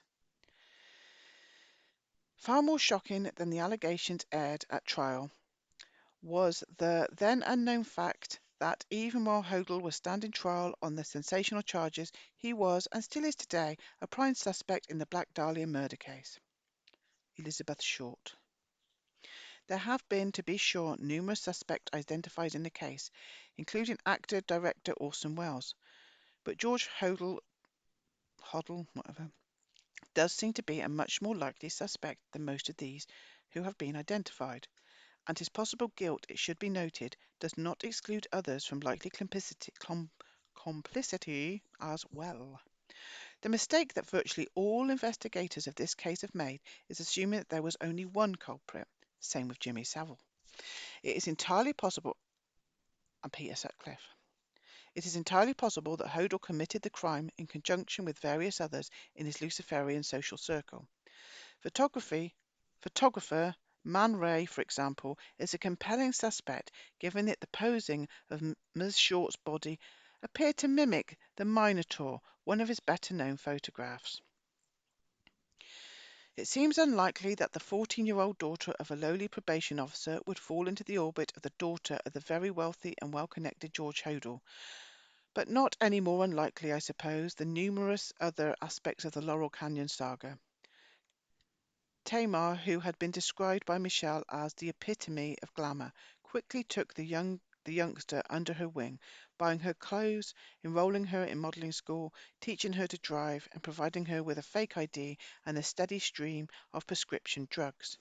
Obtained, one would presume, from her father, according to Michelle, Tamar put on perfect airs around my dad, and when it became necessary, she would sleep with him. When it became necessary? That explains why, in early 1961, Gil didn't have a problem with allowing his underage daughter to move to San Francisco with her surrogate mum. Soon enough, Tamar found herself in a relationship with journeyman Scott Mackenzie, and bandmate John Phillips began coming by Tamar and Michelle's room on a nightly basis. It wasn't long before Michelle, still just 16, was romantically involved with 25-year-old Phillips, despite the fact that John was still married to and living with Susie Adams, with whom he by then had 2 children. Laura Mackenzie Phillips, having been born on November 10, 1959, in, naturally enough, Alexandria, Virginia. Father Gill, who had recently taken a 16-year-old bride of his own, one of a string of 6 wives, still wasn't concerned, and it's probably safe to assume that Phillips's father, who had pursued his bride when she was just 15, wouldn't have been too concerned either. In October 1962, a year or so after meeting Michelle, John curiously found himself in Jacksonville, Florida, alongside Naval Air Station Jacksonville and Naval Station Mayport for 2 weeks of rest and rehearsal. That just happened to coincide with the Cuban Missile Crisis. For a guy who, in his own words, never felt comfortable with political advocacy, John seems to have had a keen interest in Cuban affairs. 2 months earlier, on New Year's Eve 1962, Holly Michelle Gilliam became John Phillips's second wife. She also joined his reconfigured band, as did Canadian Denny Docherty, who had formerly been with the Mugwumps alongside Cass Elliot. This new lineup was dubbed the New Journeymen. The newly formed trio promptly embarked on a drug-fueled Caribbean adventure, arriving first at St. John's, where John claimed that they snorkeled on acid for several weeks. They next ferried over to St. Thomas, where they set up camp at a dive beachfront boarding house known as Duffy's. Soon enough, Ellen Naomi Cohen, better known as Cass Elliot, showed up with John's nephew, who was a childhood friend of hers. Cass had been born in Baltimore and had grown up in Alexandria, where, like Phillips, she had attended George Washington High School. As the legend goes, Cass waited tables at the dive while the trio performed folk songs. During their time there, the town was, according to Phillips, crawling with drunken Marines and the sailors on their way home from Vietnam. Moving on from the boarding house, the group next took over an unfinished home on Creek Alley, where, according to John, they were known as the Island's Open House and everyone was welcome to our commune. At some point, though, the governor supposedly ordered them off the island because he thought his nephew was doing drugs with the crazies at Creek Valley. The band had formalised its new lineup of John Phillips, Michelle Phillips, Denny Docherty and Cass Elliot, and they had a whole album's worth of material written. That first album would feature such enduring classics as California Dreamin' and Monday Monday. Oh, I love these songs. On none of the band's subsequent albums would they produce anywhere near the level of songwriting that they were somehow able to achieve on that Caribbean adventure. Though isolated on St. Thomas, the songs the group brought back to LA with them just happened to be of the previously unheard but soon to emerge folk rock variety. In his autobiography, Papa John Phillips quotes Docherty as saying that everyone was evolving toward the same sound at the same time without really communicating with each other about it. It was, I suppose, just the way things were fated to be, another one of those amazing serendipities. To be sure, Phillips told a number of different versions of the story of the origins of the songs on that first album. One version had California Dreamin' being written in a New York hotel room in the middle of the night with assistance from Michelle. Another version held that the tune was composed on the drive to LA from New York. Yet another version had the song dating back to 1963. Phillips also claimed at times that the song wasn't even written for the Mamas and Papas, but rather for Barry McGuire, who was a hot commodity following the 1965 release of Eve of Destruction. Within a month of arriving in LA, the band had a producer-manager, Lou Adler, a Jewish kid who had grown up in a tough Hispanic section of East LA, and a record deal, and John and Michelle were at home in a comfortable house in Lookout Mountain in Laurel Canyon. They would soon be able to afford to purchase Jeanette MacDonald's former Bel Air mansion at 783 Bel Air Road, which featured hand-carved wooden gargoyles and a walk-in vault beneath the house, which, as I already mentioned, is a very handy feature. Sitting on 5 acres, the lavish home with 5 Rolls Royces in the driveway was the site of virtually non-stop partying.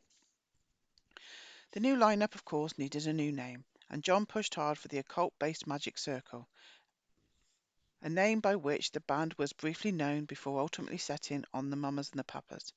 They proved to be a rather short-lived band, recording and performing only from 1965 to 1968, with a brief reunion in 1971 to satisfy contractual obligations to their record company. During that time, the band produced 5 albums and 11 top 40 singles. To date, the lineup has sold nearly 100 million albums. The Mamas and the Papas freshman album, If You Can Believe Your Eyes and Ears, was released in early 1966 and rose to the very top of the charts. It was downhill from there. While recording their second album in June 1966, Michelle was discharged from the band due to the fact that she was having an affair with Denny Docherty and was causing severe friction between the group. By August, though, she was back, which didn't prevent the group's second album from performing rather poorly. The third, recorded in 1967 and entitled Deliver, failed to live up to its name. Then in June of that year, the Mamas and the Papas delivered a closing set at the Monterey Pop Festival, and almost everyone agrees was pretty wretched. Oh, it was awful. They can't sing. Such a shame. 2 months after Monterey, the band made their final television appearance on The Ed Sullivan Show. 2 months after that, the quartet headed off to Europe while recording their fourth album, The Papas and the Mamas. Shortly thereafter, the band broke up. John tried his hand at a solo career with the unsuccessful release of John Phillips' The Wolf King of LA, which bore the logo of his own Warlock Records. To satisfy record label demands, the group then briefly reformed for their fourth album, People Like Us. Following that unsuccessful venture, the band once again dissolved. During the heyday of the Mamas and the Papas, John and Michelle Phillips knew and regularly played host to virtually everyone of importance in the Canyons. In addition to all the singers and musicians living in Laurel Canyon, the power couple's circle of friends included Warren Beatty, Peter and Jane Fonda, Jack Nicholson, Terry Melcher, and girlfriend Candice Bergen, Marlon Brando, Roman Polanski and Sharon Tate, Abigail Folger and Wojtek Frykowski, soon-to-be-dead gossip columnist Steve Brandt, Larry Hagman, presidential brother-in-law Peter Lawford, fresh from his alleged involvement in covering up the murder of Marilyn Monroe, Dennis Hopper, Ryan O'Neal, Mia Farrow, ethical, no, ethereal Freemason Peter Sellers, Zsa Zsa Gabor, and a short, scraggly singer-songwriter by the name of Charles Manson. There were, to be sure, numerous ties between the Mamas and the Papas and Charles Manson, and between the Mamas and the Papas and the Cielo Drive victims. John Phillips, for example, had invested $10,000 in J. Seberg's business adventure, Sebring International, which was rumoured to have been a front for various illegal activities, including drug trafficking. Probably children trafficking as well. Michelle Phillips had a brief affair with Roman Polanski in London while Polanski was married to the soon-to-be murdered Sharon Tate. During that same sojourn in London, Tate was reportedly initiated into the practice of witchcraft. Mama Cass, as previously noted, lived across the road from the house at 2774 Woodstock Road, occupied by Folger and Frykowski. Both homes were frequently visited by known drug dealers. Regulars at Cass's home included Pick Dawson, also a regular at the Frykowski-Folger home and at the Tate-Polanski home, the son of a US State Department official who, according to John Phillips, was suspected by authorities of using diplomatic pouches to move drugs between countries. And Billy Doyle, a local dealer who Dennis Hopper claimed was filmed while being flogged at the Tate-Polanski house just 3 days before the murders. Another regular was Bill Mentzer, later convicted of the brutal murder of Cotton Club producer Roy Radin. The LAPD once described Mentzer as a member of some kind of hit squad. So dark was the scene at the home of the Lady of the Canyon that, according to journalist Maury Terry, 4 of the LAPD's initial prime suspects in the Tate killings were drug dealers associated with Cass Elliot. And yet, curiously enough, many of the Canyon's peace and love spewing musicians were regulars at Mama Cass's home as well. As Rolling Stone noted in its 40th anniversary edition, Mama Cass Elliot's Cozy Canyon house functioned as a sort of rock salon. In a similar vein, Barney Hoskins wrote in Hotel California that Cass kept permanent open house. Also noted in Hoskins's tome was that the Laurel Canyon scene all spun around him and Cass, with the him in this case being David Crosby, who, like Cass, had an insatiable appetite for potent painkillers like Demerol, Dilaudid, and Percodan. Don't know those last two. Crosby was one of many Canyonites who regularly dropped by Cass's place to hang out and engage in impromptu jam sessions and to mingle with some seriously disreputable characters. Also a regular at Cass's place by some reports was Charlie Manson himself. According to Ed Sanders, it was at Cass's home that Charlie first met her neighbour, coffee heiress Abigail Folger, who helped finance Kenneth Anger's films, like the one that was supposed to star Godot Polikas, but instead starred Mansonite Bobby Beausoleil. According to Maury Terry, the rather notorious Process Church of the Final Judgment, which evidence suggests had deep ties to the Manson Son of Sam and Cotton Club murders, also came knocking on Cass's door, actively seeking to recruit her, as well as John Phillips and Terry Melcher. Terry has written that the Manson family's iconic bus was seen parked at the home of John and Michelle Phillips in the fall of 1968. Some reports also hold that Manson attended a New Year's Eve party at the couple's home on December 31st, 1968, just months before the murders began. So close were the ties between the Mamas and the Papas in the Manson clan that both John Phillips and Mama Cass were slated to appear as witnesses for the defense at the family's trial, though neither were ever called. For a band that sang about being safe and warm if I was in LA, the members of the Mamas and the Papas kept some pretty dangerous company in the city of Los Angeles. Speaking of dangerous company, not long after the band hit the charts, Tamar Hoddle received a postcard from Michelle Phillips asking her to watch their scheduled performance on The Ed Sullivan Show and to then meet the group at San Francisco's Fairmount Hotel before a scheduled concert. Tamar showed up with her father George at her side. The two, as with Graham and Robert Parsons, apparently still maintaining a close relationship, and Tamar, George, John, Michelle, Denny, and Cass embarked on a drug-fueled pre-show odyssey. By 1970, John and Michelle had divorced. Many years later, Michelle would reveal that their time together had included at least one episode of domestic violence, one that she was still reluctant to discuss. It was serious. I ended up in hospital. That's all I'll say about it. The union had yielded John a second daughter, Gilliam Chynna Phillips, born February 12, 1968, in Los Angeles. On January 31st, 1972, John Phillips married for the third time to actress and Crowley aficionado Genevieve Waite. On the wedding guest list was soon-to-be Governor Jerry Brown and soon-to-be Lieutenant Governor Mike Curb. The couple's time together would be marked by wildly out-of-control drug consumption and the birth of two more offspring. Tamerlane, whose name is perhaps in part an homage to Tamar Hoddle, and Bijou Lily, who was taken away and placed in foster care in Bolton Landing, New York, after her drug-addled parents were deemed unfit to raise her. In June 1972, shortly after marrying Waite, Phillips moved into a canyon home at 414 St. Pierre Road that had been built by William Randolph Hearst. The Rolling Stones had just vacated the property, and their trusty sidekick, Gram Parsons, was still hanging around and would grow very close to John Phillips. Parsons, though, would soon turn up dead, while John would head off to London, where he reportedly planned to record a solo album with assistance from Mick Jagger and Keith Richards. That project never got off the ground, as Phillips' addictions rendered him impossible to work with. Cass Elliot turned up in London the very next year, but unlike her former bandmate, her trip abroad was to be one way.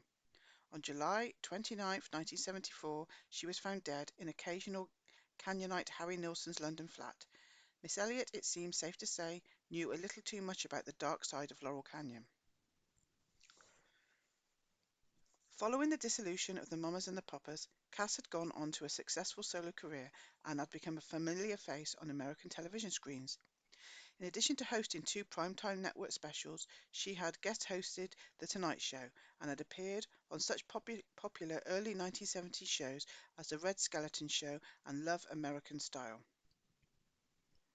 I don't know if that's three different shows. She had married twice, and in 1963 to vocalist Jimi Hendrix in what was reportedly a platonic arrangement aimed at getting Hendrix a draft deferment. During that first marriage, which was annulled in 1968, Cass had given birth to a daughter, Owen Vanessa Elliott, born on April 26, 1967. Hendrix, however, was reportedly not the father, and Cass steadfastly refused to reveal who Owen's true father was. In 1971, following the breakup of the band, Cass married again to Baron Donald von Weidenmann, a wealthy Bavarian heir. That marriage collapsed after just a few months, though, and Cass was single when she died, just a few years later. Owen, already fatherless, was just 7. Denny Doherty, meanwhile, went on to host a popular variety show in Canada, as well as perform in various formations of the New Mamas and the Papas. He passed away on January 19, 2007, reportedly due to kidney failure. Michelle Phillips released an unsuccessful solo album and then switched gears and went on to a successful acting career. gracing the small screen in such hit shows as Knots Landing, Hotel, and Beverly Hills 90210. She continued to have numerous flings and has married several more times. She is currently the only living member of the original Mamas and the Papas.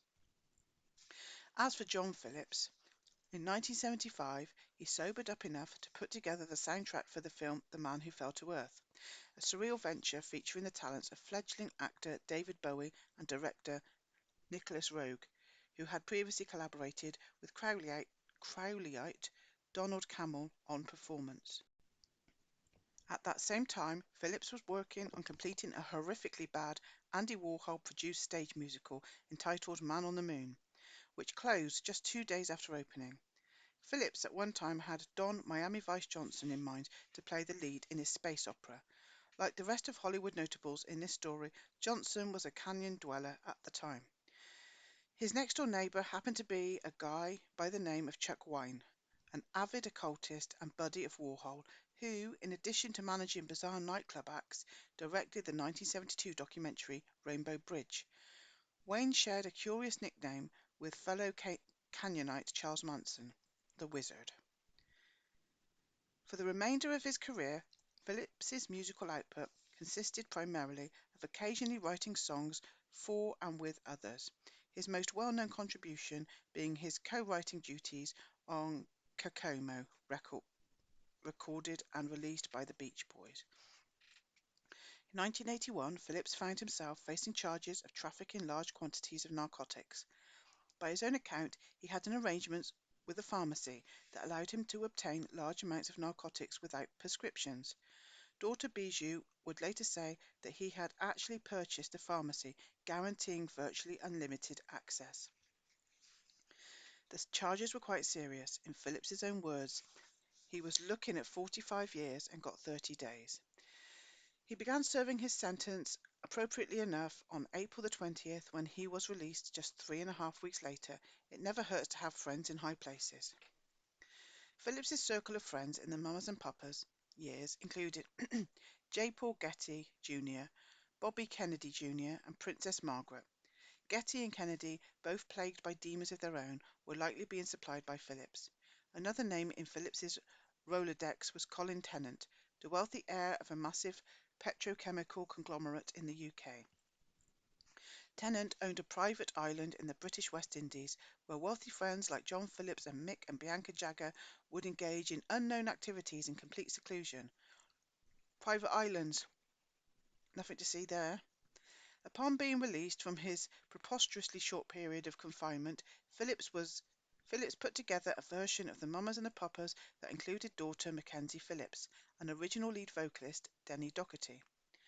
Scott Mackenzie, who had summoned all the runaways across the country to come to San Francisco with flowers in their hair, later replaced Doherty.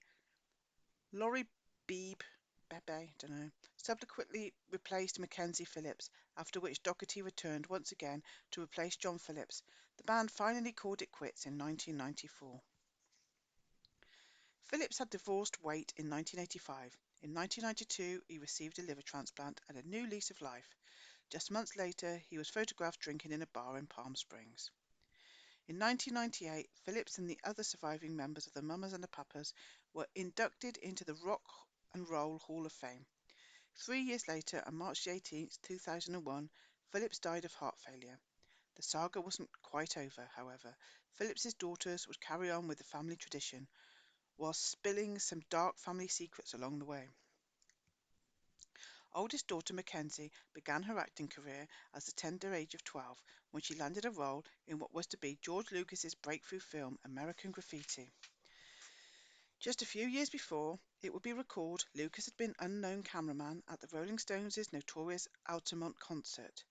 During the filming of Graffiti in 1972, John Phillips, who I'm sure had lots of important business to attend to and therefore little time to look after his daughter, signed over legal guardianship of Mackenzie to producer Gary Kurtz.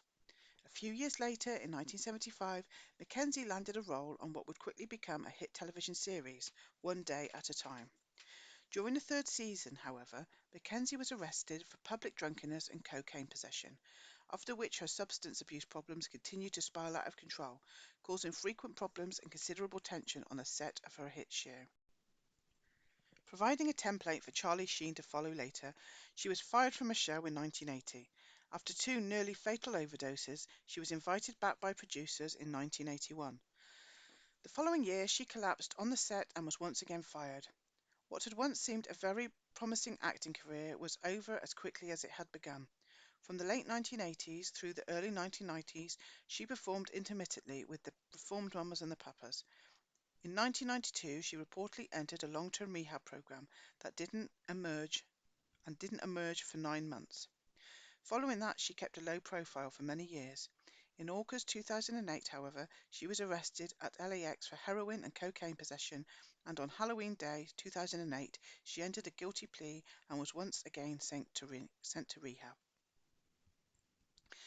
A year later, in September 2009, Mackenzie released her tell-all memoir, High on Arrival, which painted a disturbing picture of her late father. In addition to introducing her to drugs at the age of 11 by injecting her with cocaine, Mackenzie claimed that Papa John had raped her on the eve of her first marriage and had engaged in an incestuous affair with her that spanned a decade and ended only before she became pregnant and did not know who the father was. A scenario, it should be noted, with remarkable parallels to the ordeal endured by Michelle's surrogate mother, Tamar Hodel. Brilliant. John Phillips's memoir, covering the time period in question, made no mention of the illicit relationship with his daughter. He did, though, claim that Mackenzie was once raped at knife point by an unknown assailant. He also noted, shockingly enough, that Mackenzie's house in Laurel Canyon was destroyed by fire. That, as we all know, hardly ever happens. The year after dropping her bombshells, Mackenzie appeared on what is arguably the most appalling reality show to ever hit the airwaves, Celebrity Rehab, in a role far removed from her glory days on a hit primetime show. The same year, Sister Chynna Phillips entered rehab as well, though she was reportedly seeking relief from anxiety. Chynna first captured the spotlight in 1990 as one-third of the vocal group Wilson Phillips, alongside Carney and Wendy Wilson, offspring of reclusive beach boy Brian Wilson. That group though, proved to be very short-lived, as did Chynna's musical career. In 1995, Chynna married actor William Baldwin. In 2003, she became what Vanity Fair described as a fervent born-again Christian. She was baptized in brother-in-law Stephen Baldwin's bathtub. The magazine also quoted Chynna as saying that, "Being a mom is challenging for me. My perspective is warped." Like her older sisters, Bijou Lily Phillips, born on April 1st, 1980, just a year before her father was harshly punished for running a major narcotics trafficking operation, merged into the fast lane at a very young age. Her mother was addicted to heroin while carrying her, and Bijou was candidly described herself as a crack baby. Raised partially in a foster home, she was reunited with her father by the courts when in the third grade. That wasn't necessarily a good thing. Described by Index magazine as a wild child who, through fate and circumstance, was somehow allowed to partake of New York's nebulous nightlife at an age traditionally more suited to playing with dolls, Bijou was a cover model from a very young age. She was also the 14-year-old star of a Calvin Klein ad campaign that many people, as well as the US Justice Department, considered to be borderline on child pornography, and that Bijou herself referred to as the kiddie porn ads. Brilliant. Bijou told her interviewer from Index that coaching her and creepily lurking behind the scenes of that notorious Calvin Klein photo shoot, I'm guessing as a technical advisor, was this porn guy. The interviewer identified that porn guy as Ron Jeremy, who is not your run-of-the-mill porn guy, and not just because he is arguably the world's most famous porn star. He is also a very well-connected porn star. His mother, for example, was an asset of the OSS, precursor to the CIA. His uncle has ties to notorious gangster Benjamin Bugsy Siegel, and he attended high school with none other than future CIA Director George Tenet. Bijou has alluded to the fact that Mackenzie was not the only Phillips daughter to receive unwanted attention from Papa John. In her music can be found the lyrics such as "He touched me wrong." Asked directly about such references, she told an interviewer that she had made this decision not to talk to the press about anything that's gone on in my life, but just to write music about it. They can interpret it themselves. though she then quickly added, "It's blatantly obvious." The youngest of the Phillips clan also acknowledged that she has a daddy tattoo on her rear. "That was done during a time," she said, "when I was a pretty sick puppy." Bijou made her film debut in 1999 and has a number of low-profile film and television roles since then. Most recently, she has had a recurring role on the television series Raising Hope as, of all things, a serial killer. She is currently an avid Scientologist. Many of the problems she has faced, she ultimately realized, stem from the fact that she'd never been shown respect by my parents. I'd always been treated like an object, not a human. I don't know which one of the daughters, but one of them was sent off to get drugs as a child for John Phillips. Brilliant. Chapter 19, Hungry Freak's Daddy, Frank Zappa. This is a quote from Barney Hoskins, author of Hotel California. "The fact that Frank Zappa was one of the most prominent rock star residents of Laurel Canyon didn't change the fact that he viewed the Flower Power Underground with amused contempt." And this is Jefferson Airplane vocalist Grace Slick. Frank openly made fun of the very counterculture he was helping to sustain. Frank Zappa was born on the first day of winter in the year 1940 in Baltimore, Maryland. Precisely 64 years later, on the winter solstice of 2004, his first grandchild, Matilda Plum Duchette, would be born to daughter Moon Unit Zappa.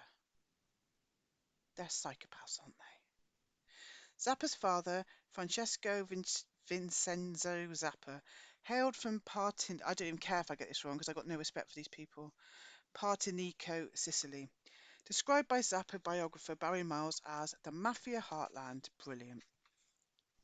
Francesco was of Greek and Arab ancestry, while his wife Rosa Marie was a blend of Italian and French.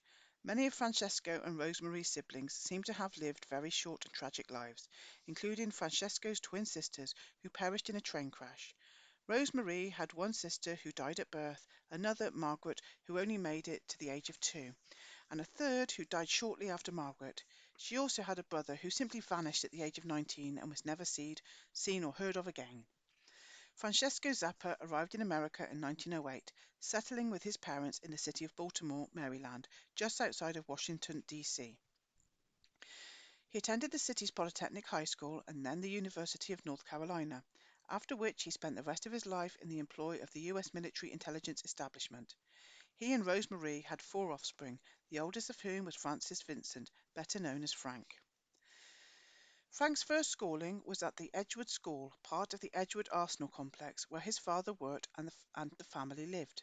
Edgewood was, for the uninformed, the long-time home of U.S. chemical warfare research, as well as being, by the government's own admission, the site of human mind control experimentation in post-World War II years. Project Paperclip people.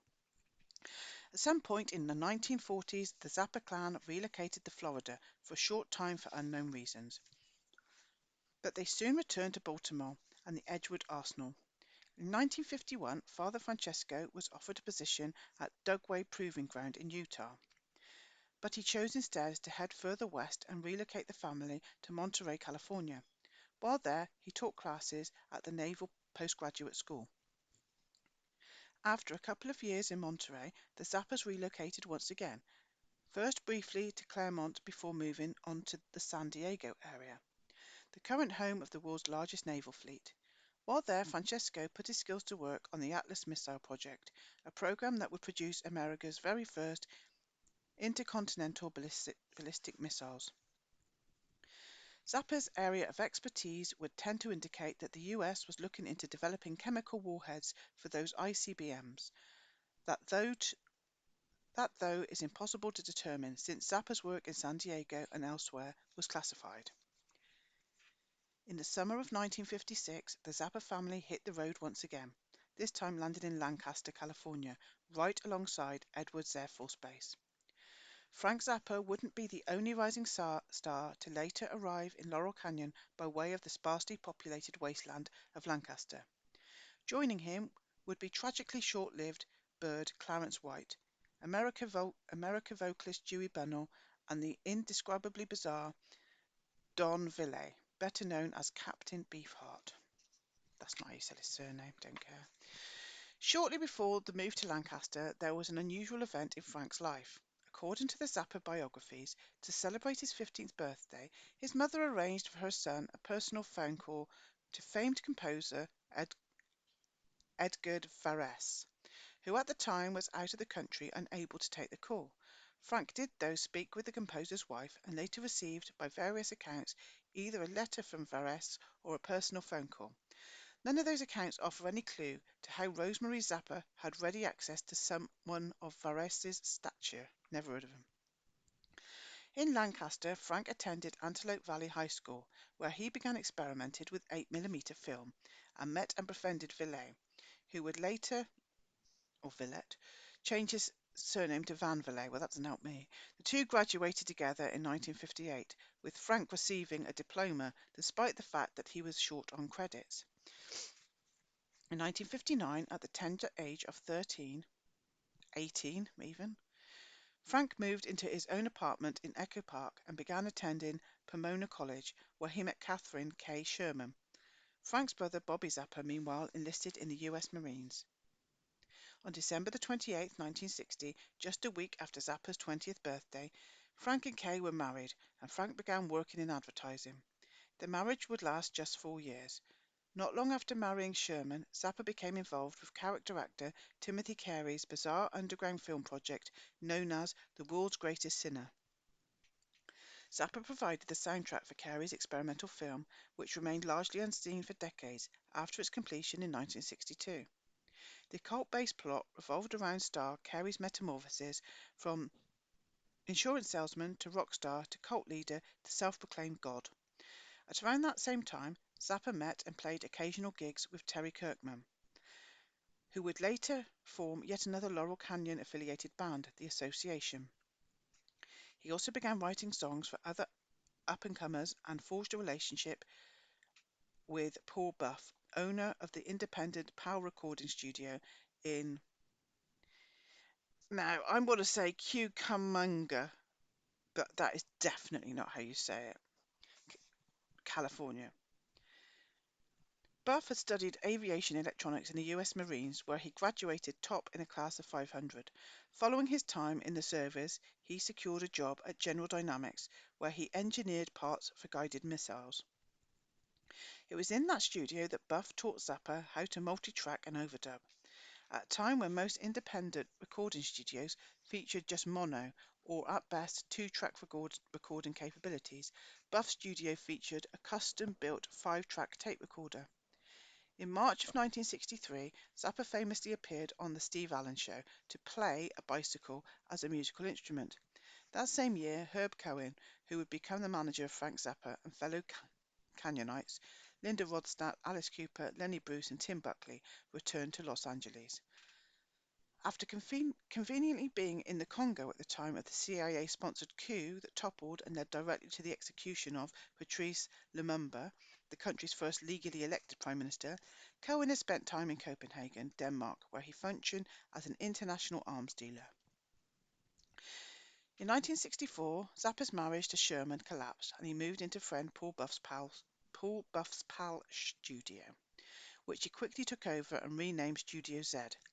Not long after, in a curious incident in March 1965, Zappa was charged with conspiracy to commit pornography. After accepting an offer to produce erotic audio tapes in his studio home, he was sentenced to a 6-month stint in jail, but all 10 days were suspended.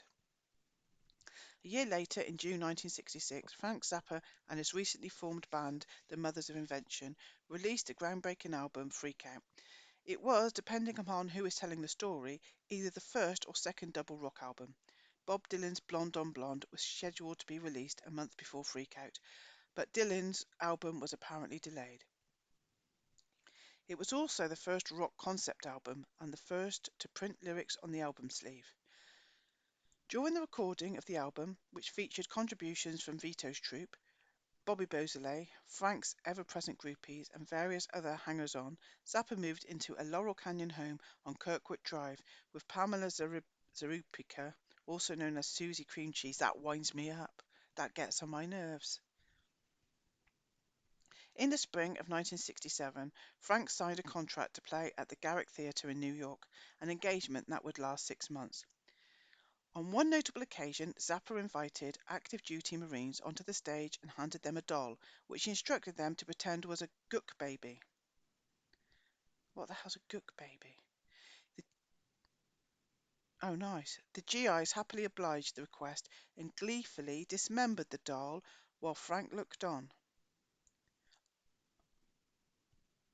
Nice. Though Marines weren't normally part of the show, concerts by the mothers often included the hurling of severed baby doll heads into the crowd of gaping groovers. Brilliant. As former GTO Pamela DeBar remembers in her book I'm with the Band, it was a practice that Zappa protege Alice Cooper would greatly expand upon. These people are nutters. On the I'm making myself laugh here. These people are absolute nutters. On the autumnal equinox of 1967, Zappa married Navy brat Adelaide Gale Slopeman. Yeah, lovely people these, aren't they? Who was then working as former cop gangster Elmer Valentine's personal assistant, overseeing the operations of the Whiskey A Go-Go and the Trip. Just 1 week later, on September the 28th, 1967, daughter Moon Unit Zappa was born. Nutters! She would ultimately be joined by 3 siblings, each bearing a progressively more bizarre name. Dweezil Zappa, Achmet Amuka Rodan Zappa, and Diva Thin Muffin Pidgin Zappa. Nutters, absolute nutters. All would be, it's not crazy and wild and wacky and fun, it's ridiculous. These people get on my nerves. All would be pulled out of school at the age of 15, and their father would refuse to pay for any of them to attend college. Well, no, because they had to be in showers with their friends. So, the Zappas soon returned to Laurel Canyon and took up residence in what had already become the community's most notorious commune, the iconic log cabin. Or DeBarre, I don't fucking know, described the living conditions for her and other future members of the GTOs. Lucy and Sandra shared the vault in the basement of the log cabin that Tom Mix built. Directly across from the vault was a large closet where Christine Fricker privately resided. In a closet. The basement featured a second walk-in vault that was frequently occupied by Carl Franzoni, to whom the Zappa song Hungry Freaks Daddy was dedicated. People lived in every nook and cranny of the property, as well as on the grounds, which came complete with a stream and mini lake, caves and hideaways. Yeah, I'm sure they came in handy.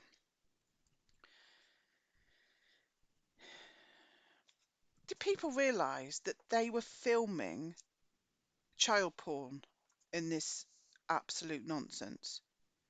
And they were trafficking people, and they were doing exactly the same as Epstein and Diddy were doing. Do people realise that? That that's what this is? So that they can blackmail politicians, etc. Do people get that? I'm sure you do. I just wanted to hammer it home in case you're just about to put one of their records on, like me with the mamas and the papas. I'm cross with myself. I'm not just cross with anybody else, I'm cross with myself about this. Also at that time, Zappa and manager Cohen jointly launched 2 new record labels, Bizarre Records and Straight Records. I like the Monkees too. I like the Byrds. I like Love. I like all of this. Used to like Frank Zappa, think he's an absolute bellend now, but moving on. Along with a recording of comic Lenny Bruce's last live performance, the labels would deliver to the world some of the oddest and most outrageous acts ever committed to vinyl, including the partially underage GTOs, shock rocker Alice Cooper, Captain Beefheart and his Magic Band, and Larry Wildman Fisher. When discovered and signed by Zappa, Fisher was a self-styled street singer with a colourful history and a noticeable lack of songwriting and vocal talent. Born on November the 6th, 1944, Larry lost his father when he was quite young. Have you noticed that they're all orphans as well? and his mother was described as being emotionally distant and verbally abusive.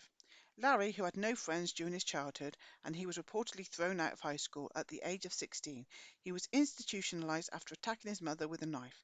He later made 2 additional attempts to kill his mother and attacked his brother on at least 1 occasion as well. I'd want him around my kids. I don't know about you. In 1963, he was institutionalized once again at Camarillo State Hospital, where he was subjected to repeated electroshock treatments. They did all kinds of things to me, Fisher once said, like I was like a guinea pig. He was released in 1964 and was committed again 2 years later in 1966. Accounts vary as to whether he was released or whether he escaped in this instance. One way or another, he was back out in 1968, although he was never welcomed home again, and so took to the streets, singing for change. It was there that he was discovered by Zappa, who released Fisher's first single in October 1968, and appropriately enough, the Bizarre label. Fisher's magnum opus, An Evening with Wildman Fisher, hit record stores on April the 28th, 1969. The double album, produced by Zappa, featured Fisher on the cover holding a knife to a maternal figure. Later in that year, Zappa got Fisher a booking on Rowan and Martin's Laugh-In. It wasn't long before Larry had bitterly parted ways with Zappa, following an incident in which Fisher angrily threw a bottle that narrowly missed hitting infant Moon Unit. Mark, his kid's called Moon Unit. Mark knows that. Larry thereafter dropped out of sight for several years. Oh, it's quirky. Oh, they're mad, they are, aren't they? Quirky. Those military service biological warfare men. Quirky hippies. Sorry. Larry thereafter dropped out of sight for several years, surfacing again in 1975 when he wrote and sang a jingle for the newly launched Rhino Records. In 1977, Rhino returned the favour by releasing Fisher's second album, Wild Mania, to less than critical acclaim. Billy Mooney, I don't care if I get the names wrong, Mark, because I've got no respect for these people. Yet another former child actor co-produced Fisher's third and fourth albums, Pronounced Normal 1981 and Nothing Scary 1983, both on the Rhino label.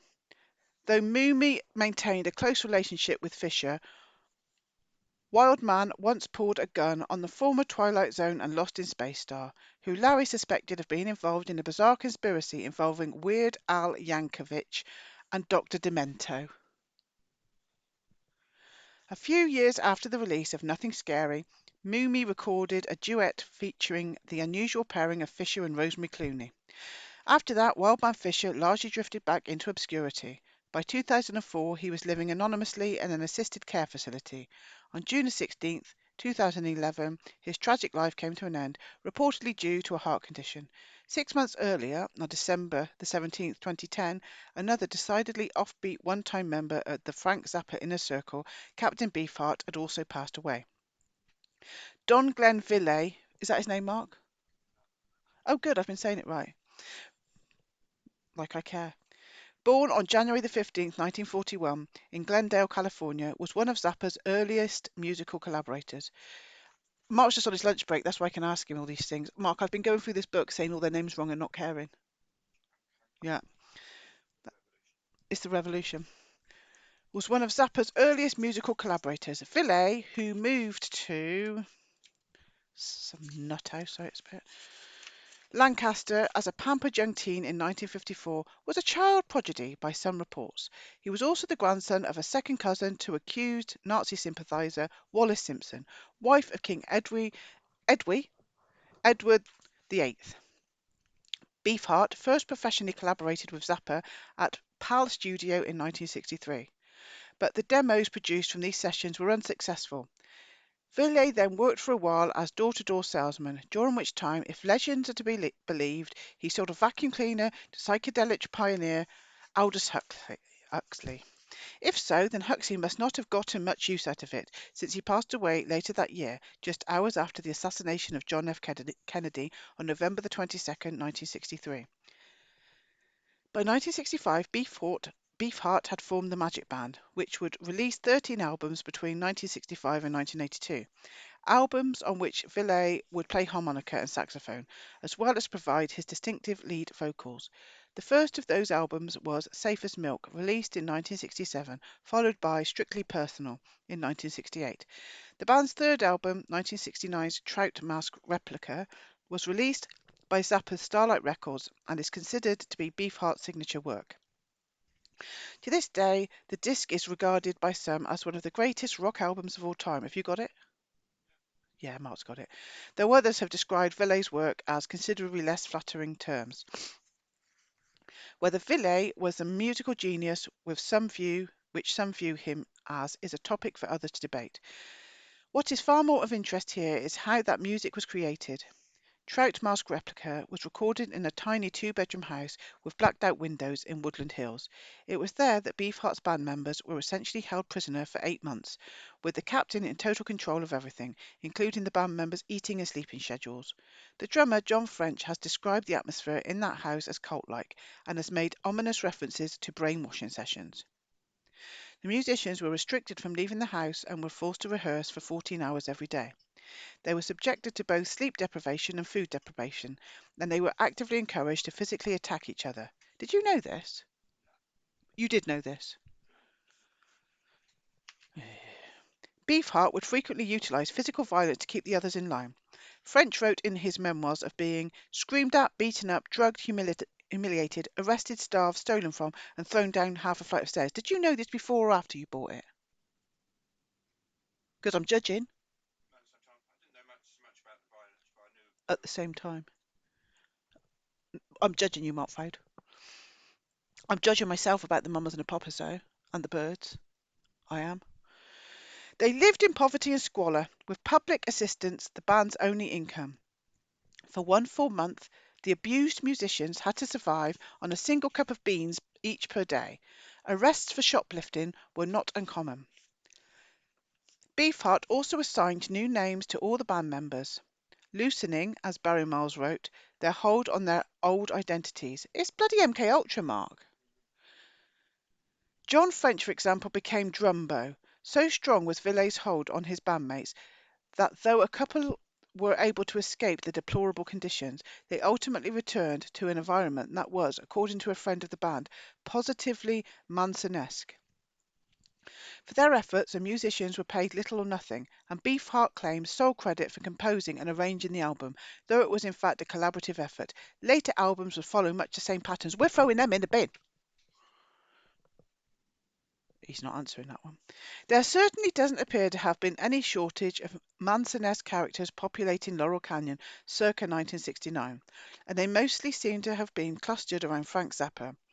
We have already seen how Vito Porlacast, don't know if that's how you say it and don't care, who ran the Mother's Freak sideshow, had clear parallels to Manson, and was even described by those close to him as being very Manson-like.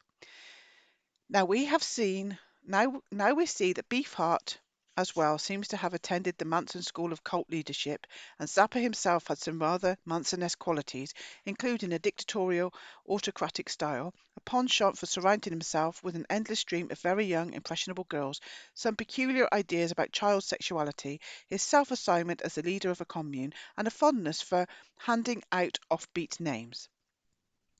It should also be mentioned here, I suppose, that Manson associate Phil Kaufman served as Zappa's road manager for a time, and according to Ed Sanders, in early May 1969, Beausoleil went to Frank Zappa, the brilliant composer and producer, and wanted Zappa to come to the ranch to hear the music, an invitation that was reportedly declined. Less than 2 months later, Beausoleil would conspire to murder musician Gary Hinman. They're all nutters. 1969 was also the year that Zappa dissolved the original Mothers of Invention. Together for just 5 years, there had always been tension within the band, owing primarily to Zappa's dictatorial style. Frank was viewed by many as a control freak, and he was widely seen as being cold and emotionally distant, even with his immediate family. He chose to spend the vast majority of his time alone in his home studio, where it was understood that he was never to be disturbed. He was also viewed by band members and others as elitist, owing in part to his habit of staying at a different hotel than the rest of the band while on the road. David Andale, no idea, of MGM Records perhaps summed up Zappa best. I always felt there was something a little totalitarian about Frank. I was awed by the clarity of the vision and his ability to make it happen, but it was without warmth. Some viewed with suspicion Zappa's fondness for taking out full-page ads in the local LA Free Press, ostensibly to report on band news. According to Miles, there were dark mutterings about Frank's attempt to control the freak scene, that is, that he openly disdained and yet still sought to control. The other mothers, notes Miles, were concerned by Frank's somewhat messianic diatribes. Around that time, Zappa gave up his role as ringleader of the log cabin and bought a house high up in the hills of Laurel Canyon on Woodrow Wilson Drive. In stark contrast to his readily accessible prior lodgings, the new home was isolated and security was very tight, including a guardhouse and a closed-circuit television system. It was there that Zappa would live out the remainder of his years. The log cabin, meanwhile, was taken over by Eric Burdon of British rock band The Animals. The cabin, by then, had become a mandatory stop for all visiting British invasion bands. According to biographer Barry Miles, the cabin's new ringleader didn't much care for working with the former occupant, comparing working with Zappa to working with Hitler. Zappa's move and his new-found obsession with security were said to be prompted in part by a curious visit to the log cabin in summer of 1969, the summer of the Tate LaBianca murders. A man identified as the Raven arrived yielding a gun. Little else seems to be known about the incident, but it is interesting to note that just a few years earlier, a guy who was very fond of that moniker had arrived in California, also known as the Reverend Jim Jones of the People's Temple. He would become a rather infamous figure. Frank Zappa remained an enormously prolific composer, arranger and performer of music throughout his life, sometimes playing with various incarnations of the Mothers. Although never a huge commercial success and almost never heard on the radio, his immense body of work is widely respected among fellow musicians and is considered to be hugely influential. What is far more of interest here, though, are some specific events from Zappa's later years. On July 14, 1982, while Zappa was performing on his father's home turf in Palermo, Sicily, a war broke out between tear gas-yielding police and inexplicably armed audience members.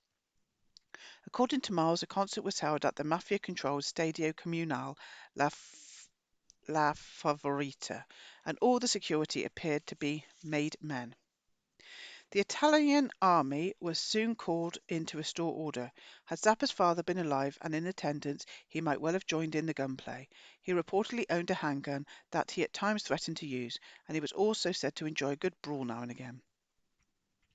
In September 1985, Frank testified before the Senate Commerce, Technology and Transportation Committee, taking Tipper Gore's PMRC committee to task over the issue of record album labeling. This is said to have ignited in Zappa a passion for politics to such an extent that he dabbled with the idea of running for president. What he ultimately decided to do instead was serve as something of a frontman for organizations like the World Bank, the International Monetary Fund, and the World Trade Organization. In 1990, he visited Czechoslovakia at the request of newly installed President Václav Havel, who asked him to serve as a consultant on trade and tourism. Zappa was treated by the Czech administration, which wasn't nearly as popular at home as it was in the West, as though he was making an official visit. He announced that he had come to Czechoslovakia to see communism die. I have been an enthusiastic capitalist for years. He also announced his intentions of starting up an international consulting firm aimed at breaking down barriers in Western trade and investment. Toward that end, he began meeting with multinational corporate entities that had an interest in investing in Czechoslovakia.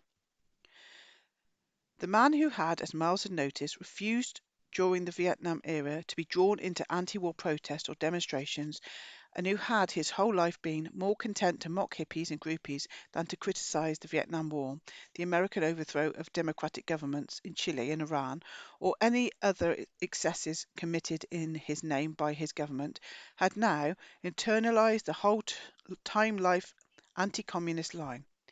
Following his escapades in Czechoslovakia, Zappa made a number of trips to Russia to facilitate business deals through what he dubbed his international licensing, consulting and social engineering business enterprise. Social engineering, business enterprise. Social engineer, I'll say it one more time. Zappa's role as unofficial frontman for the World Bank came to a premature end when he died of prostate cancer on December the 4th, 1993, just a couple of weeks short of his 53rd birthday. Rather bizarrely, he was laid to rest in an unmarked grave following a private ceremony less than 24 hours later. And it was not until the next day, December the 6th, 1993, with the body already safely in the ground, that his death was announced to the world. In 2001, son Ahmet began dating actress Rose McGowan. Mark said that she's the one that's part of the Me Too accusing Harvey Weinstein, if it's the same one, whose colourful history included spending part of her childhood in the paedophilic Children of God cult. Her father ran a chapter of the sect, which also bequeathed to Hollywood the Phoenix brothers, Joaquin and River, the latter of whom died under mysterious circumstances at the tender age of 23 outside the Viper Room, very near the mouth of Laurel Canyon on Halloween night, 1993. I swear to God, Johnny Depp's got something to do with that, Annie. Annie? I don't know. I might be wrong. McGowan's previous paramour had been shock rocker Brian Warner, better known as Marilyn Manson, a fourth cousin of bellicose political commentator and one-time presidential candidate Pat Buchanan. Warner, whose stage surname is an homage to who else? Charles Manson, has proudly served as a high priest in Anton LaVey's Church of Satan. Chapter 20, Born to be Wild, John Kay. Here's a quote by Steppenwolf vocalist John Kay. I have an explosive temper. If someone aggravates me, I have been known to put my fist through one or two walls. And this is a quote by Steve Palmer, a member of one of many incarnations of Steppenwolf. John had a hell of a temper when he was doing drugs. Of all the singers, songwriters, and musicians to answer the Piper's call summoning them to Laurel Canyon, none took a longer route there than John Kay, the enigmatic frontman for the band Steppenwolf. Kay, as it turns out, came all the way from Nazi Germany by way of Toronto, Canada, and Buffalo, New York, as did his wife and one of his bandmates. Kay was born Joachim Fritz Kruldat on April the 12th, 1944, in East Prussia, a province of Germany before 1914 that was separated from the rest of the country by provisions of the Treaty of Versailles. Though it remained a German-speaking province, after the plunder and annexation of Poland by the Nazis, it once again became a part of the German state, but only for the next 5 years. After the fall of Nazi Germany, East Prussia ceased to exist, with the northern portion being absorbed by the USSR into Belorussia and southern portion placed under the Polish flag. Kay was born in Tilsit to Fritz and Elspeth Kohldat. Brilliant. Fritz had enlisted in the German army in 1936 and decided to make a career of it, eventually rising to the rank of, oh my God, Oberwatchmeister, that'll have to do, which roughly translates to Brigade Sergeant Major. He was on hand for the invasion of Poland in 1939 and the plunder of France in 1940. With the launch of Operation Barbarossa on the summer of solstice of 1941, Fritz was sent to the Russian front. He last saw his wife at Christmas time in 1943. In March of the following year, she received notification of his death. Between late July and early August of 1944, the widow Elspeth left Tilsit with her infant son. It was a fortuitous exit, given that the Red Army almost immediately thereafter began bombing the region into oblivion. Elspeth had been issued a permit that allowed her to travel anywhere in Germany, and she used it to move herself and Joachim to Arnstadt, crossing the pre-Berlin Wall border in the process. Upon arrival in Arnstadt, Elspeth and Joachim were taken under the wing of the Kranz family, who put a roof over their heads and became their benefactors. Soon enough, Elspeth met Gerard Kaczynski, a former German soldier and prisoner of war who was a mason by trade. In August 1950, Gerard and Elspeth married. For the next 8 years, they would share a home in Arnstadt with Joachim. During those years, young Joachim twice vacationed with his mother in the resort town of Travemünde, which Kay later described as a very popular vacation spot with white beaches and fancy hotels. He also attended the Freie Waldorfschule, an exclusive private school with a perpetual waiting list. Mother, son, and stepfather seemed to travel rather freely, twice crossing over into East Germany and back to visit Gerard's family. Also, while still in Germany, Joachim acquired his first radio and began listening to US Armed Forces radio, where he first heard an early idol, Little Richard. He also acquired a record player and began collecting albums by Little Richard and others, including Elvis and the Everly Brothers. He also attended screenings of rock and roll themed Hollywood films like Elvis's Love Me Tender. At the age of 13, long before leaving Germany, he acquired his first camera. It would appear then that Kay experienced a rather privileged upbringing for a young war refugee. In March of 1958, Gerard, Elspeth, and Joachim packed up and headed off for Toronto, Canada, where several members of the Crawdat and Kaczynski families had already relocated. The trio opted to travel by plane rather than ship, even though flying was a decidedly luxurious mode of travel in those days. Joachim Crawdat, who soon would become John Kay, entered the Canadian school system in the ninth grade.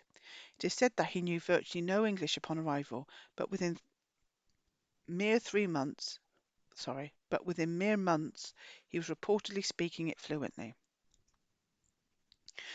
The family quickly acquired a late model Chevy, and John acquired his first acoustic guitar and a reel-to-reel tape recorder.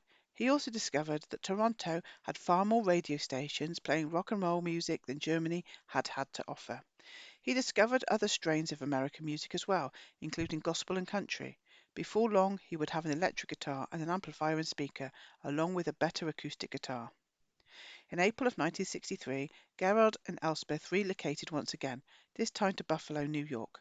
John stayed behind in Toronto to finish up high school, joining his parents a couple of months later.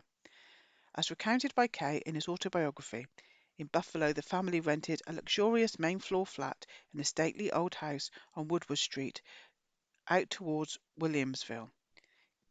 Gerard, according to John, started his own import-export business, a pretty impressive accomplishment for a guy who had just entered the country. The family didn't stay long in Buffalo, choosing instead to pull up roots once again and relocate, this time all the way across the country to Los Angeles, California. Elspeth immediately landed a job at the upscale Bullock's apartment store in Westwood. Bullock's. Within just a few years, she was named manager of the department. Gerard, meanwhile, quickly found the job of his life, working for the German consulate in Los Angeles as the consul general's chauffeur, a job he held from 1964 until 1978. As always, John and his family lived charmed lives. Not only did the parents both quickly land good jobs, but the aspiring rock star son had the good fortune to land in LA at the dawn of a music revolution. John lost no time forging a friendship with Morgan Cavett, who already introduced to readers as the son of Oscar-winning screenwriter Frank Cavett. At the time, Cavett was working as the manager of the new Balladeer coffee house. Morgan also happened to be the godson of poet and writer Dorothy Parker, who had been born Dorothy Rothschild and who had herself lived for many years at the mouth of Laurel Canyon, at the famed Garden of Allah apartments, where she attempted more than once to kill herself. Morgan had also gone to school with doomed canyon musician Lowell George, and he was a close associate of the Velo Paulicast dance troupe. Kay began regularly sleeping on the floor of Cavett's large home, which sat at the mouth of Laurel Canyon, directly behind the Chateau Marmont. Cavett quit his job at the Balladeer soon enough, and Kay took over as manager of the popular club. Among the regulars at the time were soon-to-be Byrds, David Crosby, Roger McGowan, and Gene Clark, and Brian McLean, who would become a member of Love. In his off hours, Kay also began hanging out at the Troubadour and was soon working there as a self-styled floor manager. There he met Van Dyke Parks, who was known at the time for hosting drug-fueled parties attended by the likes of David Crosby and Beach Boy Brian Wilson. By that time, Morgan had rented an apartment in Laurel Canyon, and John regularly camped out there, sleeping in a large walk-in closet. What is it with these walk-in closets? Kay also became a regular at Cyro's, or Cairo's, no idea, and was there along with Vito and his crew when the Byrds hit the scene and ignited the folk rock revolution. Having quickly formed connections to some of the key players in the nascent Laurel Canyon scene, Kay made the rather bizarre decision to leave Los Angeles and his family behind and return to Toronto, hitchhiking there by way of Buffalo.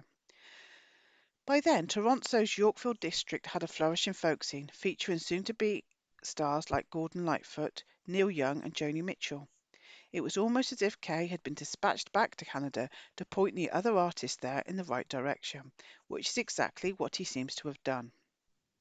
According to Kay's autobiography, within a day or two of his arrival in Toronto, he met the manager of a local club and promptly got a booking that lasted several weeks.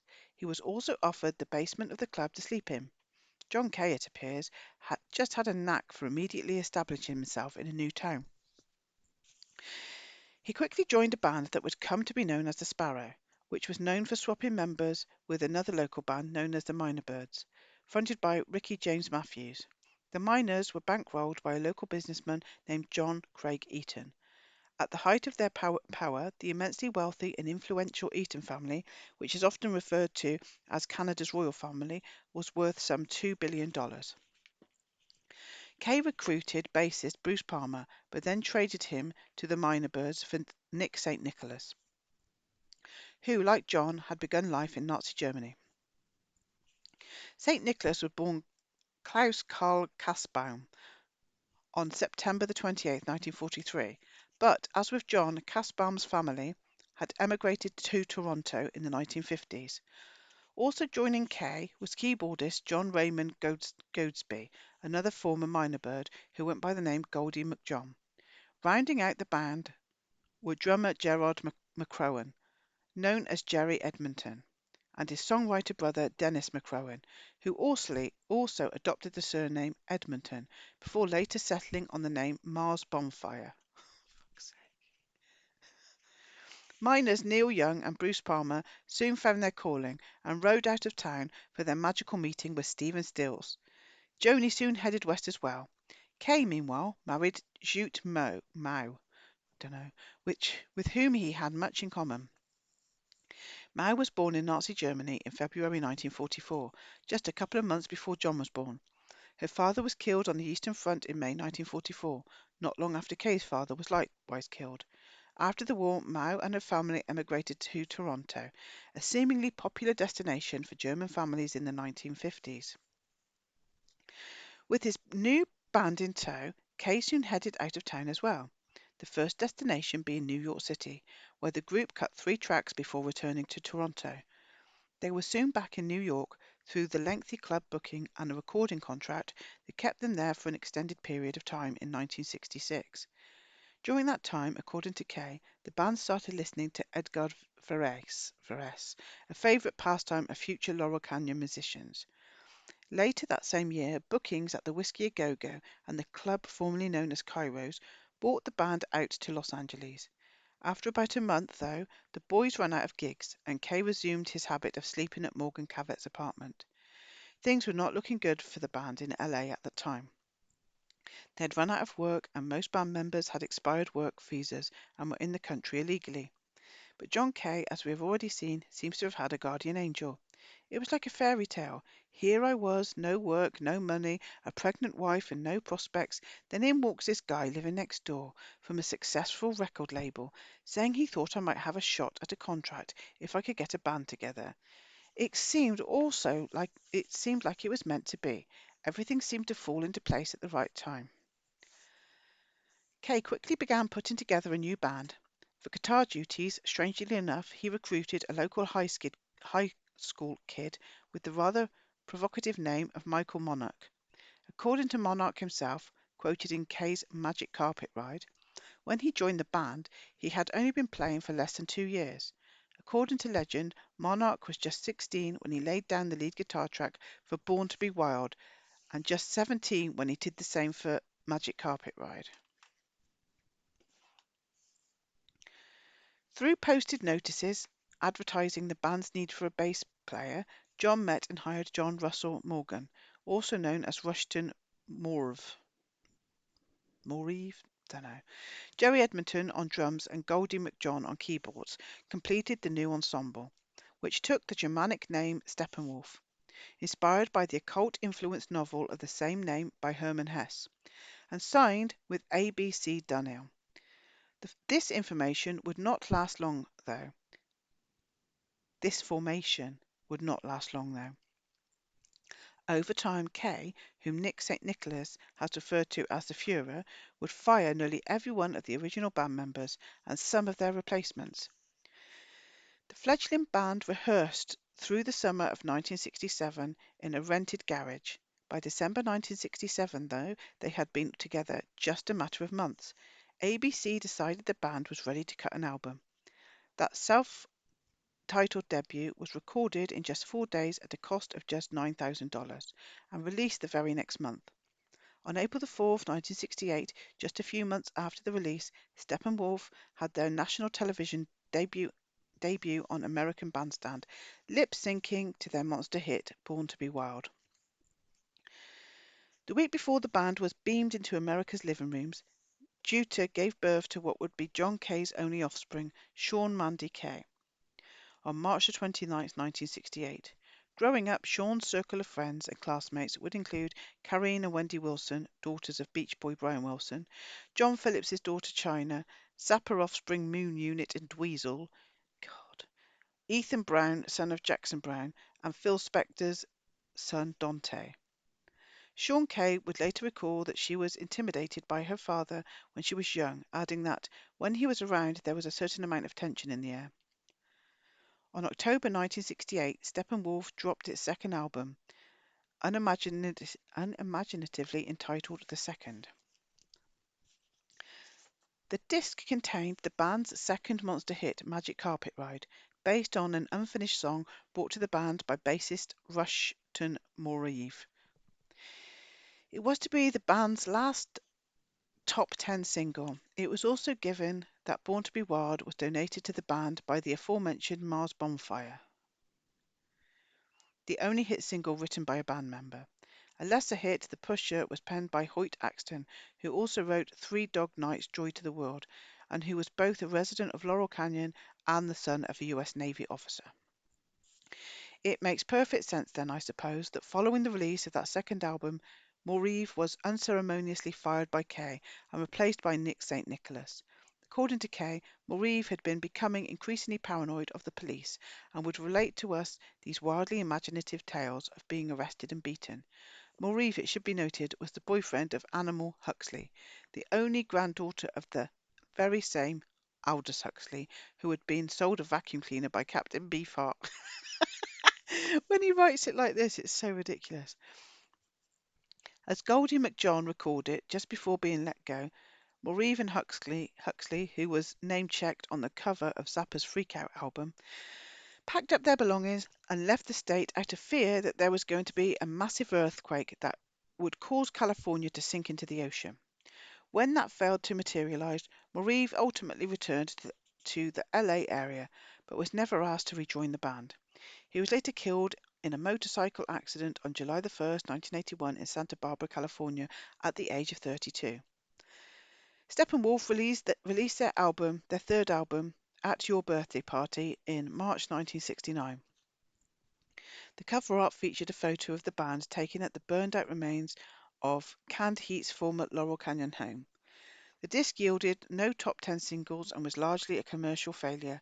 Just a few months later, though, the band's career got a massive boost with the release of the film Easy Rider on July 14, 1969, with a soundtrack that prominently featured Born to be Wild and The Pusher, both pulled from Steppenwolf's debut album.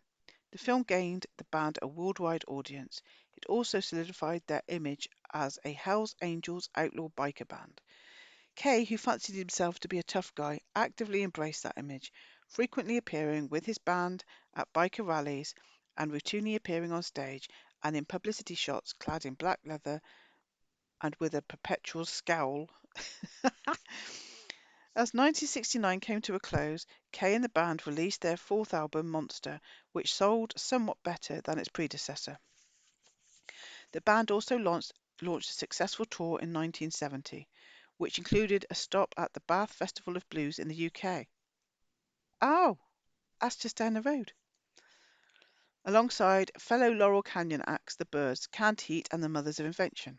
Another Laurel Canyon band, Three Dog Night, which already had three top 10 singles in 1970, tagged along for part of the tour.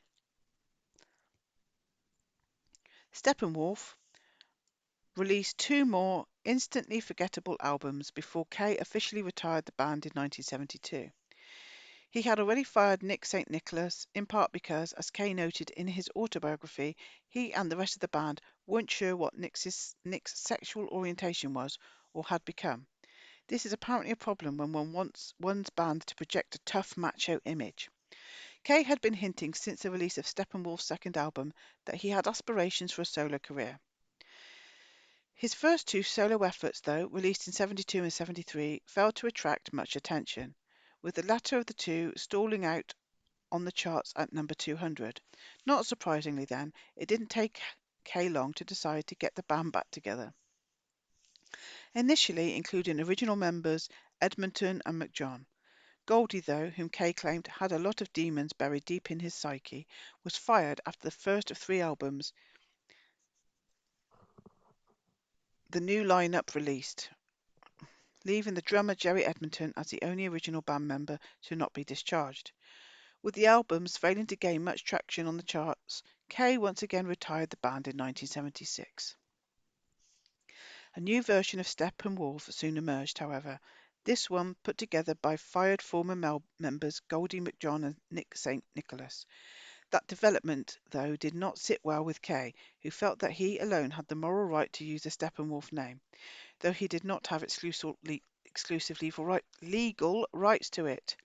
Kay would later write that St. Nicholas and John were both lucky to be alive today after what they did. I knew people who in turn knew people who, for a price, will put a serious hurt on someone with no questions asked. Oh, you're hard. As I may have mentioned, Kay likes to think of himself as something of a badass. Kay quickly no, Kay quickly engaged his attorneys in some legal manoeuvring to strong-arm McGowan and St. Nicholas into signing over all their future royalties to he in Edmonton. He then set about putting together his own version of Steppenwolf, this time leaving out even Edmonton. Kay had decided that, this time round, he alone would cash in on the Steppenwolf name. The reconstituted band embarked on a low-budget tour that featured small venues where band members had to set up and tear down their own equipment. It was a far cry from the band's heyday in the late 60s, and after two failed albums, the second of which was not even released in the US, the band once again called quits in 1984. It wasn't long, though, before Kay, in his own words, received an offer to tour jointly with the Guess Who, a reconstituted lineup fronted by their original bass player. Kay readily accepted the offer, and by doing so lent his tacit approval to a version of the Guess Who that included only one original member. This was, of course, the very same John Kay who had used every means available to prevent his own bass player and keyboardist from using the name Steppenwolf. The new Steppenwolf lineup released two instantly forgettable albums in 87 and 90, before Kay once again retired the band name. He continues to occasionally put out relatively obscure solo efforts, including live albums, in 2004 and 2006. Others connected to the band have not fared so well. Steppenwolf's original producer, Gabriel Meckler, who also produced Three Dog Night, died in a motorcycle accident sometime in 1977. Rushton Morive, as already noted, also perished in a motorcycle accident. No, in a car accident. No, in a motorcycle accident. There's so many accidents in the next sentence. Rushton Morive, has already noted, also perished in a motorcycle accident in July 81. Drummer Jerry Edmonton died in a car accident. 93. Nick St. Nicholas and Michael Monarch, meanwhile, playing an all-star band dubbed the World Classic Rockers. And Born to be Wild and Magic Carpet Ride continue to be played daily on classic rock stations. Chapter 21. A Whiter Shade of Pale. Arthur Lee and Love. So this is a quote from Arthur Lee, vocalist for the band Love. We definitely started what became the hippie movement, and it spread from there up to Haight-Ashbury and the Fillmore in San Francisco, and then all across the nation. And this is from producer Skip Taylor. Arthur was the whitest black guy I knew. He didn't live the black lifestyle, always liked the white way of life and liked white girls. Of all the bands to pour out of Laurel Canyon during its heyday, none is more shrouded in mystery and rumor than Love, fronted by one of the most talented and troubled figures on the Sunset Strip, the menacingly charismatic Arthur Lee. Though Lee and his bandmates never achieved the sales figures of his contemporaries like the Doors, the Byrds and the Mamas and the Papas, the band's body of work continues to be hugely influential, and its album Forever Changes is widely considered to be among the greatest rock albums of all time. Arthur Porter Taylor was born in Memphis, Tennessee on March 7, 1945. His mother, Agnes Porter, was the daughter of Ed Porter, a white man, and Malvise Mal Mosley, a very fair-skinned black woman. Throughout her life, most of Agnes's friends and acquaintances assumed she was white. Chester Taylor, a black cornet player, was Arthur's father, but Arthur only saw him a few times throughout his life, and he consequently never knew whether he had any half-siblings on his father's side. Arthur's early years were spent in Memphis, where he was raised by his doting, though authoritarian, mother and her sister Vera, who frequently babysat while Agnes worked. Vera was a heavy drinker and smoker who Arthur credited with starting him on cigarettes when he was just 3. According to Arthur, Aunt Vera died young from ingesting rat poison, which must have had a considerable impact on the young boy. Growing up just 1 block away was a friend and classmate, Johnny Eccles, 2 years younger than Arthur. In 1952, Agnes and then 7-year-old Arthur uprooted and moved to Los Angeles. The next year, Johnny Eccles and his family decided to move to LA as well, strangely finding a home just 2 doors down from Arthur's new family home. Agnes soon met Clinton C.L. Lee, whom she married on April 23, 1955. 5 years later, C.L. legally adopted Arthur, who would from then on be known as Arthur Lee. Clinton had served in the military during World War II before settling in Los Angeles in 1946. Arthur's authorized biography provides the following description of C.L. Lee's post-war employment. Skilled at masonry, he prospered during LA's post-war construction boom. Arthur would often point to the sculptures that adorned buildings along Wilshire Boulevard as evidence of his stepfather's handiwork.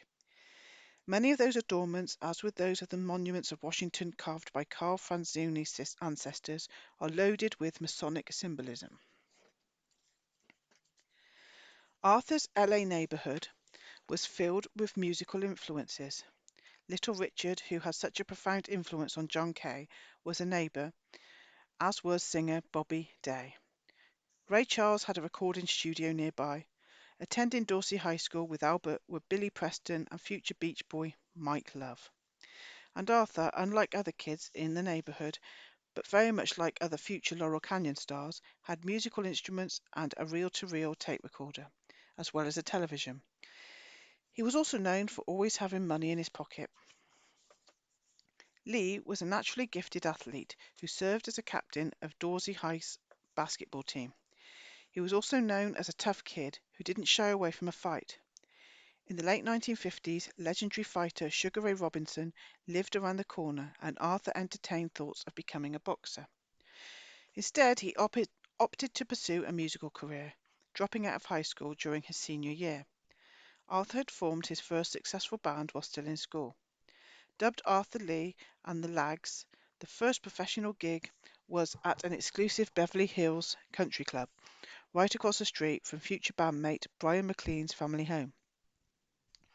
The Lags' unscrupulous manager-agent routinely booked them as the Coasters or the Drifters, or whoever else had a current hit on the charts.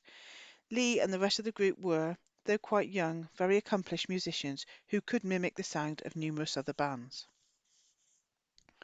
While still a minor, Lee recorded his first single, The Ninth Wave, for prestigious Capitol Records. The release received little promotion though and failed to chart. Also, while still a minor, he received a brand new Corvair Monza, courtesy of stepdad Clinton. In 1964, he wrote the song My Diary for vocalist Rosa Lee Brooks.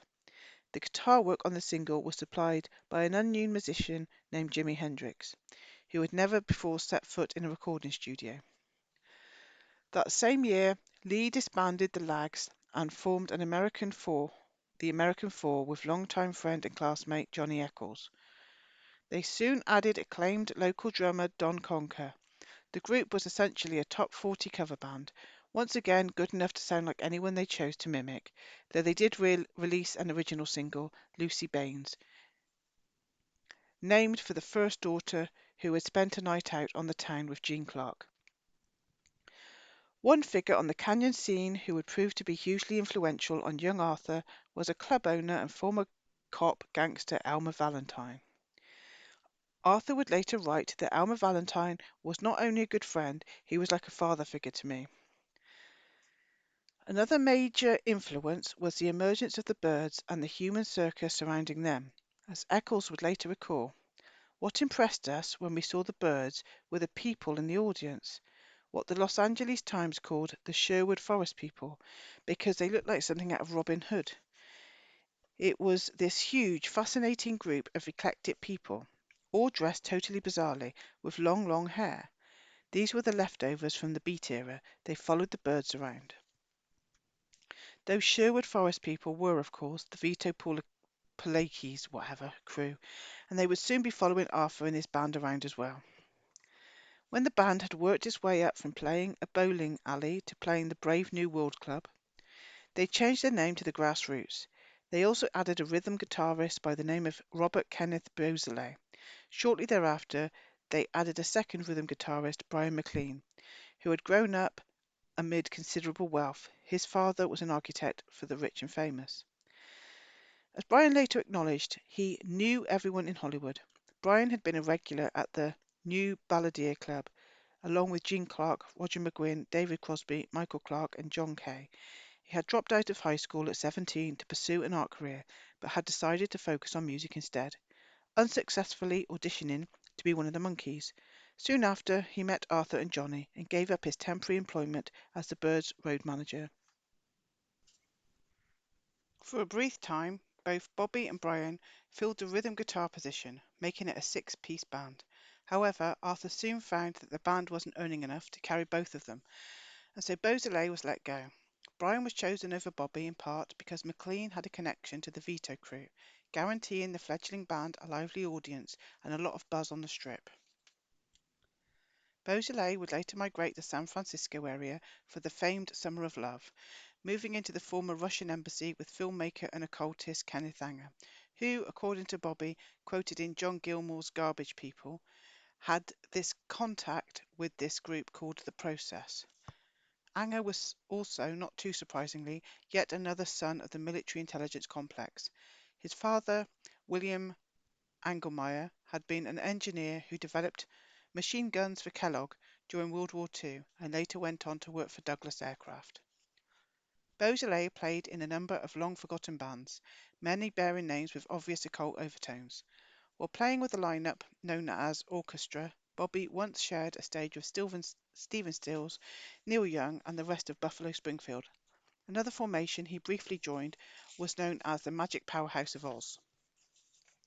Beausoleil returned to LA in October 1967, following a split with Anger. Meanwhile, Charles Manson, released from prison on March 21, 1967, established his first roots in Los Angeles around December 1967, at a notorious home in Topanga Canyon known as the Spiral Staircase, which by some reports was a cult gathering spot. It was there that Bobby first met Charlie, and the two aspiring musicians quickly formed a bond, with Bobby agreeing to join Charlie's band, the Milky Way. That supergroup broke up after only one gig, however, though Bobby and Charlie remained close. Beausoleil, who, according to John Gilmore's Garbage People, was chronically abused as a child by an aunt and uncle, uncle, with a former girlfriend describing it as typical of the worst of the sexual and other abuse brought down on the little kid. Had a brief film career as well, appearing as Lucifer in in Anger's Invocation of My Demon Brother. Though the footage was originally shot for Lucifer Rising, and as Cupid in Robert Carl Cohen's Mondo Hollywood. Later, as previously noted, Beausoleil would compose, perform, and record the soundtrack for Lucifer Rising from a prison cell, with help from fellow Mansonite musician Steve Clem Grogan. At the time he met Manson, Beausoleil was living with musician Gary Hinman, and was a Mansonite, as was Mansonite Mary Brunner. Hinman's Topanga Canyon home reportedly featured a basement drug lab. By 1968, Bobby had his own place in Topanga Canyon at 19844 Horseshoe Lane. By early 1969, he was living in an apartment in Laurel Canyon. In July of that year, Bobby Brunner and Susan Atkins murdered Hinman in his home, reportedly on the orders of Manson. Bobby was arrested on August the 6th, just 2 days before the carnage at Celio Drive. But here I suppose I may have digressed just a bit. Love's initial lineup of Arthur Lee on vocals, Johnny Eccles on lead guitar, Brian McLean on vocals and rhythm guitar, John Fleckenstein on bass, and Don Conker on drums would not last long. Actually, as was true with Steppenwolf, none of the configurations of Arthur's band would last long. In those early days, Lee and Eccles were still living at home with their parents. Brian, though, had moved into the upper loft of the Vito Clay studio. On the lower level was the Byrds' rehearsal space. By the end of the summer of 1965, Arthur and Johnny had moved in as well. As John Fleckenstein recalled, V2 and those guys were like our groupies. They trailed us everywhere we played and brought their whole scene with them.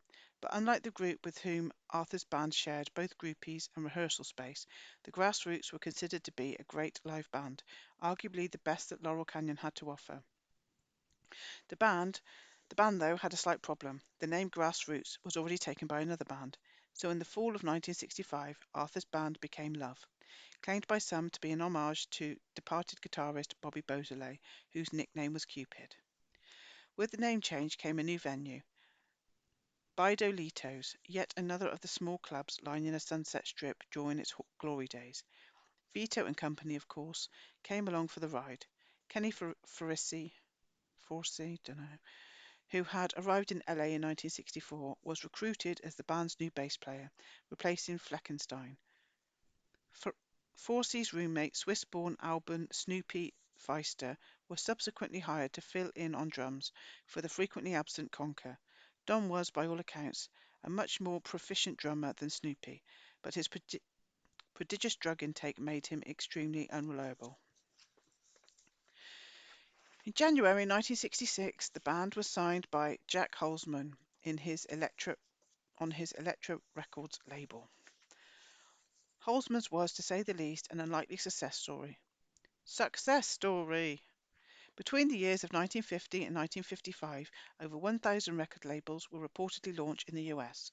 Only two survived, one of which was Atlantic Records. The other was Jack Holzman's Elektra Records, launched as industry legend is written, while Holzman, the son of Harvard-educated doctor, was a 19-year-old student living in the dorms at St. John's College in Annapolis, Maryland. The venture was purportedly financed with just $600, half from Holzman's bar mitzvah and the other half from a classmate's veteran's bonus. As part of Arthur's deal with Holzman, he was given his own publishing company, Grassroots Records. Publishing royalties were paid through Third Story Music, a company controlled by the shadowy Herb Cohen and his brother. Arthur also had a signed personal management contract with Cohen. Once signed, the band quickly got to work recording their self-titled debut album. Snoopy laid down all the drum tracks for the perpetually AWOL Conker, and in strange turn of events, Eccles, Forsey, and McLean actually played their own instruments in the studio, though Lee did fill in at times. It is said that Lee could play any band member's instrument better than they could, with the notable exception of guitar virtuoso Johnny Eccles. And all of the band members, needless to say, could play better than the guys in the band they had shared rehearsal space with. Elektra staff producer Paul Rothchild, who would play a key role in shaping the sound of the second rock band signed by Elektra, The Doors, was doing prison time on a minor drug charge, so Holzman and various others filled in as producers on the disc. Released just a few months after the band was signed, the album featured cover art photographed at where else? The ruins of a fire-ravaged home in Laurel Canyon. On June the 18th, 1966, the band made its first television appearance on Dick Clark's American Bandstand. Also appearing was the Bobby Fuller Four, performing their hit song I Fought the Law. Exactly 1 month later, on July the 18th, 1966, rising star Bobby Fuller would be found dead in his car, the victim of a very obvious homicide that was treated by the LAPD as a suicide. At about the same time, Arthur moved into what was known as the Castle, a massive estate that occupied a full city block and that was, by some reports, the one-time home of Bella Lugosi. Lee had previously been living on one floor of a large home owned by Elmer Valentine. It is said that the members of the Doors, and Jim Morrison in particular, idolized Love and its leader, Arthur Lee. The Doors' long improvisational songs, like The End and When the Music's Over, were directly inspired by Love's song. Improvisational jams, as Ray Manzarek has freely admitted. And Arthur often claimed that Morrison would camp out outside Lee's Laurel Canyon home, waiting for a chance to hang out with his label mate. For a time in the mid-1960s, Lee dated Pamela Courson, who would thereafter become Morrison's frequent companion, and upon his death, the sole heir to his sizable estate. Courson was with Morrison when he died, and what remains to this day a shroud of mystery. She herself was dead less than 3 years later, on April the 25th, 1974, allegedly of a self-administered heroin overdose. Before recording sessions began for the band's sophomore album, Michael Stewart joined as the group's new drummer, with Snoopy moving over to keyboards. Arthur also added John Barberi, also known as Charge Cantarelli, fuck knows, TJAY Cantrelli, on saxophone and flute. Little is known about the mysterious Cantrelli, including how to say his name, other than that he apparently hailed from Compton. Hailed from Compton! Okay, can you see I've been reading this far too long? I'm on about my ninth hour. California.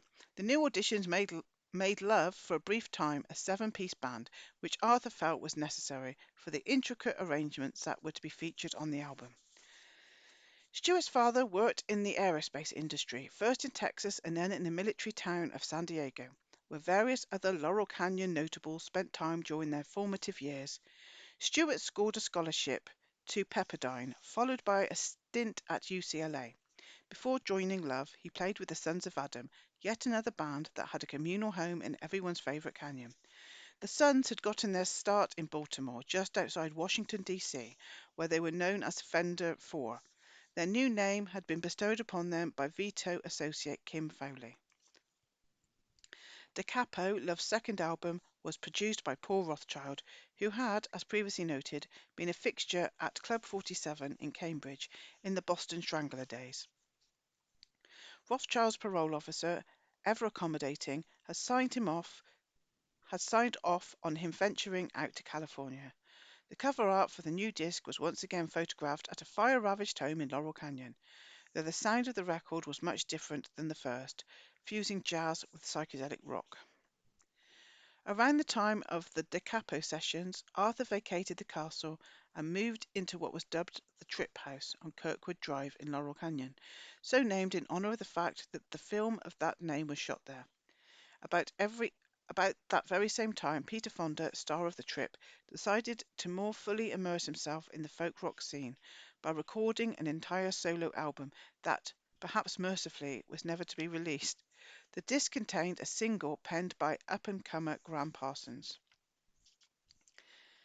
As was true of virtually all of Laurel Canyon's stars, the members of Love were of military draft age. As John Aronson's biography of Arthur Lee notes, Unless you were able to secure a college deferment or a coveted 4F ineligibility rejection, the draft, compulsory military service, was a cold looming reality for every adolescent male, and black Americans found themselves drafted in disproportionate quantity. And yet, shockingly enough, every member of every incarnation of the band, black and white alike, deftly avoided military service. Arthur is said to have fooled the draft board by pretending to be gay.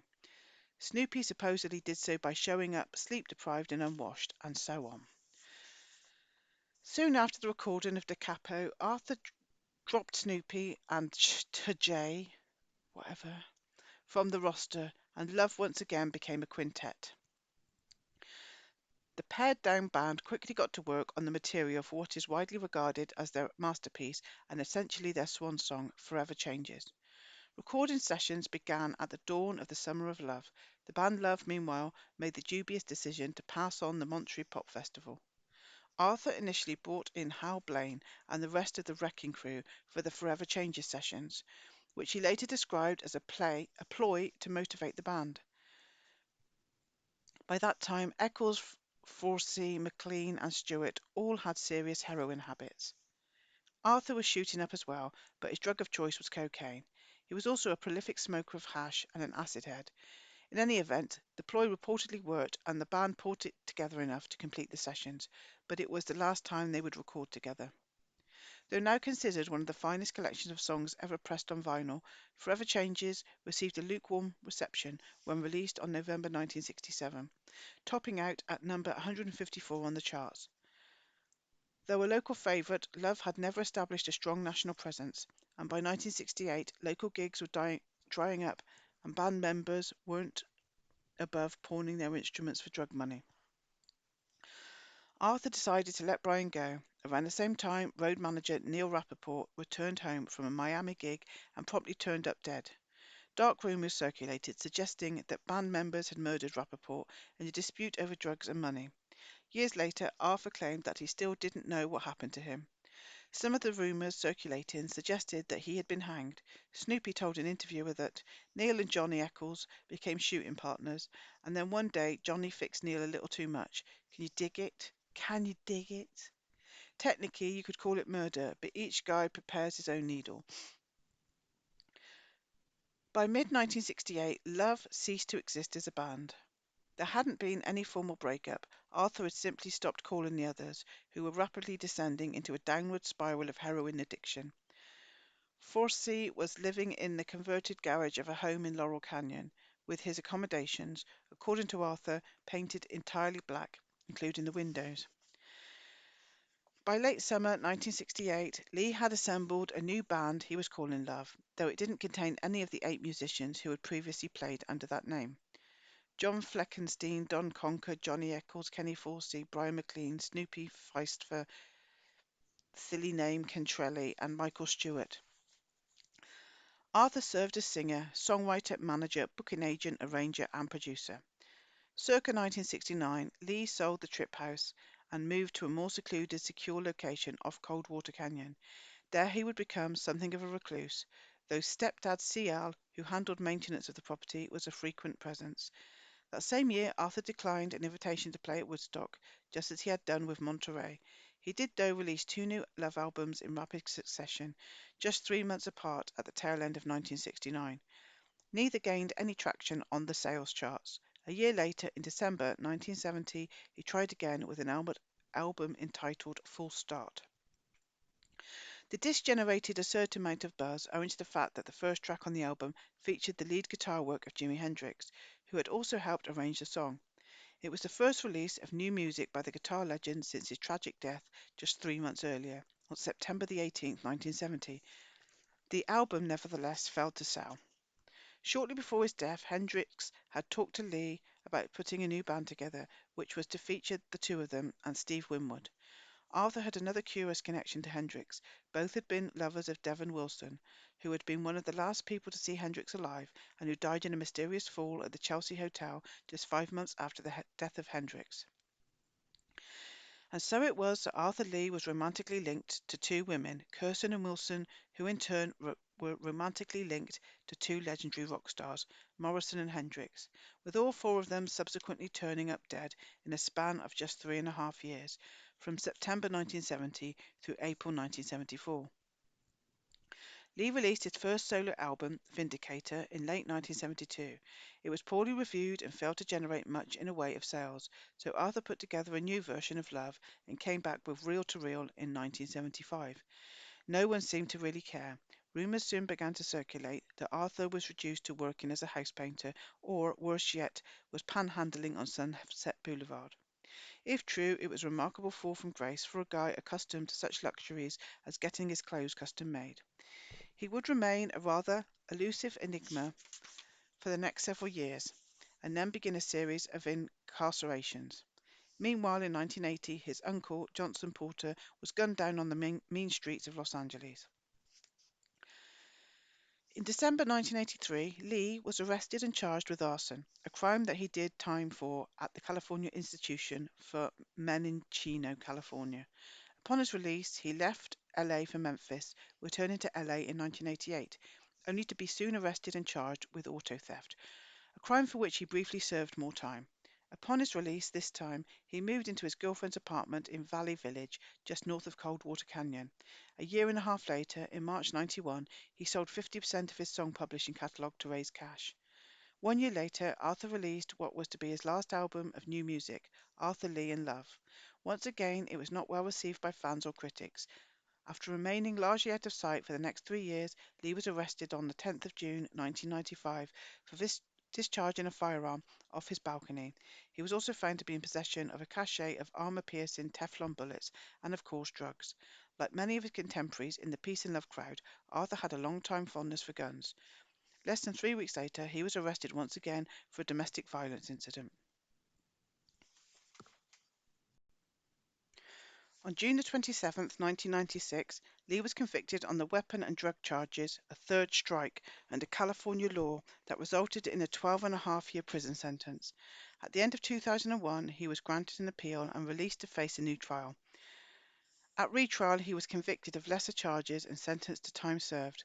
Arthur was a free man once again, but that freedom proved to be rather short-lived. On August 3rd, 2016, Lee passed away in Memphis after a battle with leukemia.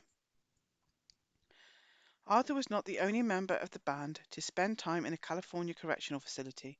Don Conker, the band's original drummer, though he never actually played on any Love records, reportedly served 10 years or more on drug-related charges.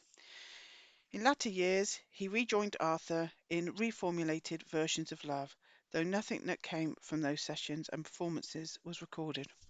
Conker died on September the 24th, 2004. Many who knew him were surprised that he hadn't died years earlier. Brian McLean initially walked away from the music business following his discharge from the band. As one might expect from a kid born into a life of privilege, he dabbled for a time in the world of high finance, trading in stocks and real estate before suffering a nervous breakdown and then finding his salvation in the mid-70s with an evangelical Christian ministry. He then returned to the music industry, focusing largely on Christian music and collaborating at times with his half-sister Marie McKee, vocalist for the short-lived band Lone Justice. On Christmas Day 98, McLean was dining with writer Kevin Delaney at Los Angeles Eatery when Brian excused himself to use the restroom, where he promptly collapsed and died of a reported heart attack at the relatively young age of 52. Delaney had been working on a book about the legendary band, but the book never materialized. The fate of silly name Cantrelli is one of many lingering mysteries that surround the band. It is generally assumed that he died sometime in the early 90s, but no one really knows for sure. Alban Snoopy Feister and Michael Stewart, now known as Michael Stewart Ware, both reportedly disappeared for varying lengths of time, but both eventually resurfaced, with Stewart Ware publishing a biography of the band in 2003, and Snoopy releasing an obscure solo album in 2008. Another enduring mystery surrounds the post-love activities of Johnny Eccles and Ken Forsey, both of whom dropped out of sight for an extended period of time. According to present rumours, the pair were reduced to holding up donut shops to get drug money, resulting in lengthy prison sentences following convictions on multiple counts of armed robbery. Eccles has claimed the rumours are untrue, but he has acknowledged that the pair were arrested outside an LA donut shop, and the fact remains that the two disappeared for nearly 20 years. Ferrosi, who showed quite an aptitude for aerospace engineering before embarking on a music career, died of a brain tumour on January 5th, 1998, the same year as McLean's curious death. It is said that he had been obsessed with the notion of global political conspiracies in his final years. His alleged partner in crime, Johnny Eccles, is currently living in the New Age mecca of Sedona, Arizona. Ken Forsey was not, it should perhaps be noted, the only Laurel Canyon local with prior connections to the aerospace industry. At least two of Charlie's girls had such connections as well. Nancy Pittman, who was introduced to the Manson family by actress Angela Lansbury, well, that surprised me, was the daughter of an aerospace engineer who designed missile guidance systems. And Squeaky Fromm, childhood friend of actor-comedian Phil Hartman, was the daughter of yet another aerospace worker, one who had been described as being absolutely authoritarian. Arthur Lee also had, by numerous accounts, an authoritarian streak of his own. According to drummer Snoopy, Lee was a megalomaniac, extremely authoritarian. Record producer David Underall no idea, noted that he didn't want to say that Arthur was demonic, but he was very manipulative and destructive. Lee also had undeniable charisma and a commanding and somewhat menacing stage presence. Michael Ware has written that Arthur had an aura of calm, quiet power. He seemed better than regular human beings, more capable. Everyone looked up to him and respected him and feared him. Like others in this saga, Arthur Lee also appears to have suffered with a rather pronounced dissociative disorder. Drummer Gary Stern once said that he believed there were two Arthurs, as if he was schizophrenic.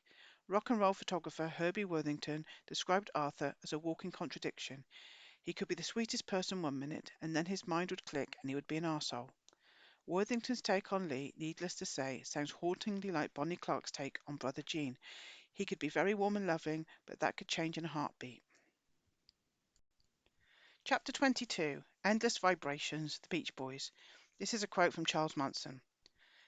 Dennis Wilson was killed by my shadow because he took my music and changed the words from my soul. Sorry, but I absolutely love that quote. Dennis Wilson was killed by my shadow because he took my music and changed the words from my soul. I love that quote. Don't care who it came from, it's a good quote.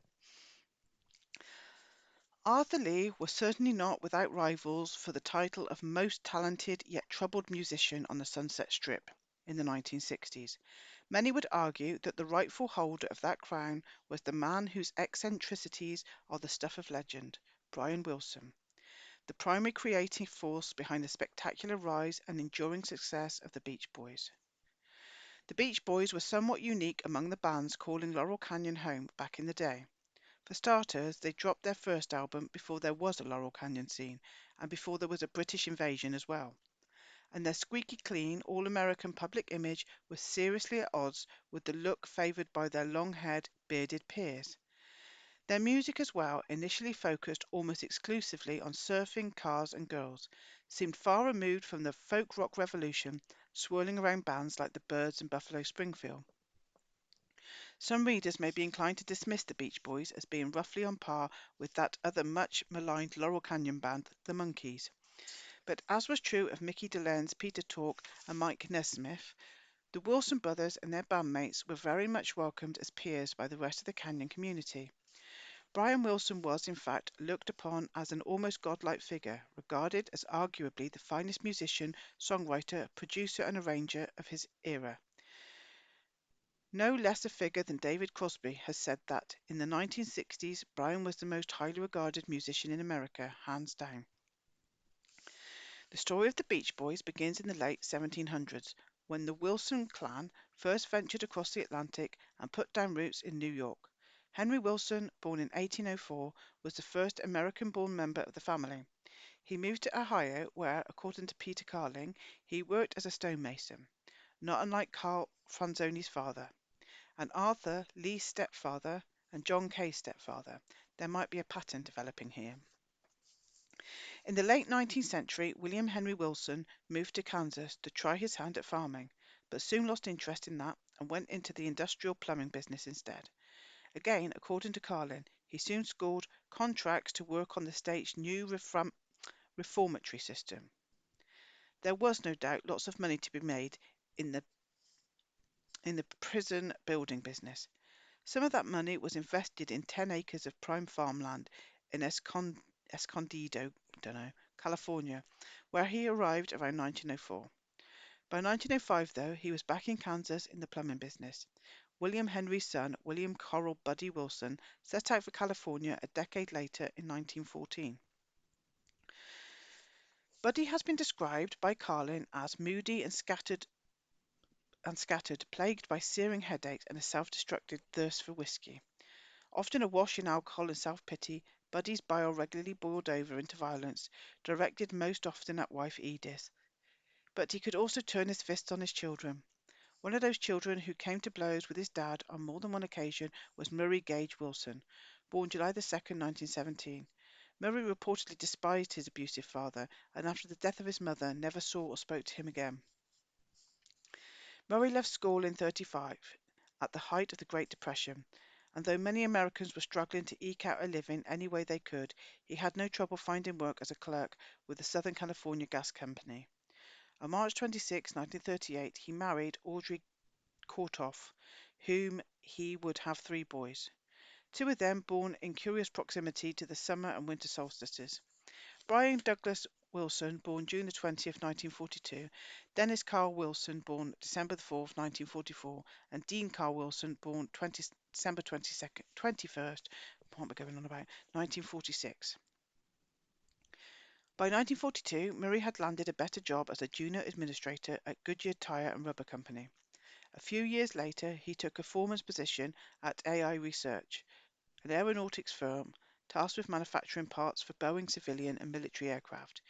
He next decided to go into business for himself, opening an industrial equipment rental company in Southgate that he called Able Machinery. Like his father before him, described by Stephen Gaines in Heroes and Villains as having an explosive temper, Murray was widely regarded as being volatile and prone to violence.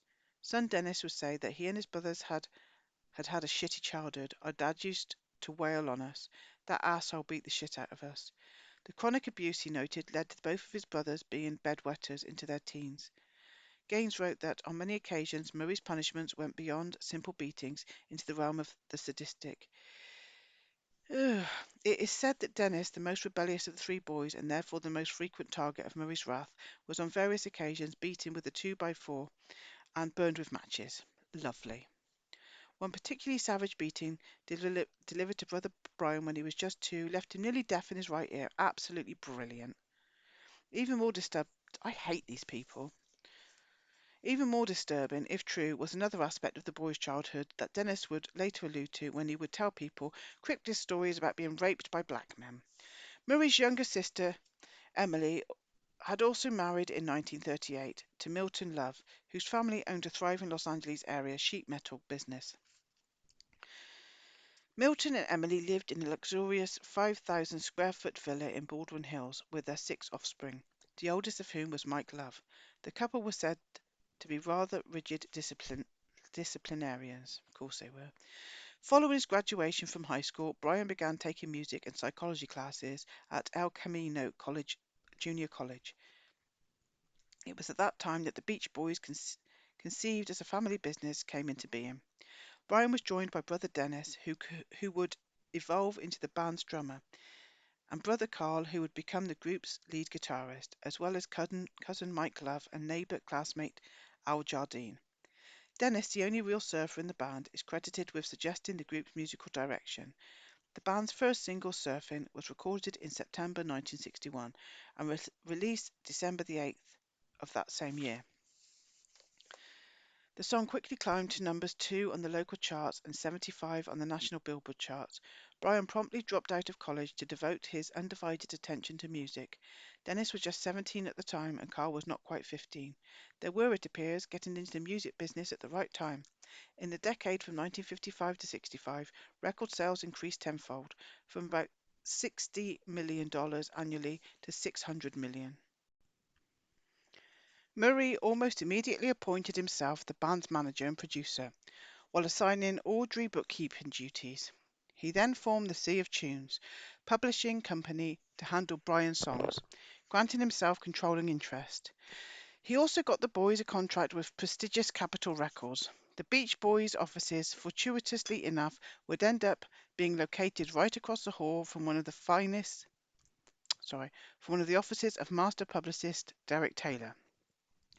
So they would naturally become clients. Taylor would arrive in Los Angeles seeking work as an independent press agent, just in time to take on the Byrds as his star clients. But at first, he would make quite a name for himself in the UK by generating a media firestorm around a fledgling band known as the Beatles.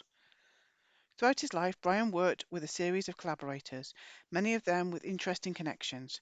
His first such collaborator was Gary Usher, an inspiring 20-year-old musician, who, according to industry legend, happened to be walking down a Hawthorne, California street while visiting a relative when he heard the boys in their home studio working on the song Surfing Safari, and, intrigued, knocked on the door. Usher is credited with starting what would become a Beach Boys trademark, songs about cars. On June 4th, 1962, with Dennis and Carl still just 17 and 15, Capitol released the Beach Boys' first major label single, Surfing Safari, backed by one of Usher's automotive songs, 409. Both songs soared up the charts, leading to a summer tour and a commitment from Capitol for a full album. By October, Surfing Safari, the album, had debuted and Murray had the band booked at Pandora's Box. He also managed to convince Capitol to give up producing duties to Brian. Though just 20 years old, Brian Wilson was granted unprecedented artistic control, serving as the band's songwriter, producer, and arranger. He would prove to be amazingly proficient at these duties, putting out an astounding 10 albums in just over 3 years. Beginning with Surfing USA in March 1963, which climbed to number 3 on the Billboard charts, and carrying through to the groundbreaking Pet Sounds in May of 1966. Along the way, Brian wrote and recorded for other artists as well. Pet Sounds, though, following the much publicised failure to launch of Smile, his output became considerably more erratic and of decidedly variable quality. Back in those early days at Pandora's Box, Brian met and was immediately drawn to Marilyn Revell, who, along with her sister Diane, made up two-thirds of the local group The Honeys. The Revell family home on Sierra Bonita Drive soon became Bryant's favourite hangout, despite the fact that he was 20 and the object of his affections was just 14. Are you kidding me? The pair quickly fell into an illicit romantic relationship, as Carolyn writes, seemingly with the knowledge and permission of Marilyn's parents, who were sleeping under the same roof at the time. Brilliant. In the fall of 1964, Brian moved into his own apartment on Hollywood Boulevard, where Marilyn, still just 15, was a frequent guest. The two were married by the end of the year. Brian, though, was not the only Beach Boy with a preference for very young girls. Brother Dennis was later beginning an affair with Carol Friedman, who, though just 16, had already been married and was the mother of a 1-year-old son, rumoured to have been fathered by Jim Morrison. Brother Carl would marry barely 16-year-old Anne Hinch, the daughter of a wealthy casino owner from the Philippines. Mike Love's second wife would be 17-year-old Suzanne Belcher. In the summer of 1968, also known as the Summer of Manson, Dennis would begin an affair with 15-year-old Diane Adams. And shortly before his death, Dennis would marry Shawn Love, who, in addition to being only 15 when she moved in with Dennis, then well into his 30s, was by most accounts the illegitimate daughter of first cousin and bandmate Mike Love. Dirty old men. They're not even old. The lyrics to some of the Beach Boys' songs also at times revealed a taste for underage girls. Well, which band didn't in them days? Which band didn't? Which is often the case in rock and roll records. This was particularly evident in tracks such as I Wanna Pick You Up and Hey Little Tomboy. And Brian once shared with an interviewer some disturbing observations concerning his then 3-year-old daughter, Carney. After describing her sexual experimentation, which he attributed to her having picked things up from observing her parents, he concluded, "It just goes to prove that if you don't hide anything from kids, they'll start doing things they normally wouldn't do until much later." I hate these people. Around the time that Brian married Marilyn, he fell into the social circle of Lauren Schwartz and Tony Asher, best friends from their days together at Santa Monica High School. Asher, the son of silent film star Laura LaPlante and movie producer Irving Asher, had grown up in a sprawling West Side mansion surrounded by Hollywood luminaries. Schwartz was yet another former child actor whose home functioned as a gathering spot for the clique, which also at times included Stephen Stills, Chris Hillman, David Crosby, Roger McGuinn, and Van Dyke Parks. It was at Loren's place that Brian was first introduced to pot and acid. In 1965, Brian and Marilyn bought their first real home on Laurel Way, where Schwartz was a regular visitor. By then, Brian had been heavily influenced by the work of deranged producer Phil Spector, having repeatedly sat in on Spector's recording sessions with the Wrecking Crew, who became the musicians featured on most of the classic Beach Boys recordings. Brian, who was also by that time regularly getting his hair styled at the salon of a guy named Jay Sebring, who Sammy Davis Jr. credited with having introduced him to Satanism. Two of the guys from Schwartz's social circle, Tony Asher and Van Dyke Parks, would later become Brian's two most acclaimed collaborators, Asher on Pet Sounds and Parks on the legendary Lost album Smile. Parks was the son of Jungian psychiatrist as well as being, as previously noted, another former child actor. A few years before the Smile sessions, Van Dyke's brother Benjamin Riley Parks, was killed in unusual circumstances in Frankfurt, Germany, while on an unspecified assignment for the US State Department. According to Richard Henderson writing in Van Dyke Parks' song cycle, Benjamin had been the youngest member of the State Department to date, and a pall of uncertainty surrounded the tragedy, as evidence suggested that his brother could have been a casualty of the Cold War. That, of course, would seem to suggest that Parks was, in reality, doing intelligence work under State Department cover. Though Wilson and Parks were previously acquainted through Schwartz, Terry Melcher is credited with getting the pair together as a songwriting team. Melcher reintroduced the two at a party at his 10050 Celio Drive residence, and they got to work soon after that at Brian's home studio on Laurel Way. Melcher had recently been one and a half of the vocal duo Bruce and Terry. The other half had been Bruce Johnston, who in 1965 became a touring member of the Beach Boys, replacing Glenn Campbell. There's a footnote. Campbell, a former member of the Wrecking Crew, was another member of the Laurel Canyon community with curious views on the war and the draft. He told Variety magazine back in the 1960s that protesters who were burning their draft cards should be hung. If you don't have enough guts to fight for your country, you're not a man. Peace and love. Both were replacements for Brian, who was always far more comfortable in the studio than on the stage. By 1967, Brian and Marilyn had relocated to Bellagio Road in Bel Air, to a home reportedly once owned by Edgar Rice Burroughs. According to Gaines, the house boasted a hidden study that could be entered by a secret door behind a bookcase. Well, who hasn't got one of those? Around that same time, Brian developed a ravenous appetite for desputals, a combination of methamphetamine and pentobarbital, pentobarbital, that was remarkably enough legally available with a prescription at the time. His bedside reading material those days included the novels of Hermann Hesse, who inspired the name of John Kay's band, and literature on the Subud philosophy, which inspired Jim Roger McGuinn's name change. Also in 1967, Brian made the decision, just 2 weeks before showtime, to cancel the Beach Boys' booking for the Monterey Pop Festival. Wilson was of the opinion that his band wouldn't quite fit in with the likes of Jimi Hendrix and Janis Joplin, and he was probably correct. By the next year, 1968, the boys were clearly out of step with popular youth culture.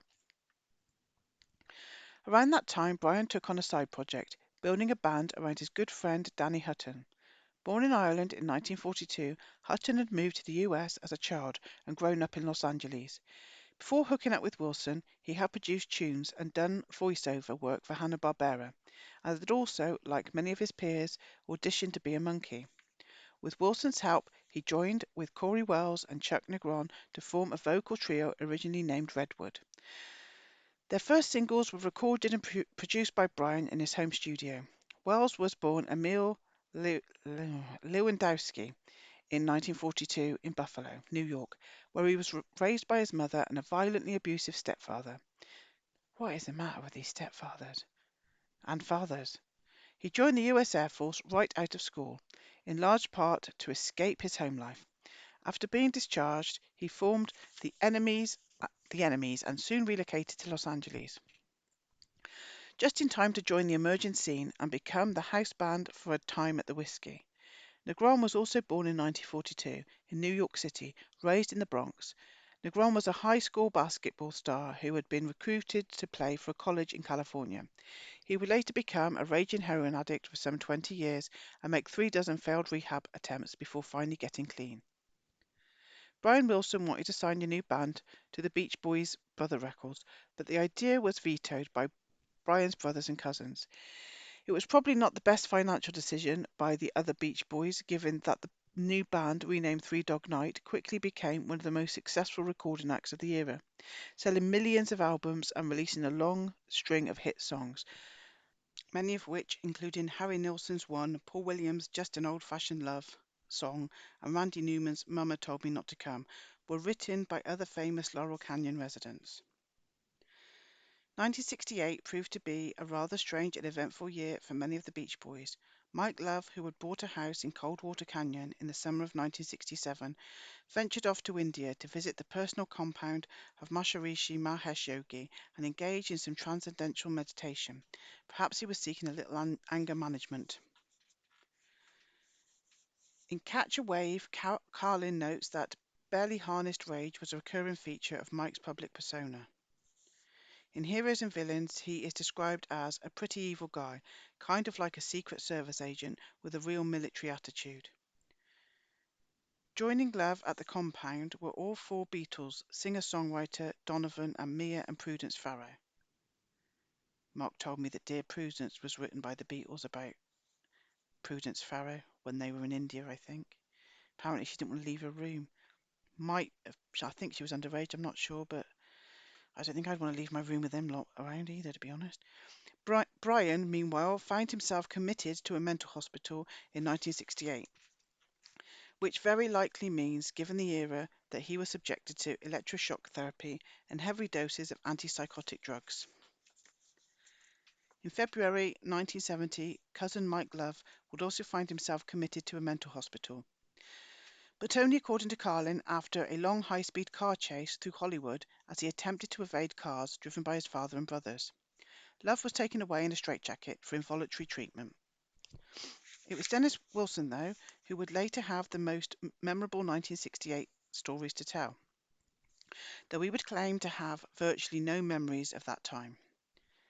Early in the year, he moved to Will Rogers' former home at 14400 Sunset Boulevard, at the mouth of Rustic Canyon. It was there that, through the summer of 1968, he played host to Charles Manson and a number of his followers. Wilson not only provided the family with food and very comfortable accommodations, he also picked up the tab for their medical expenses and allowed Charlie and Co. the use of his expensive vehicles, at least one of which, a Ferrari, was wrecked by aspiring musician Steve Clem Grogan, who was barely 16 at the time. Through Dennis, Manson met and gained the admiration of various other Laurel Canyon regulars, including Terry Melcher and Greg Jacobson. Dennis also took Charlie on several occasions to record some of his songs at Brother Brian's home studio, where Manson met Brian and his then collaborator Van Dyke Parks, and where Redwood was also recording at the time. No recordings from these sessions have ever seen the light of day, though one of Manson's songs, Cease to Exist, was essentially stolen by Dennis and renamed Never Learn Not to Love. On November the 22nd, 1968, the fifth anniversary of the assassination of JFK, the Beatles released what is known as the White Album, which would allegedly inspire the Helter Skelter Manson murders. Just days after the Beatles' release, the Beach Boys released the single Bluebirds Over the Mountain, backed by the Manson B-side Never Learn Not to Love. The next year, Dennis told an interviewer that, "Sometimes the wizard frightens me. Charlie Manson, who is another friend of mine, says he is God and the devil. He sings, plays, and writes poetry." Wilson added that Brother Records would likely be releasing an album by the aspiring singer-songwriter, but Manson, like Three Dog Night, ended up taking his talents elsewhere. By 1969, Brian appeared to have lost interest in making music and was selling vitamins out of a health food store in West Hollywood. In November of that year, Murray sold Brian's Sea of Tunes song catalogue to A&M, with Brian reportedly not seeing a penny of the proceeds. The next year, the band hired a new publicist, former radio newsman Jack Riley, who many considered to be something of a huckster. According to Gaines, a report claimed that Jack was in the employ of Washington, D.C. right-wing conservative organization called the Stern Concern. As the early 1970s rolled around, Brian took to hanging out at Danny Hutton's house, which was, not surprisingly, on Wonderland Avenue. The home's most compelling feature was the party room, with blacked-out windows, where piles of cocaine could usually be found. Wilson wasn't the only regular visitor. Ringo Starr was known to hang out there as well, as was John Lennon and his sidekick Harry Nilsson. Keith Moon, who would soon turn up dead in Nilsson's home, was a regular as well. The world barely bothered to say goodbye to Murray Wilson, who passed away on June 4, 1973, after suffering a massive heart attack. So loathed was he that neither Brian nor Dennis bothered to show up for his funeral. Around the time of Murray's death, Brian began working with Tandin Alma, one of the more curious figures circulating around the Sunset Strip scene. Alma's biggest claim to fame, penning the song Along Comes Mary, which was a massive hit for the association in 1966. The following year, Alma appeared on a CBS special entitled Inside Pop: The Rock Revolution, hosted by Leonard Bernstein, showcasing the best of the new acts. The show also featured Frank Zappa, Holly Graham Nash, Bird Roger McGuinn, and Beach Boy Brian Wilson. Tandin Alma was clearly expected to be the next big thing, but that never came to pass. The project that Brian initially sought Alma's help with was a bizarre one, writing new lyrics for his beloved old songs.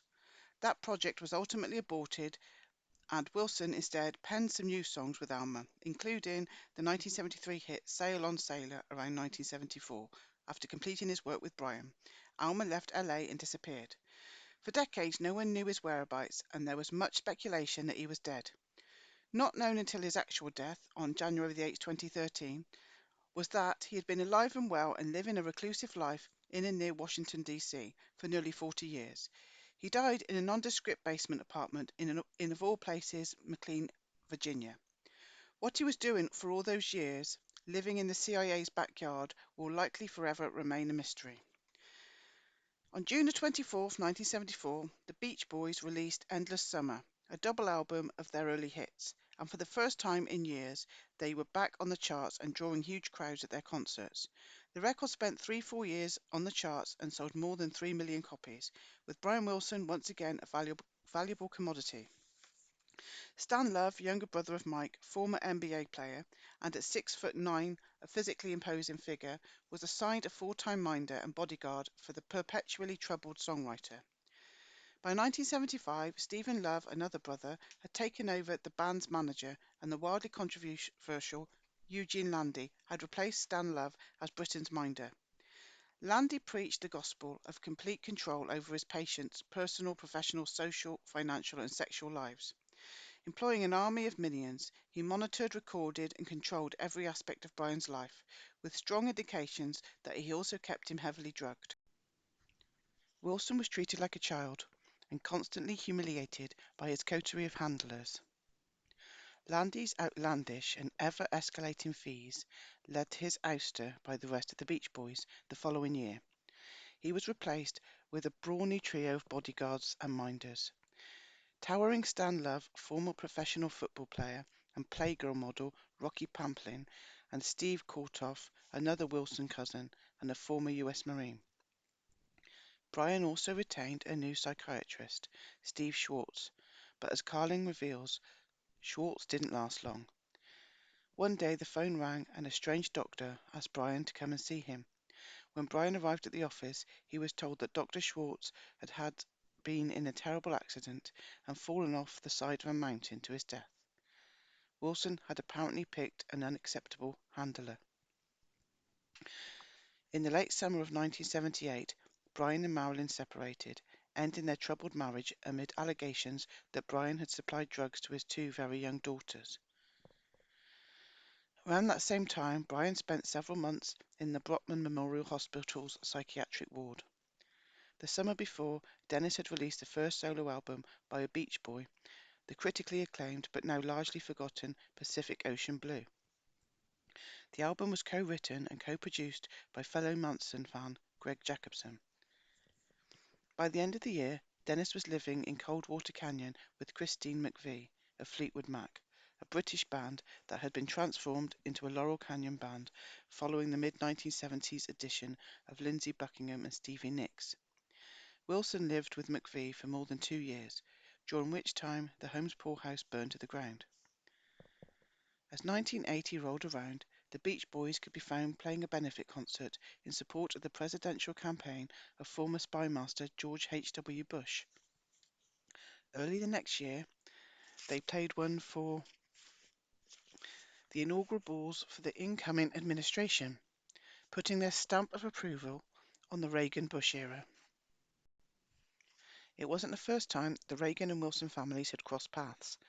Dennis had once had a brief affair with Reagan daughter Patty Davis, who also had a relationship with Igor Bernie Ledin. The boys later played a private birthday bash for then Vice President Bush. Around the time of the Reagan inauguration, Stan Love and Rocky Pamplin invaded the home of Dennis Wilson, who by then was said to have a serious alcohol addiction, and savagely beat him. Wilson was reportedly kicked, stomped, bludgeoned with a telephone receiver and thrown through a plate glass window. The assault, later described by Love as one of the most brutal beatings ever, left Wilson in the hospital with broken ribs and a battered face. Love and Pamplin were served with restraining orders and received fines and probation for the attack, which was allegedly motivated by the desire to prevent Dennis from supplying drugs to Brian. It seems likely, though, that it was actually motivated by Mike Love's rage over Dennis's affair with his illegitimate and underage daughter. After having a son together in September 1982, Dennis and Sean were married on July 28, 1983. The marriage, though, was a violent and turbulent one, with divorce papers filed just 4 months later, in November 1983. The divorce case never made it to court, though, because Dennis allegedly drowned in 13 feet of water in the Marina del Rey boat slip the next month. On December 28, 1983, at the time he reportedly had no home of his own and had taken to crashing at friends' houses. He was largely estranged from his brothers and cousins, once telling an interviewer that, if there wasn't the Beach Boys and there wasn't music, I would not even talk to them. Dennis was known throughout his adult life for living life in the fast lane, with a fondness for fast cars, faster women, and mass quantities of controlled substances. He was married 5 times in his brief 39 years on this planet, a record bested by cousin Mike Love, who, according to Carlin, had already been married and divorced 6 times by 1981. One of Dennis's paramours, according to a court filing, was one of Love's wives. Another, as previously stated, was Mike's daughter. Dennis was also known for having expensive tastes and for being generous to a fault. He was said to be obsessed with sex and at times referred to himself as the Wood, all of which, along with his obvious interest in music, made Dennis an ideal companion for Charlie Manson, who continued to see Dennis from time to time after the summer of 1968, even turning up at his door a day or two after the Celio Drive murders. A year before Dennis's untimely death, Eugene Landy had re-entered Brian's life. He would remain in control of Wilson, this time for nearly a decade, pocketing millions of dollars in fees along the way. The California Board of Medical Quality Assurance ultimately filed charges against Landy, leading to him surrendering his license to practice psychology in the state. That did not, however, end his complete control over Brian's life. Landy soldiered on, claiming that Brian was no longer his patient and that the two were now creative and business partners. In May 1919, Stan Love filed to be Brian's legal conservator, igniting a battle over, quite literally, the control of Brian Wilson. That battle came to an end on February 3, 1992, when Landy was ordered by the courts to permanently remove himself from Brian's life. Wilson remained curiously conflicted about his longtime therapist's controller, claiming at one time that he slipped so far into the abyss under Landy's care that he attempted suicide in 1985, but also contending that Landy's death on March 22nd, 2006 left him devastated. A few years after Brian was liberated from Landy's control, he married Melinda Ledbetter, with whom he adopted 5 kids. A couple of years later, in December 1997, Audrey Wilson, matriarch of the clan, passed away at the age of 80. Carl Wilson succumbed to cancer just 2 months later, on February 6, 1998, leaving Brian as the last Wilson brother standing, an outcome that for few in the 1960s and 70s would have likely predicted. Following Carl's death, Mike Love, ever the authoritarian control freak, because every Laurel Canyon band had to have one, worked diligently to oust Al Jardine from the touring band, leaving himself in complete control of a band that featured him as the only original member. Brian, meanwhile, finally completed the long overdue Smile project. He debuted the work live from the stage in 2004 and followed with an album in September of that year, nearly 40 years late after the album's originally intended release date. As with various other artists profiled herein, there is little question that Brian Wilson has throughout his life suffered from a serious dissociative disorder. They all do, don't they? MK Ultra? He has at times complained of hearing disembodied voices. His biographers have frequently described what the psychiatric community would identify as fugue states. Gaines, for example, has written that often Brian would disappear, turning up days later, penniless, in Watts or East LA. Carling has likewise described an incident that involved Brian going missing for days before turning up in a gay bar in San Diego, happily playing the piano for drinks. Carlin also provided a revealing description of Brian's writing technique. While composing, Brian appeared strangely absent, as if he were functioning less as a conscious artist than a kind of antenna. Chapter 23: The Grim Game, Houdini. So this is a quote from the Introduction to the Secret Life of Houdini by William Kalush and Larry Sloman. What struck both of us was that there were huge gaps in Houdini's life story and some puzzling inconsistencies. So we embarked on a journey to discover the real man. Early on, we discovered an important connection that most biographers seem to miss. There is considerable debate over the question of whether Harry Houdini ever lived in the Laurel Canyon home known locally as the Houdini House. Even if Houdini did live in the home that now lies in ruins, his story would seem to have little relevance here. After all, Houdini, widely considered to be the consummate entertainer of his era, reached the peak of his career long before there was a Laurel Canyon, before there was even that magical place known as Hollywood.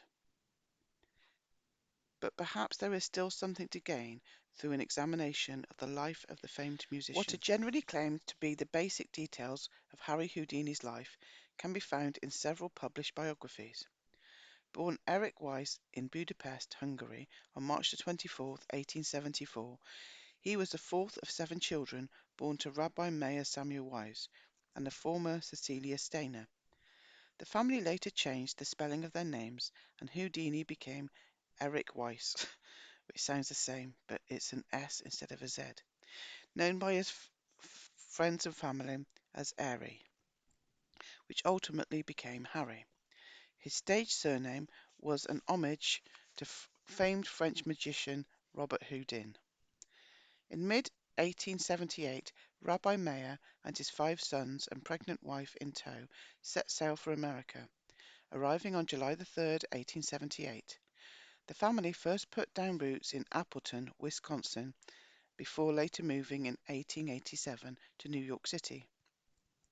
4 years later, Houdini launched his career as a musician, at first performing basic card tricks. He had little success and at times would make ends meet by performing in freak shows. In 1893, he met singer-dancer Wilhelmina Beatrice Rayner, known as Bess, who would become both his wife and lifelong stage assistant. The pair, though performing as the Houdinis, continued to find success an elusive goal. To say that Houdini's fortunes changed in 1899 would be a bit of an understatement. As recounted by Kalish and Sloman, within months he had gone from cheap beer halls and dime museums to the big time vaudeville. In 1 year's time he had gone from literally eating rabbits for survival to making what would today equal $45,000 a week. After finally hitting it big, however, Houdini then did something rather inexplicable. He abruptly sailed off to England to begin a lengthy European tour. Kalish and Sloman posed the obvious question: why would somebody who finally made it big risk everything and leave behind lucrative contracts to go to England with no real prospects in sight? Why, indeed, such a move in those days would normally be an act of career suicide. But things worked out a little differently for Houdini. Everywhere he went, first in England, then Scotland, Holland, Germany, France, and Russia, he was lauded by the press and quickly catapulted into the national limelight. After a 4 year absence, Houdini returned to the US in 1904 and resumed his lucrative career. For many years he was the highest paid performer on the vaudeville circuit and would frequently perform to huge crowds in stunts that were sometimes arranged with corporate sponsors to promote their business. In 1912 he introduced what could become the most he introduced what would become his most famed escape act, the Chinese water torture cell. In 1918, Houdini decided to try his luck with the fledgling new entertainment medium known as motion pictures, starring first in a multi-part serial and then in The Grim Game (1919) and Terror Island in 1920. It was during this time that he is said to have taken up residence in Laurel Canyon, at the corner of Laurel Canyon Boulevard and Lookout Mountain Avenue. Following that, he moved to New York and started up his own production company, the Houdini Picture Corporation, which released The Man from Behind (1921) and Haldane of the Secret Service (1923), after which Houdini gave up his less than successful film career. For the last few years leading up to his death on October 31st, 1926, Houdini primarily focused on debunking psychics and mediums, leading some to speculate that the spiritualist movement may have been behind his ultimate demise. To this day, seances are regularly held around the world in attempts to contact the famed magician and escaped artist. And that, in a nutshell, is the Harry Houdini story as it is usually told. But telling stories as they are usually told is a rather boring pursuit, so we're going to take a slightly different approach to see if maybe there isn't an entirely different story hidden in the obscure details of Houdini's life. Beginning with his sudden rise to fame after wallowing in obscurity for years, as noted by Kalish and Sloman, the young Houdini couldn't make enough money to succeed at magic. Hungry and crestfallen, he was ready to give up his dream, until he walked into a Chicago police station and met a detective who would change his life.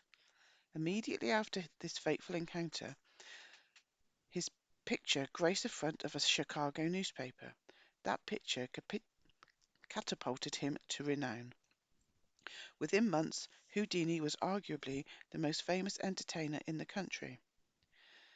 The detective with whom he had that fateful encounter was John Wilkie, a major player in the formation of the International Association of Police Chiefs, which was founded in Chicago in 1893. At the outset of what has been dubbed the Decade of Regicide, which set the stage for World War One, Wilkie also had a hand in the formation of the ominously titled National Bureau of Identification, and he ultimately became the chief of the US Secret Service, America's premier intelligence operation during that era. It should probably be noted that here It should probably be noted here that one of Houdini's nephews, Louis Krauss, worked for the Treasury Department, overseer of Wilkie's Secret Service. Authors Kalash and Sloman are of the opinion that it was forward-thinking for the chief of America's only intelligence operation to be using entertainers for covert activities in 1898. Maybe so, but the authors duly note that such actions were not unprecedented. Nearly 4 decades earlier, Abraham Lincoln had recruited an 18-year-old magician named Horatio G. Cook to serve as a Civil War spy. Lincoln and Cook were close enough that he was reportedly present at the president's deathbed. Later, near the end of his life, Cook became a close friend of Harry Houdini, an entertainer of a different variety. Stage actor John Wilkes Booth also appears to have served as an intelligence operative during the Civil War. There are indications that the practice of using entertainers to carry out covert operations dates back to well before the 1860s. If researchers Graham Phillips and Martin Keatman are to be believed, the most acclaimed entertainment figure of all time, poet, actor, playwright William Shakespeare, was part of a spy ring serving under Sir Francis Walsingham, head of the Elizabethan Secret Service. So too were Christopher Marlowe and various other of Shakespeare's contemporaries. As Phillips and Keatman point out, Spy Master Walsingham chose the best possible recruits, poets and dramatists, whose lifestyles were ideally suited to this purpose. They had the perfect cover, travelling widely and receiving welcome everywhere. And since many were also actors, role-playing was often second nature. Many knew foreign languages. Furthermore, as the usual social barriers were often dropped for poets, they were equally at home in backstreet pubs or in the palaces of the mighty. They were thus in the privileged position of having their eyes and ears everywhere. It appears then that the practice of utilising entertainers for covert operations didn't begin with Wilkie, who was himself a magician and a disciple of escape artist R. G. Herman. In addition to Houdini, Wilkie recruited other magicians as well, including Herman, Louis Leon, and heavyweight prizefighter magician Bob Fitzsimmons. In addition to Wilkie, another of Houdini's covert backers was Senator Chauncey Depew, an uncle of magician Ganson Depew, no idea, and a former mentor to then Vice President Theodore Roosevelt, who would be catapulted into the presidency by the assassination of William McKinley, one of the final victims of the Decade of Regicide. Houdini soon gained another hidden backer, William Melville, the head of Scotland Yard's Special Branch and the most visible law enforcement official in the UK. Melville would ultimately become the first chief of Britain's MI5, assuming essentially the same position filled more than 3 centuries earlier by Walsingham. As Cowlish and Sloman discovered, within days of arriving in England, Houdini met with a prominent Scotland Yard inspector, and once again his career took off. That inspector was Melville, whom Houdini secretly met on June the 14th, 1900, 5 days after arriving on England's shores. He had left the US on May the 30th using a passport issued just 2 days earlier, a passport that contained more than its fair share of anomalies. The document listed Houdini's birthday as April the 6th, though it is actually birthday said to be on March the 24th. It claimed that he was born in 1873, making him 1 year older than he actually was. Most curiously of all, the document indicated that Houdini was a native-born citizen, though he most assuredly was not. For reasons that no one seems able to explain, he had been allowed to surrender his previous passport, issued to a naturalized citizen, in exchange for the officially issued but clearly fraudulent passport that he used to tour Europe. Given his background as both a magician and a mason, by his own account, it goes without saying that secrecy, deception, and illusion were second nature to Houdini. He also, as Sloman and Kalish noted, had the unusual ability to interact with the country's police officials and do demonstrations inside their jails, and he was known to be rather proficient at the art of breaking and entering. Needless to say, these abilities would have served Houdini well in the world of espionage. So too would many of the devices he boasted of inventing. Again, according to Kalash and Sloman, Houdini told the New York Herald that he invented rubber heels and cameras that work only once. The Boston Transcript reported that he invented an envelope which cannot be unsealed by steam without bringing to the light the word opened, and a wash which will remove printer's ink from paper. In his own Conjurer's Monthly, he touted the use of chloride of cobalt for sending invisible letters. A friend of Houdini's, fellow magician Billy Robinson, was also well versed in the tradecraft of the intelligence community. In his book Spirit Slate Writing and Kindred Phenomena, Robinson detailed 37 methods for secret writing, which would play an important part in spy communication during World War One. He also detailed how to read other people's letters without opening the envelopes by using alcohol to render them temporarily transparent, and offered readers subtle methods to share information while being closely scrutinized. Kalash and Sloman share what became of Robinson not long after penning the book.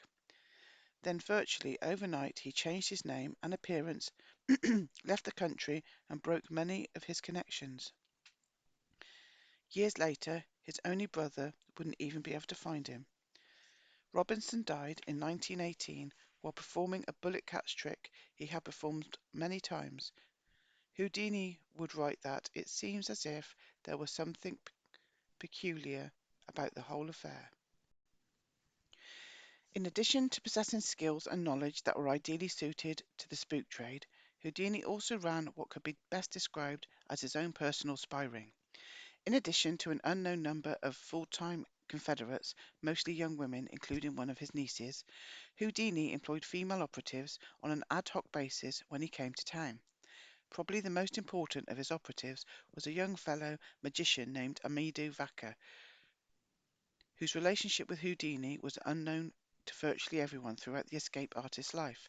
So secret was the close relationship between the two that even Harry's wife, as well as his brother magician, Confederate Hardeen, were unaware of it. Houdini was a man for whom secrecy seems to have been something of an obsession.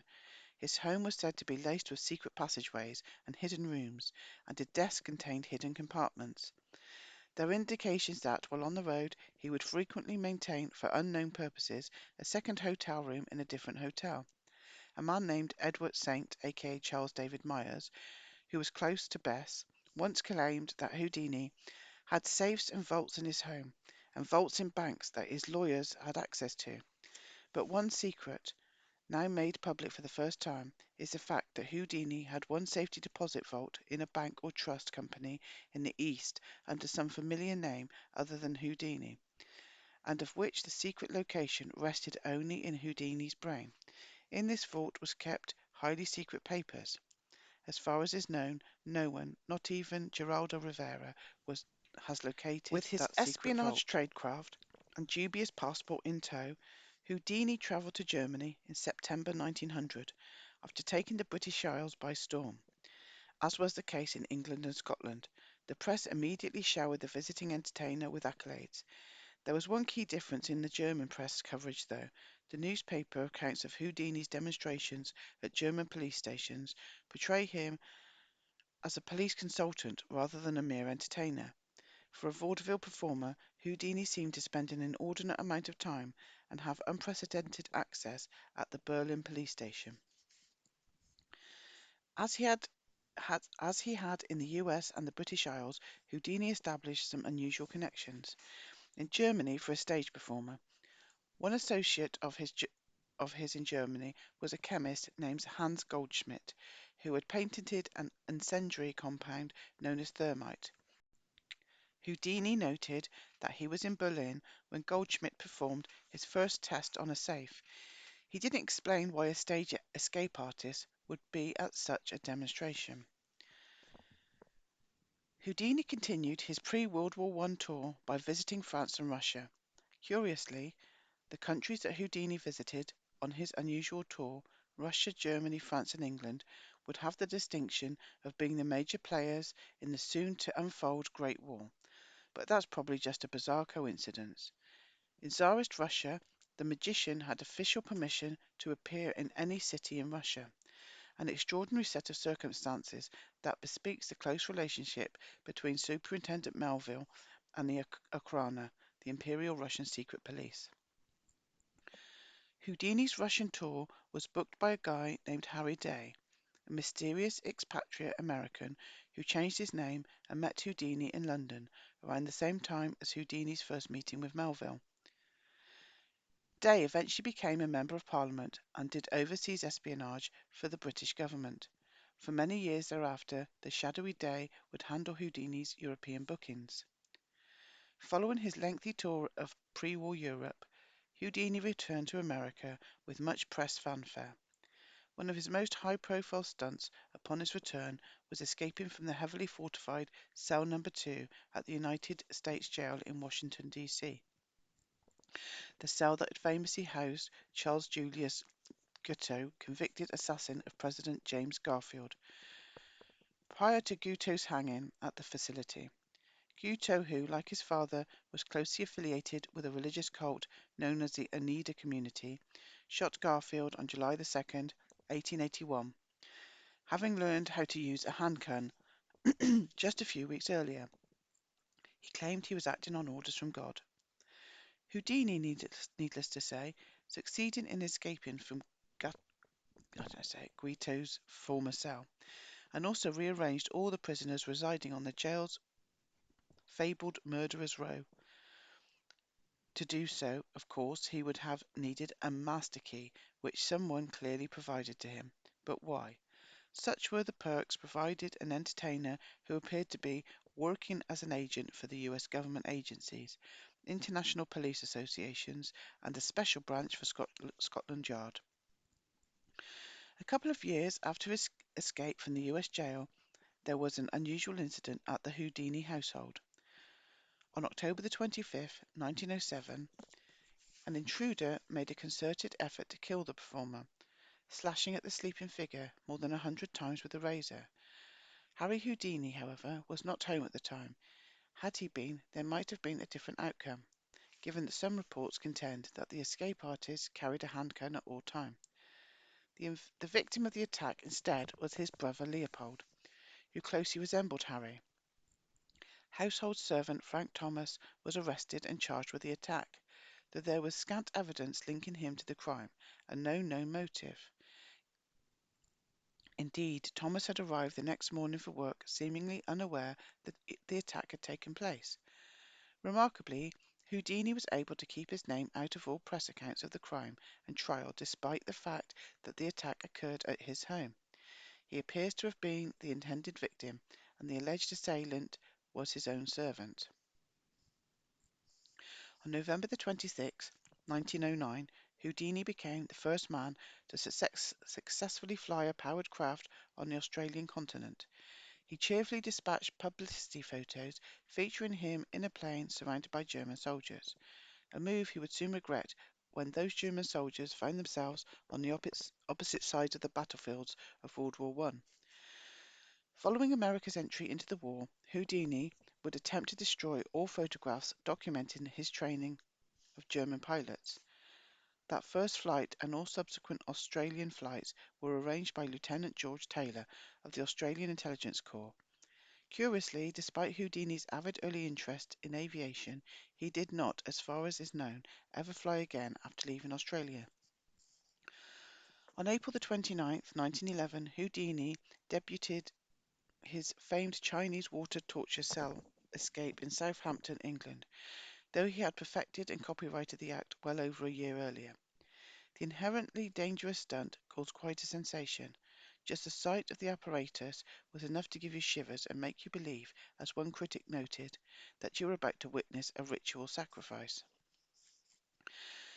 Around that same time, Houdini was, for reasons unknown, busily buying mothballed electric chairs at auctions across the country. In 1913, Houdini's beloved mother passed away, which apparently resulted in Harry learning some deep family secret. Following her death, Houdini sent the following cryptic note to one of his brothers: "Time heals all wounds, but a long time will have to pass before it will heal the terrible blow which mother tried to save me from knowing." The meaning of this rather provocative note remains a mystery. Houdini, by the way, was in Denmark when his mother died, and he requested a delay of her funeral to allow himself time to return to the States. Despite strict prohibitions in Jewish law, the entertainer's request was granted. In December 1914, just a few months after the provocation that allegedly triggered World War One, Houdini was summoned to the nation's capital for a private audience with then President Woodrow Wilson. It is anyone's guess what business the two men discussed, but it probably had little to do with stage tricks. A year and a half later, on the most notorious of dates, April the 20th, an estimated 100,000 people gathered in Washington, D.C. to watch Houdini perform a straitjacket escape. Other than for a presidential inauguration, it was said to be the largest crowd ever assembled in downtown Washington. 1 year later, in April 1917, the US declared war on Germany. For the duration of the United States' involvement in the war, Houdini spent a considerable amount of time aiding the war effort, both through fundraising and by frequently visiting the front lines, where he ostensibly went from camp to camp providing entertainment for the troops. Houdini's Hollywood career also began just as the US was entering the war.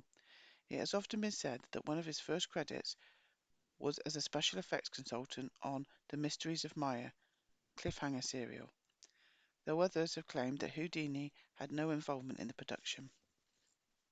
Curiously, the real consultant for the project is said to have been occultist intelligence asset Aleister Crowley. Houdini's first feature-length film, The Grim Game, opened to rave reviews.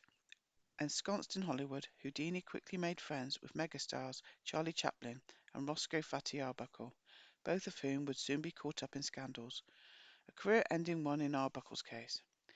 The fledgling actor next began work on Terror Island, filmed largely on Catalina Island. Unlike his feature debut, Island opened to poor reviews, leading a discouraged Houdini to launch his own production company to create his own starring vehicles. Just after completing Terror Island in December 1919, Houdini was involved in yet another bizarre incident.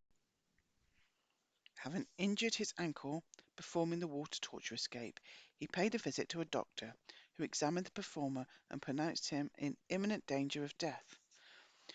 Houdini nevertheless lived on for several more years. The doctor, meanwhile, turned up dead within 2 weeks. By the end of 1921, the Houdini Picture Corporation had two feature-length films in the can, The Man from Behind and Haldane of the Secret Service. The first, co-written by Houdini himself and released on April 2, 1922, featured a strange plotline revolving around a man found frozen in Arctic ice and brought back to life, a case of mistaken identity, confinement in a mental institution, escaped from that same institution, and an abduction. Haldane, released the following year, was Houdini's first attempt at directing himself. It featured the magician as his real-life alter ego, but its performance at the box office signaled the end of Houdini's film career. For the rest of his years, Houdini devoted a considerable amount of time to investigating and debunking the spiritualist movement, which flourished in post-World War I years as legions of fake mediums preyed upon the grief of those who had lost loved ones in the war. By design or otherwise, Houdini's crusade served primarily to publicize the movement, which included among its members a number of Harry's friends, most notably and prominently Sir Arthur Conan Doyle, creator of fictional detective Sherlock Holmes and possibly perpetrator of the infamous Piltdown hoax of 1912. Both Doyle and Houdini also had connections to Leroy and Marjorie Crandon, and that is where the story takes a decidedly dark turn. Marjorie, born Mina Stinson in Canada in 1888, had moved with her family to Boston, Massachusetts at a young age. As a teenager, she is said to have been a musical prodigy and to have played various musical instruments in local orchestras, while later working as an actress, secretary, and ambulance driver. In 1917, the then married Mina was hospitalized and operated on by Dr. Leroy Goddard Crandon, a man who occupied a prestigious position in Boston society. Crandon was the direct descendant of one of the original 23 Mayflower passengers and a member of the Boston Yacht Club. He had graduated from Harvard Medical School and had also obtained a master's degree in philosophy from Harvard, where he also served as an instructor. Just before meeting Mina, he had served as a naval officer and as head of the surgical staff at a U.S. naval hospital during World War One. Shortly after meeting the doctor, Mina divorced her first husband and in 1918 became the much older Leroy Crandon's third wife. The two seemed hopelessly mismatched, she being young, vivacious, and by all accounts very attractive, while he was said to be rather arrogant, unpleasant, and antisocial. Nevertheless, the pair quickly became the talk of Boston's high society, particularly after the summer of 1923, when they began holding regular seances in their home. One member of the couple's inner circle was a fellow by the name of Joseph Dukoff, Du, fuck knows, a wealthy steel tycoon born in Poland and educated in England and Tsarist Russia before settling in America to practice law. He was jailed in Boston on embezzlement charges, later fleeing to Chicago after embezzling yet more money. He soon turned up in, of all places, Havana, Cuba, where, according to Cowlish and Sloman, in 1898 he was recruited by John Wilkie, the Secret Service chief, as a co-optee and was involved in spying for the United States during the Spanish-American War. That would be, needless to say, the very same John Wilkie who had kick-started Harry Houdini's career that very same year. As a reward for his service, de Wyckoff, who had a history of violence, was given the contract to salvage the battleship Maine in the Havana harbor. The Maine had been sunk in what appears to have been a false flag operation carried out by US intelligence operatives to justify launching a bloody colonial war. Well, that never happens, does it? Although fragmentary, there is clear evidence that Leroy and Mina Crandon, in conjunction with de Wyckoff and various others, began sometime soon after getting married to adopt an untold number of children who subsequently went missing. Wow. A number of letters that Dr. Crandon penned on the subject in dispatch to his buddy Doyle appear to have gone missing as well. As Kalash and Sloman note, strangely, many of the letters regarding the investigation into the boys have been expunged from Crandon's files. In one surviving letter sent on August 4, 1925, Crandon notes that, about December the 1st, I had Mr. de Wyckoff bring over a boy from a London home for possible adoption. In April 25, our Secret Service Department at Washington received a letter saying that I had first and last 16 boys in my house for ostensible adoption and that they had all disappeared. See how long this goes back? 4 years earlier, a Boston newspaper had reported that two boys had been rescued from a raft. One 8-year-old John Crandon was Marjorie Mina's son from a previous marriage. The other, a 10-year-old English adoptee, was reportedly so unhappy at the Crandon home that he was frantically attempting an escape with the younger boy in tow. 2 years later, when Marjorie began her mediumship, there was no trace of that boy in the household. Perhaps he was the homeless boy whose dead body was reportedly found on the outskirts of Joseph de Wyckoff's large estate in Ramsey, New Jersey during that time period. They are demons, these people. In 1924, Dr. Crandon was openly asking his many friends in the British spiritualist movement to be on the lookout for suitable boys to adopt. Can you believe this? Suitable for what? Around that same time, as another associate noted in a letter, Crandon was being sued for $40,000 for operating on a woman for cancer when she was simply pregnant and destroying the fetus. A highly incredible story which persists is that a boy who was in his family some weeks mysteriously disappeared. He claims that the boy is now in his home in England, but still official letters of inquiry and demand are received from that country. This is no mere rumour, for I was shown some of the original letters. The matter has been going on for more than a year. It is very mysterious.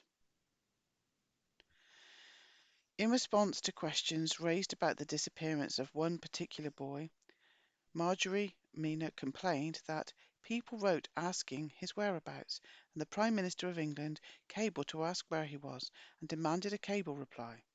Why people even said Dr. Crandon committed illegal operations on little children and murdered them. According to Marjorie, the poor little fellow had adenoids and had to be circumcised. I'm sorry?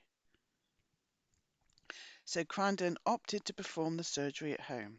It was widely rumoured that the good doctor had performed another procedure at home as well, surgically altering his wife's vaginal opening to allow her to magically produce various items at seances. Amazing. Absolutely amazing. If you can imagine it, they've done it. On one occasion, Marjorie opened a closet in her home and showed an associate a collection of photos of well over 100 children. Most of them really lovely. Marjorie told the woman that, "Those are Dr. Crandon's cesareans. Aren't they sweet? All cesareans." Given that Crandon wasn't known for delivering babies at all, the notion that he had delivered over 100 of them via cesarean was an absurdity. Who then were all these children, and why had Dr. Crandon photographed them? Such are the questions raised by the fragmentary evidence trail, indicating that an unknown number of young boys fell into the nefarious hands of a cabal of wealthy individuals with connections to the intelligence community.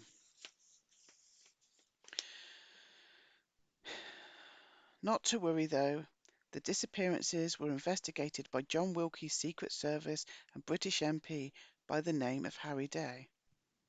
Tunnels, New York, anyone? Not long before his death, Houdini, who had an extensive library of literature on the occult, began working with horror writer and occultist H. P. Lovecraft on various magazine articles.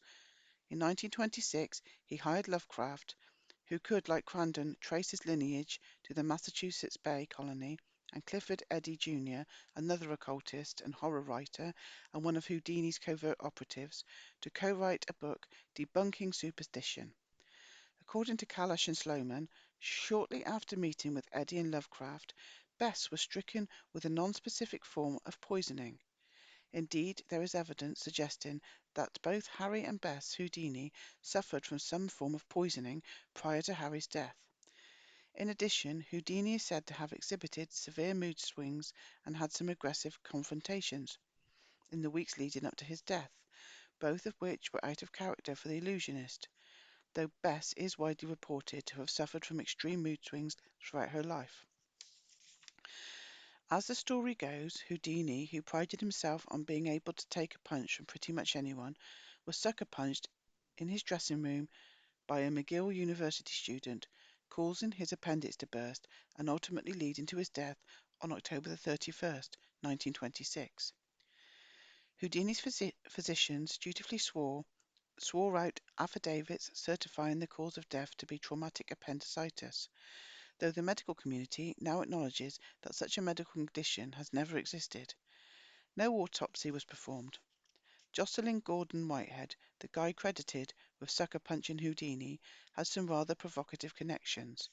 His father, for example, was a British diplomat serving in the Orient. After Houdini's death, Whitehead is said to have become reclusive, living something of a hermetic existence. He did have at least one close associate, though, Lady Beatrice Isabel Marler, a wealthy heiress and the wife of Sir Herbert Meredith Marler, a prominent Canadian politician and diplomat who once served as Canada's ambassador to the US. The mid-1920s were not a good time for the Houdini Weiss brothers. Brother Gottfried Weiss, born 2 years before Harry, died in 1925. Harry followed suit the next year. Brother Nathan Weiss, born 4 years before Harry, died soon after in 1927. On June 22, 1927, Houdini's European booking agent, Harry Day, reported that his apartment had been ransacked. That day would have also been Houdini's wedding anniversary, assuming, that is, that Harry was actually legally married to Bess, which may not have been the case. 2 months after the break-in at Day's apartment, Theodore Hardeen, one of Houdini's two surviving brothers, the one who had inherited all of Brother Harry's props, effects and papers, reported his home as being broken into while he had been on the road. After Houdini's death, it was widely rumoured that Bess, who, in addition to suffering from wild mood swings, was also an alcoholic and drug addict who was occasionally suicidal, ran an illegal speakeasy brothel in conjunction with a woman named Daisy White, said to have been Harry's mistress. Nothing unusual about that. In mid-1945, Theodore Hardeen checked into Doctor's Hospital for a scheduled operation. On June 12, 1945, Hardeen left that hospital in a body bag. It was reported at the time that Hardeen had been planning to pen a book on his brother and had begun work on the project before checking into the hospital.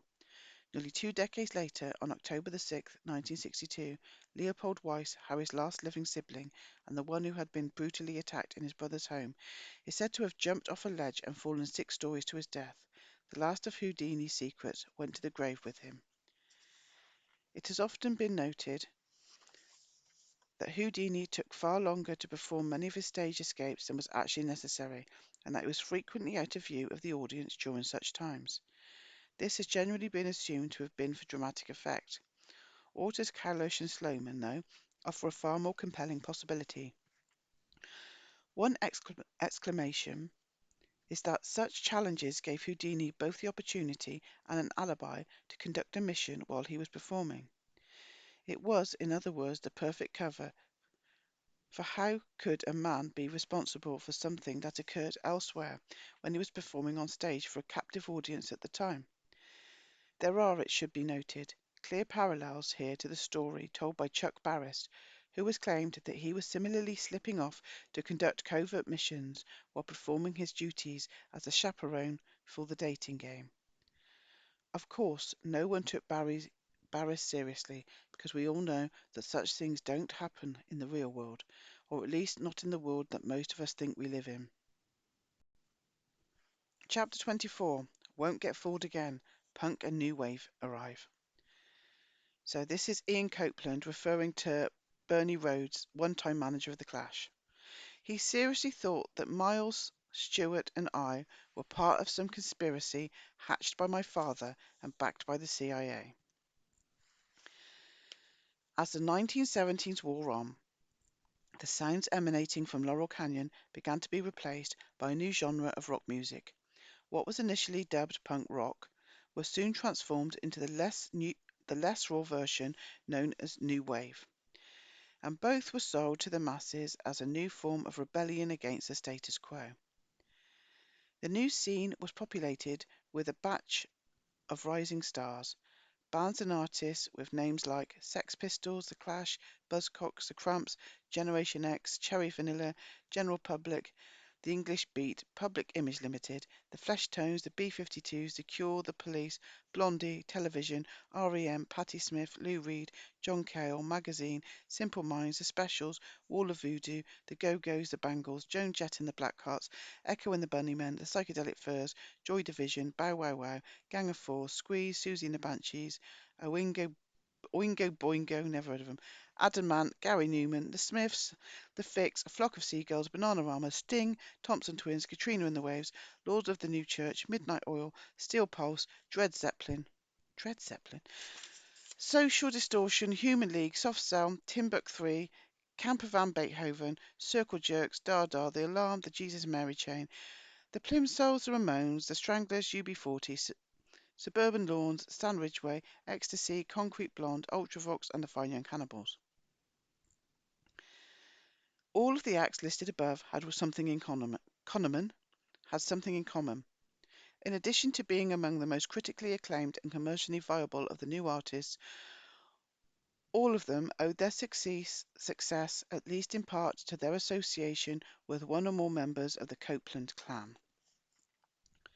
The patriarch of that clan, Miles Axe Copeland Jr., born in 1916, was something of a legend in Western intelligence circles. At the outbreak of World War II, the former working musician was magically transformed into one of the founding members of the OSS. During the war years, while he was stationed in the UK, he met Elizabeth Lorraine Addy, a British intelligence asset then assigned to the Special Operations Executive, SOE. Lorraine's brother, Ian Ade, was also a highly placed British intelligence operative. Miles and Lorraine, he the son of a doctor and she the daughter of a prominent neurosurgeon, were married in the UK on September the 25th, 1942. After the war, the two moved to Washington, D.C., where Miles worked alongside other intelligence heavyweights like Wild Bill Donovan to form the Central Intelligence Agency. For the next several decades, Copeland would play key roles in various nefarious activities throughout the Middle East, Africa, and Asia. In 1947, he was dispatched to Damascus, Syria, to serve as a CIA station chief and to orchestrate a series of coups that resulted in power being consolidated in the military and national security sectors. These were the first coups orchestrated by the newly formed CIA, but they would certainly not be the last.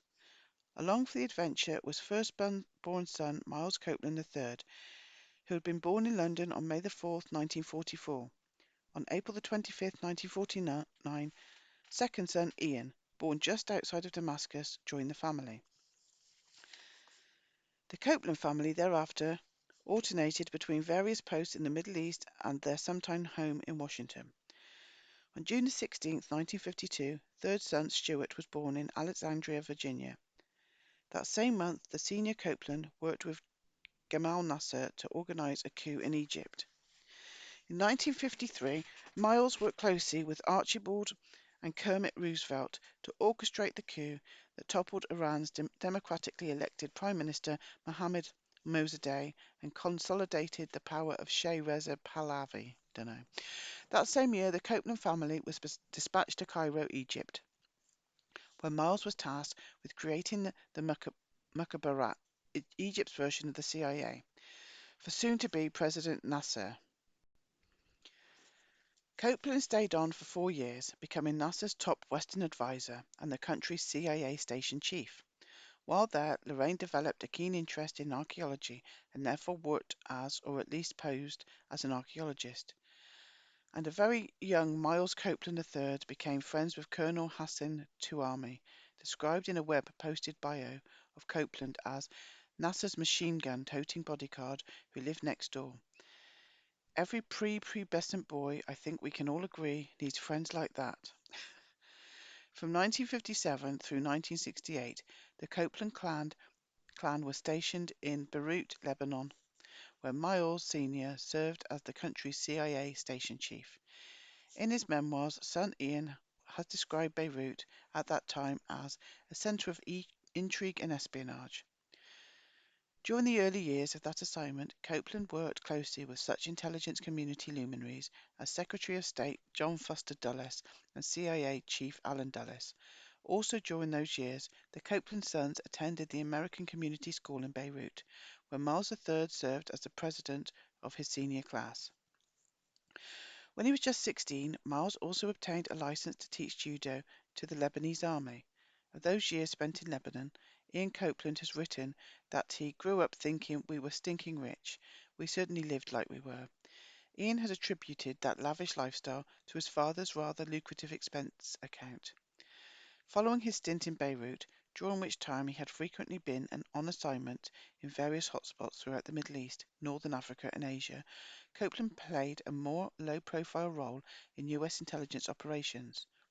In 1988, he penned an article entitled "Spooks for Bush" that argued that the intelligence community heartily backed the presidential bid of former spymaster George H.W. Bush. 3 years earlier, Miles Axe Copeland, Jr. passed away, survived by his wife, daughter, and 3 sons. From fall 1962 through 1966, Miles Copeland III attended Birmingham Southern College, spending 1 semester at the American University in Washington, D.C.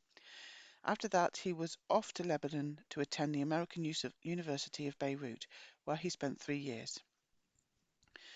During that time, he formed his first business partnership with, again according to his online bio, his close friend Amir Galeb, one of Egypt's ambassadors to Lebanon, known to run the largest spy network in Lebanon.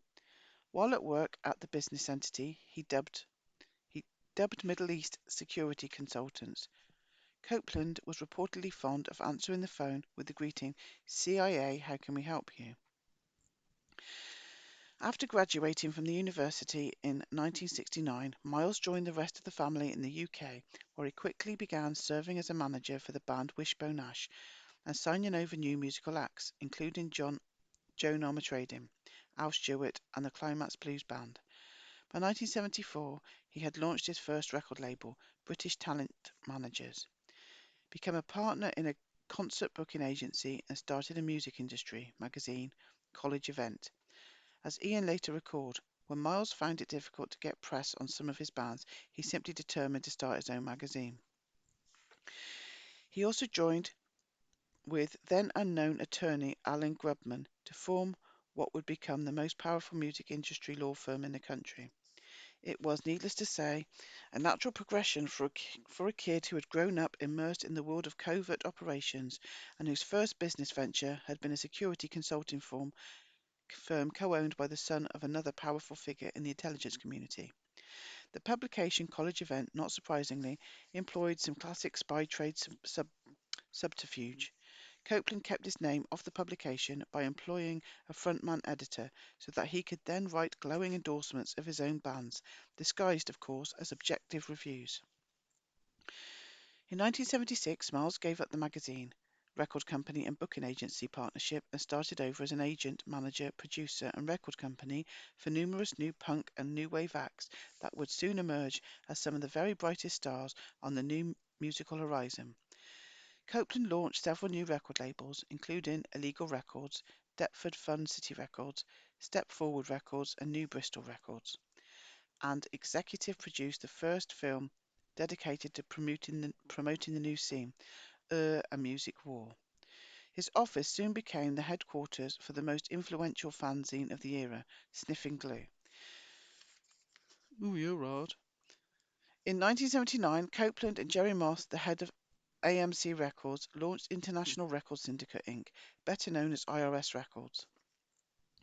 The label quickly became home to many of the most influential new wave acts.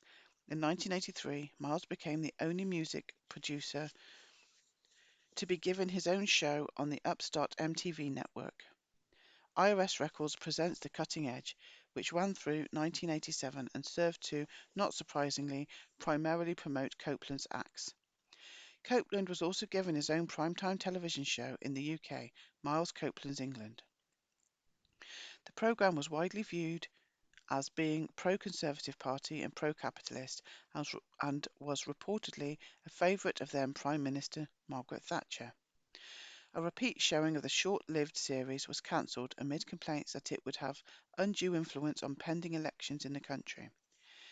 Meanwhile, younger brother Ian Copeland had become quite a mover and shaker in the music industry as well. His self-professed wayward youth in Lebanon had included joining an older outlaw biker gang after acquiring his first motorcycle at the age of 15. His memoirs are filled with other tales of bold adventures, including running away from home as a minor and making his way through several countries. Most of them seem rather apocryphal. He claims that his first business enterprise, when he was still quite young, was basically running a whorehouse, servicing the US Marines, called into the country by his father. He also claims to have helped a friend flee the country after said friend had likely killed a cop.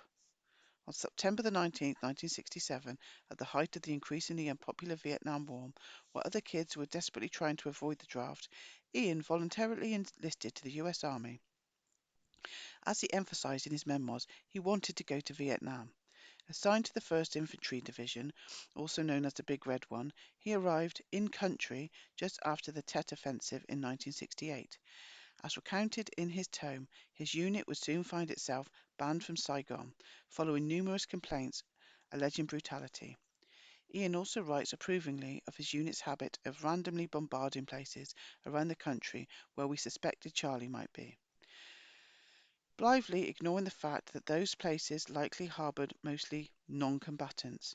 Of his time in Vietnam, Copeland has written that he loved it, not all the time, but enough to have seen me through it all, and have mostly fond memories as I think of Vietnam. His fond memories are no doubt influenced by the fact that as someone cleared to handle sensitive communications, he was given a considerable amount of autonomy. Since we handled messages classified as confidential, secret and top secret, we were able to close off our area with barbed wire and make it off limits to absolutely everyone, including officers. While just 19, Ian Copeland was promoted to the rank of sergeant, becoming, by his account, the youngest US serviceman ever to achieve that rank. He has credited that promotion in part to the fact that he rode as a bodyguard for an unnamed lieutenant who was heavily involved in black market operations. What Copeland fails to mention is that black market operations in Vietnam were mostly run by our own CIA. Copeland also was awarded a Bronze Star, a Good Conduct Medal for campaign medals. Four campaign medals, a National Defense Service Medal, a Vietnam Service Medal, and a Republic of Vietnam Commendation Medal. Following his tour of duty in Vietnam, Ian was assigned to Fort Lee, Virginia, just outside Washington, D.C. There he was tasked with providing riot control training to troops being prepped to police the May Day Peace March on Washington. He subsequently volunteered for a second tour of duty in Vietnam, but soon found himself facing drug charges in the UK. He was ultimately found not guilty of the charges, owing largely to the fact that his father secured representation for him from a member of the Queen's Council. He spent time fighting the charges, though tough what? He spent time fighting the charges, though, resulted in his Vietnam orders being rescinded, and instead he was dispatched to a remote communications outpost in England. In October 1970, he was sent to one of the numerous US military installations around Mannheim, Germany, a hub for military intelligence operations. A few months later, in January 1971, he was honorably discharged after serving his country for nearly 3.5 years. In late April 1971, shortly after his discharge, Copeland incongruously decided to join a week-long protest organised by the group Vietnam Veterans against the war. Given his own history and his family history, readers are excused for questioning whether his sudden misgivings about the war were sincere or whether he was in fact working to infiltrate the dissident group. A clue can perhaps be found in the fact that, not long after joining the protest, Ian answered an ad seeking Vietnam veterans who would be willing to sign up to fight as mercenaries in the Congo. Copeland never made it to the Congo, though. Instead, he went to work for Big Brother Miles. By 1979, Ian had founded Frontier Booking International, better known by the acronym FBI, which quickly became the go-to booking agency for new wave acts, a term that Ian Copeland claims to have coined. Soon he was booking all of brother Miles's acts and many more as well. Between the two of them, Miles and Ian signed, managed, booked, recorded, produced, or otherwise handled a remarkably high percentage of the big name acts that emerged from the new music scene. There's a footnote. Ian Copeland was also in a 3-year relationship with actress Courtney Cox, who famously made her debut dancing with rocker Bruce Springsteen in music video. Cox, as it turns out, was partially raised by and is the stepdaughter of Hunter Copeland, brother of Miles Axe Copeland Jr., and an uncle of the three boys. Hunter Copeland had been a decorated World War II officer, returning home with a Silver Star, 4 Bronze Stars, and a Purple Heart. The youngest and best known of the Copeland brothers, Stuart, also opted to venture into the emerging punk new wave scene, but he did so by forming his own punk band. Before actually recruiting any musicians, he quickly came up with a band name, The Police, and designed the band's logo and album cover. The band that he would then assemble featured himself on drums, Gordon Thomas Matthews, Sting, Summer on bass and lead vocals, and Andrew James Summers on guitar. Would soon become arguably the most critically acclaimed and commercially successful of the new bands. The initial success of the Police in the US is what largely opened the floodgates for a new British invasion of punk and new wave bands. And that was in spite of the fact that the band was in no way a punk band and didn't really even qualify as a new wave band. As the British press pointed out, band members were much too professional and a bit too old to really fit into the scene. In 2002, Stuart Copeland played briefly in a reconstructed version of The Doors, alongside founding members Ray Manzarek and Robbie Krieger. Copeland's former bandmate Andy Summers, who was a decade older than Stuart and Sting, had been on the Laurel Canyon scene back when the original Doors were playing the Sunset Strip. As he wrote in Rolling Stone in July 2007 in 1968, he was living in Laurel Canyon and going to Sunset Strip every night. Briefly a member of Eric Burdon and the Animals at that time, Summers had been one of the regulars at the log cabin. And the beat goes on. Epilogue. A quote from Stella Sands, writing in The Dating Game Killer. For whatever reason, it's still not understood by criminologists, California in the 1970s was ground zero for serial killers. One thing that has become very clear while researching this book is that there are disturbing parallels between the Laurel Canyon saga and my previous research on the phenomenon of serial killers that led to my earlier book, Programmed to Kill. I've got that, it's dark. Nowhere is that more true than in the details of the curious case of Rodney Alcala, otherwise known as the dating game killer, who is said to be one of the country's most prolific serial killers. He has been convicted of 7 murders, accused of several more, and some law enforcement officials have claimed, rather ludicrously, that he could be responsible for as many as 130 murders. It is not only in recent years, though, that he has been identified as a serial killer, despite the fact that all the crimes he is accused of were committed in the 1970s. In addition to being an alleged serial killer himself, Alcala allegedly operated on the same turf as a few other, more high-profile serial killers.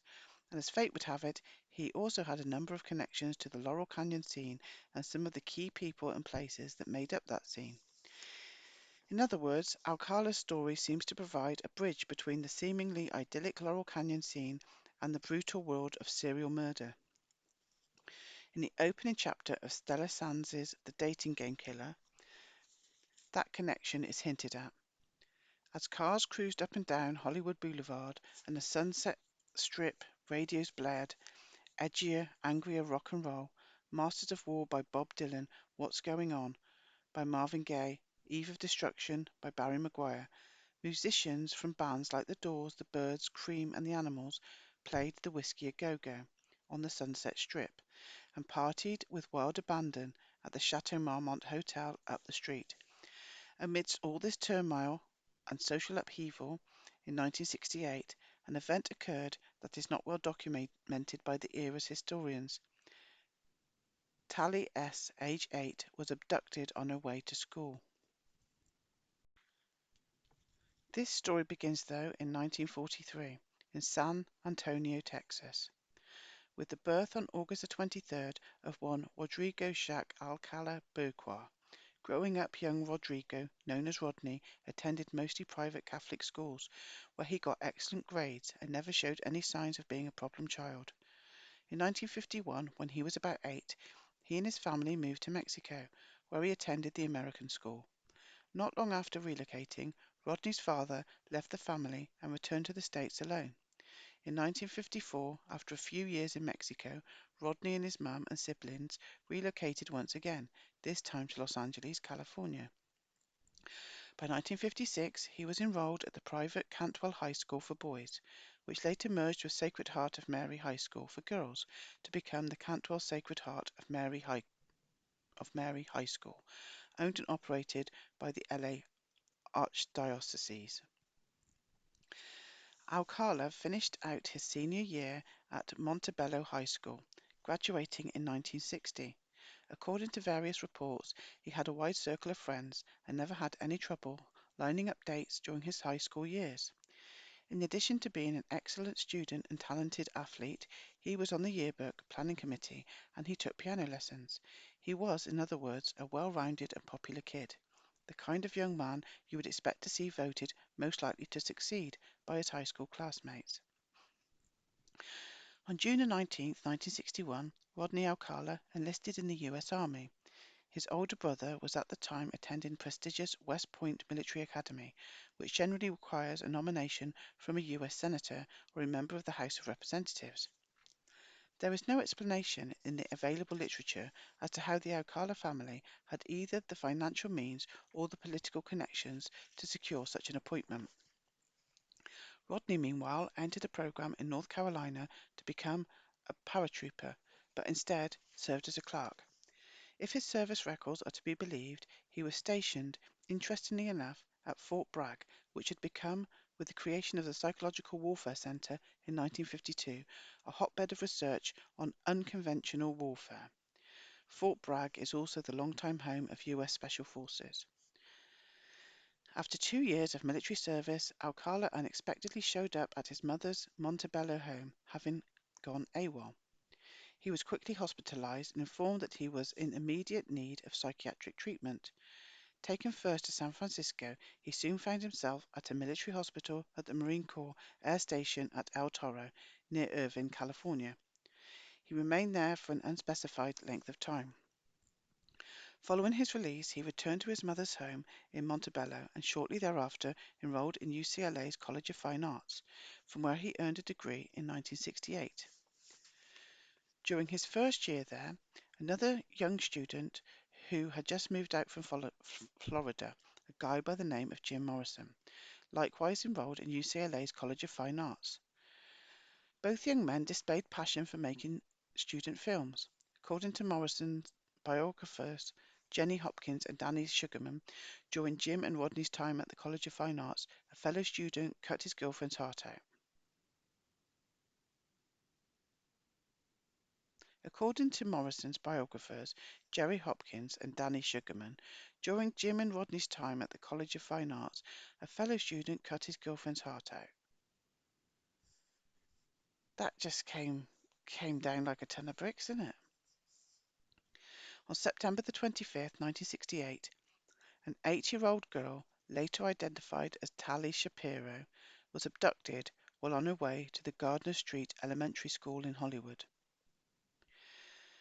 At the time, according to Sands, Shapiro was living temporarily at the Chateau Marmont Hotel in West Hollywood with her brother, sister, mother, and music industry father. The family was temporarily rubbing elbows with the likes of Jim Morrison and Janis Joplin because, as it turns out, their home had recently burned down in a fire.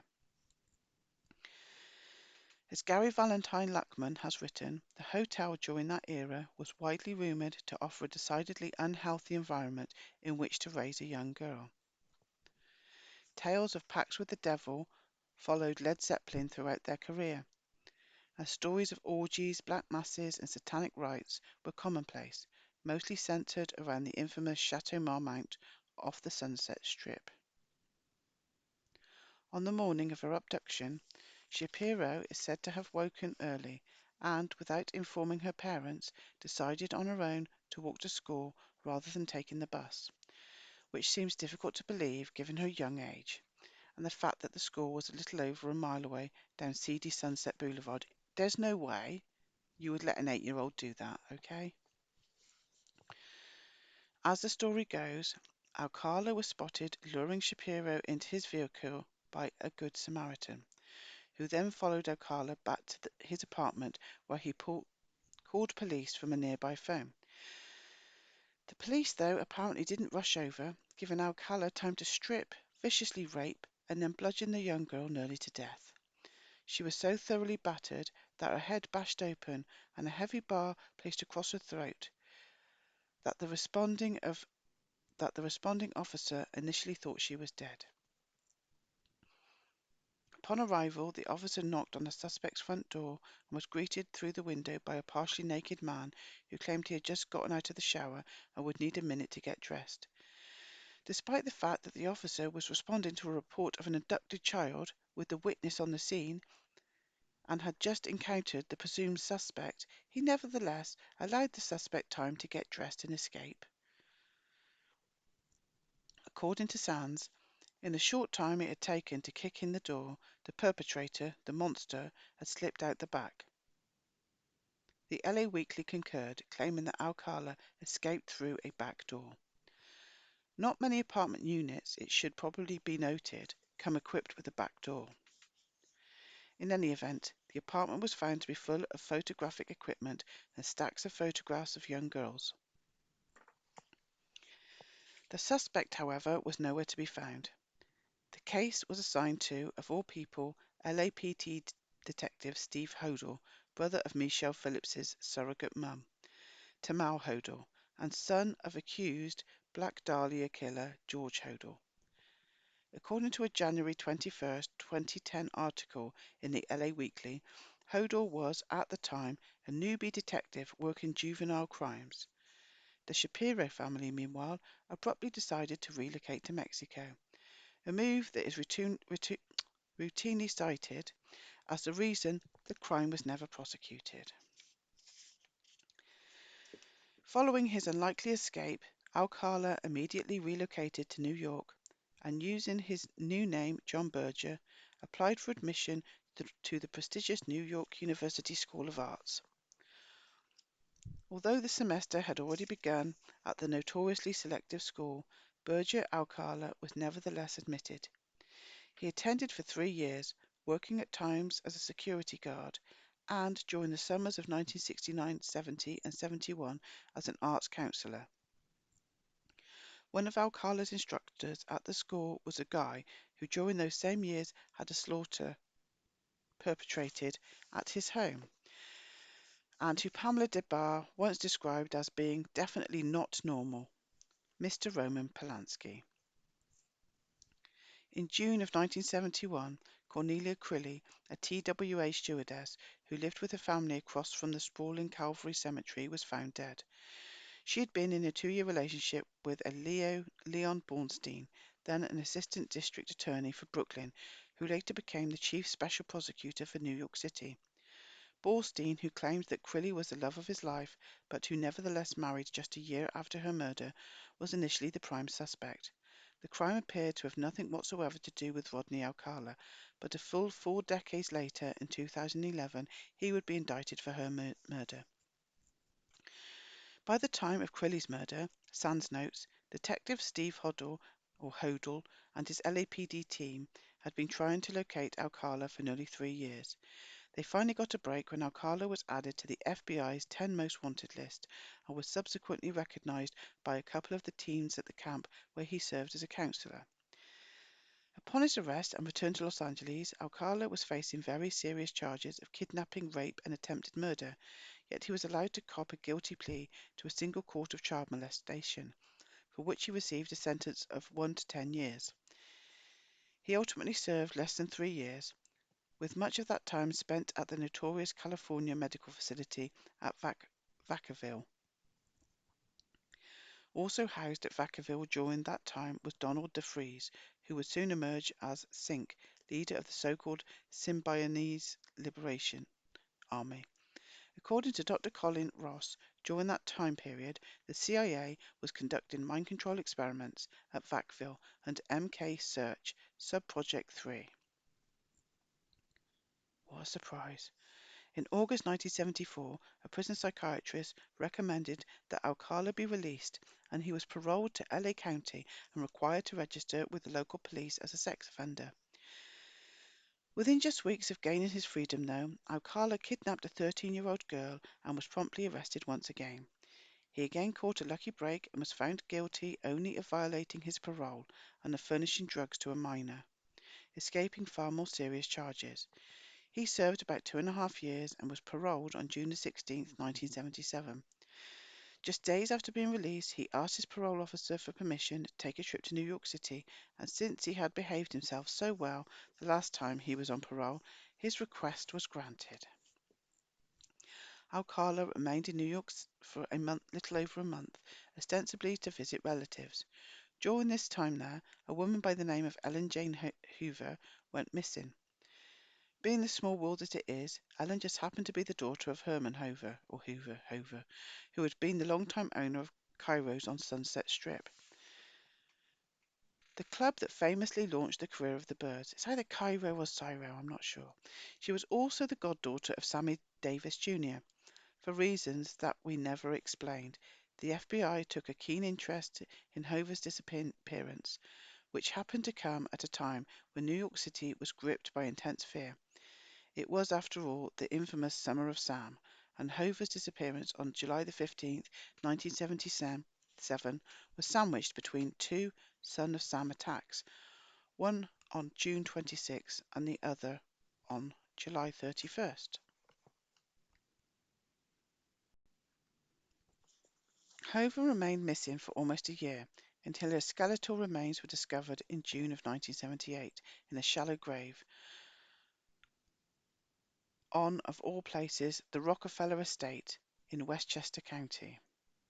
It would be over 3 decades later that Rodney Alcala would be charged with the murder. Upon his return from New York, Alcala applied for a job as a typesetter at the Los Angeles Times. He applied using his real name and was promptly hired, despite having been twice convicted for felony offences. Having served time for crimes committed against children, being a registered sex offender, being on parole, and holding the distinction of once numbering among the FBI's 10 most wanted.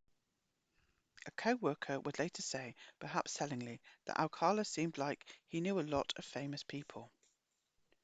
On November the 10th, 1977, the nude, brutalized body of 18-year-old Jill Barkham was found posed on a side road adjacent to and in full view of the Marlon Brando estate overlooking Laurel Canyon.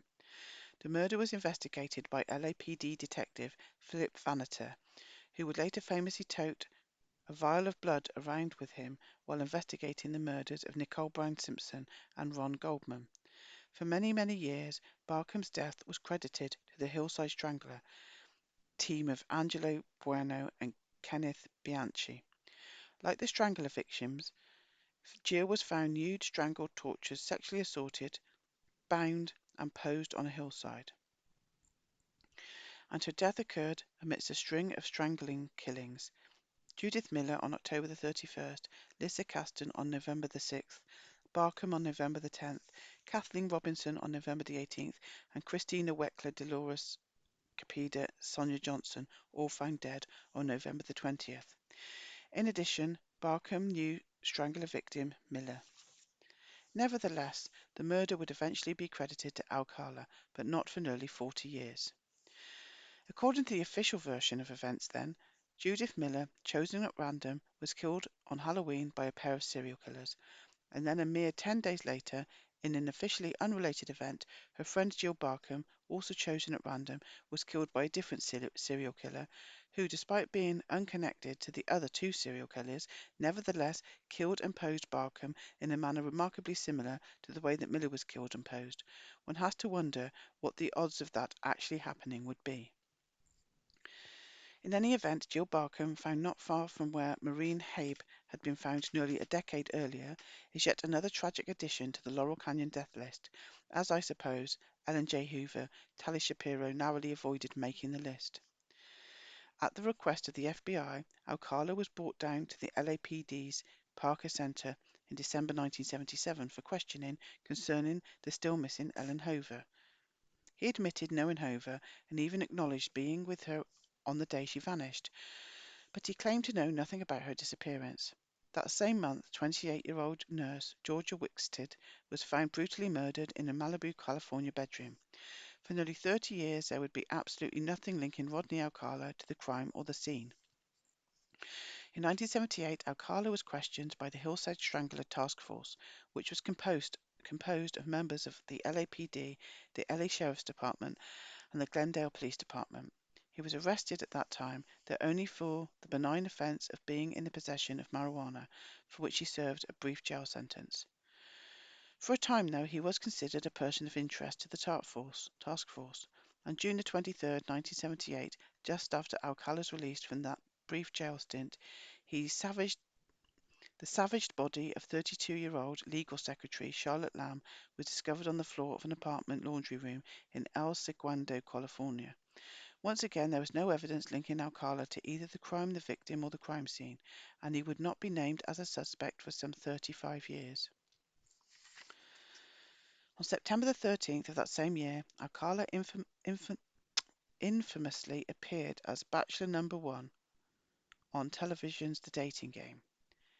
Despite his criminal history and sex offender status, which surely would have been discovered during the show's screening process, he was presented to women across the country as one of the nation's most eligible and desirable bachelors. The guy doing that presenting was dating game producer Chuck Barris, who has stated publicly that he was a CIA asset at the time the show was in production, and that the show itself was essentially an elaborate CIA front designed to provide cover for Barris's own travels and activities. Mr. Barris was also, according to some reports, a one-time resident of everyone's favourite canyon. On February the 13th of the following year, Alcala picked up a 15-year-old hitchhiker by the name of Monique Hoyt, who voluntarily spent that night at Alcala's home. The next day, Valentine's Day, 34-year-old Rodney Alcala took 15-year-old Monique Hoyt into the woods to shoot nude photos. At some point, the situation turned violent and non-consensual, resulting in yet another arrest for Alcala. They're facing very serious felony charges, including kidnapping, rape, and production of child pornography. His bail was set at a paltry $10,000. At the end of April, Alcala gave his 2-week notice to his superiors at the LA Times. How he had managed to keep his job through his jail sentence for marijuana possession and his arrest for kidnapping a young girl is anyone's guess. The Times apparently used the same screening service as the dating game. On June the 14th, another young woman, 21-year-old Jill Parenteau, turned up dead in her Burbank, California apartment. Once again, there was no evidence linking Rodney Alcala to the crime, and Parenteau's murder would remain unsolved for 2.5 decades. 6 days after her murder, on the eve of the summer solstice, 12-year-old Robin Samso of Huntington Beach, California, went missing after spending time at the beach with her best friend. Officially, her remains were discovered 12 days later in a heavily wooded area allegedly chosen by Rodney Alcala, but the reality appears to be that it is unknown what became of Samso. What is known is that from the time of her disappearance, authorities took a much different approach to dealing with Alcala than they had in the past. Before a month had passed, he was back in prison and would never walk free again. As the story is generally told, Samso was strolling the beach with a friend when they were approached by Alcala with a request to take their photos, ostensibly for a student photo contest. A neighbour who happened to be passing by approached the trio, at which time Alcala lowered his head and quickly shuffled off. The girls went about their business without giving the incident much thought, and Samso soon said goodbye to her friend. Borrowing the friend's bike, she headed off to a ballet class that she never made it to. On the afternoon of July the 2nd, a worker with the U.S. Forestry Service discovered human skeletal remains in a heavily wooded section of the Angeles National Forest. The area was littered with discarded beer bottles and cigarette butts. The remains appeared to be those of an adult, and investigators, according to a June 1989 article in Orange Coast magazine, believed the death to be drug-related. The crime scene, according to the same report, was given only a cursory examination by the Los Angeles Sheriff's Department. 5 days later, an LA County coroner decided that the remains were actually those of a child, and not just any child, but the missing Robin Samsoe. Unexplained was how the remains of a child could have been mistaken for those of an adult. Also unexplained was how the child could have been reduced to skeletal remains, completely stripped of flesh and hair in an absurdly short amount of time.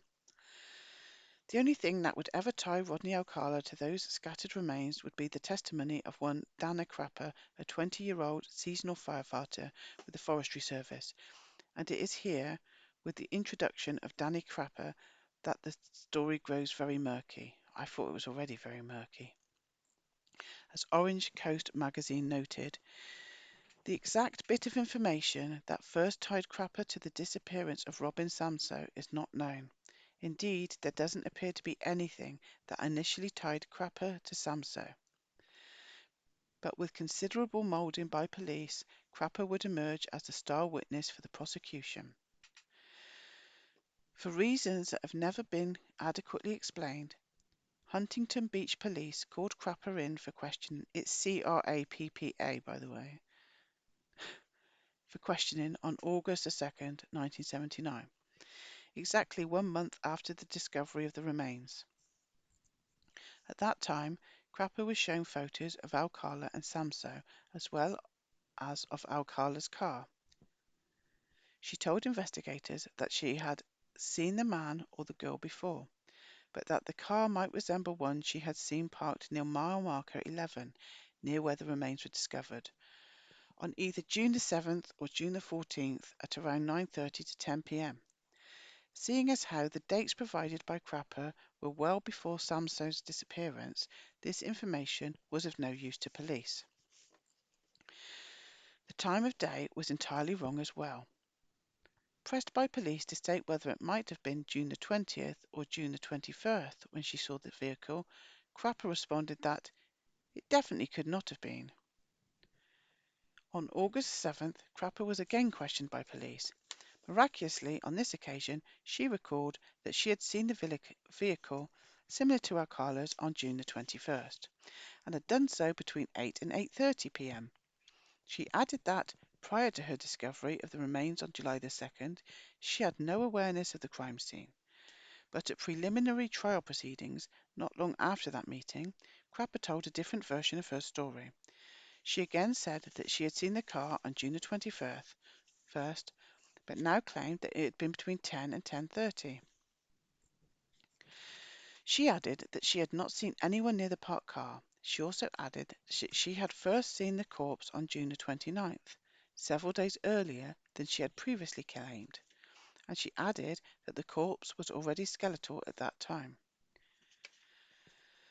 On February the 7th, 1980, Crapper met with Huntington Beach Police Department Art Droz and a police psychologist named Larry Blum. She had, however, previously stated that she wanted no further interaction with the police, so she was deliberately not told that the men she was speaking to were police personnel. Although authorities heatedly deny it, it is painfully obvious that Miss Crapper was subjected to hypnotic interrogation techniques during that meeting and at future meetings. According to police, at the February 7th meeting, she claimed that she had seen the vehicle on June the 21st and that she had in fact seen a man by the car after all. She also said that when she returned on June the 29th, she had found clothes strewn about the area, a crusty knife, and 6 .22 caliber bullet casings. For reasons never explained, she also claimed that she had picked up the casings and thrown them away. By that time, Crapper's testimony was so ridiculously riddled with contradictions and inconsistencies that it should have had no value to prosecutors in any kind of real trial. Police and prosecutors, though, weren't quite done with her. On February the 11th, she once again unknowingly spoke to police investigators. On February the 15th, she met with a detective and one of the prosecutors on the case. By then, she was claiming to have seen the car on June 20th and to have seen a man guiding a young girl away from the car and into the woods. On the day on the day that meeting was held, the presiding judge ruled that Alcala's prior offences should be allowed into evidence, including the fact that Alcala was suspected of involvement in Hover's death, a crime he had never even been charged with, let alone convicted of. As Sands noted, the ruling was a momentous victory for the prosecution because there was little direct evidence linking Alcala to the Samso crime. The prior attacks would lend credence to their case. It was becoming perfectly obvious that Rodney Alcala was not going to get anything resembling a fair trial. On February the 26th, Crapper once again met with detectives and prosecutors. Somewhere around that time, she reportedly suffered a nervous breakdown and allegedly became suicidal, leading to her being involuntarily institutionalized. That, needless to say, must have greatly facilitated the process of programming the witness. A defense psychiatrist by the name of Albert J. Rosenstein would later describe Crapper in open court as a Manchurian candidate at a minor level. As Alcala's trial got underway on March 6, 1980, the defendant was paraded into the courtroom in cuffs and leg shackles in a deliberate attempt to prejudice the jury. But the real linchpin of the trial, as Sands wrote, would be the testimony of one Dana Crapper, 21. On the stand, Crapper's demeanour was odd, to say the least. She frequently took long, awkward pauses when she wasn't staring blankly into space. According to Orange Coast magazine, her demeanour was so bizarre that the trial judge considered ending her testimony prematurely. She did, though, tell the story prosecutors wanted her to tell, a story that bore no resemblance whatsoever to the story she told when first mysteriously contacted by police. In court, Crapper claimed that she had seen the suspect's vehicle on June the 20th. She also said that she had seen a man resembling Alcala guide a young girl who resembled Samso into the woods. Although she had found what she allegedly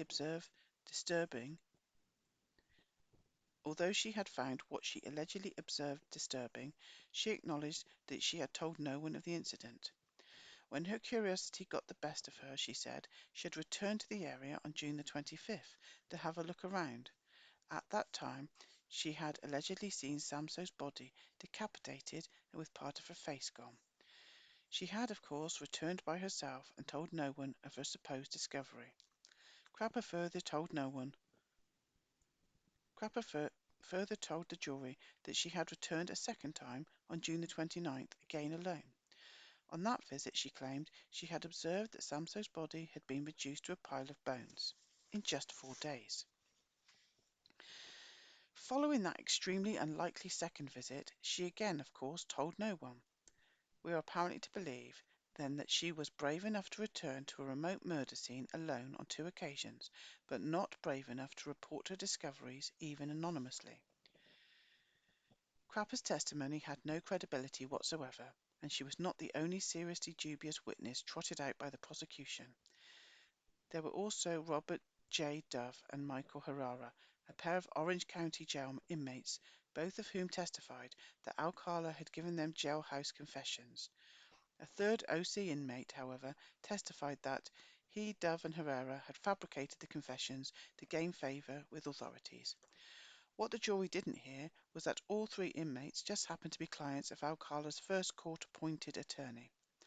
Of the thousands of inmates in the OC jail, Alcala had supposedly chosen to confess his crime only to 3 guys who happened to be represented by the guy who was supposed to be defending him. Despite their best efforts, prosecutors were unable to present any physical evidence at all tying Alcala to the murder of Robin Samso. There was no fingerprint evidence, no fibre or hair evidence, no blood evidence, and no DNA evidence. There also don't appear to have been many witnesses who weren't delivering bizarrely prejudiced testimony.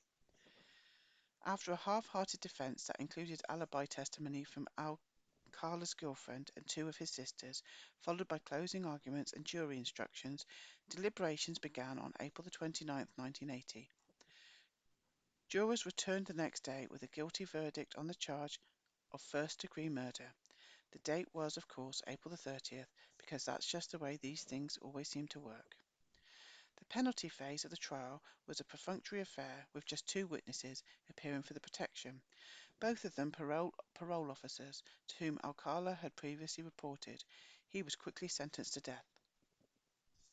At Alcala's first appeal hearing, inmate Joseph Drake took the stand to repeat his claim that he, Dove and Herrera had fabricated Alcala's confessions in order to strike an informer's bargain with authorities.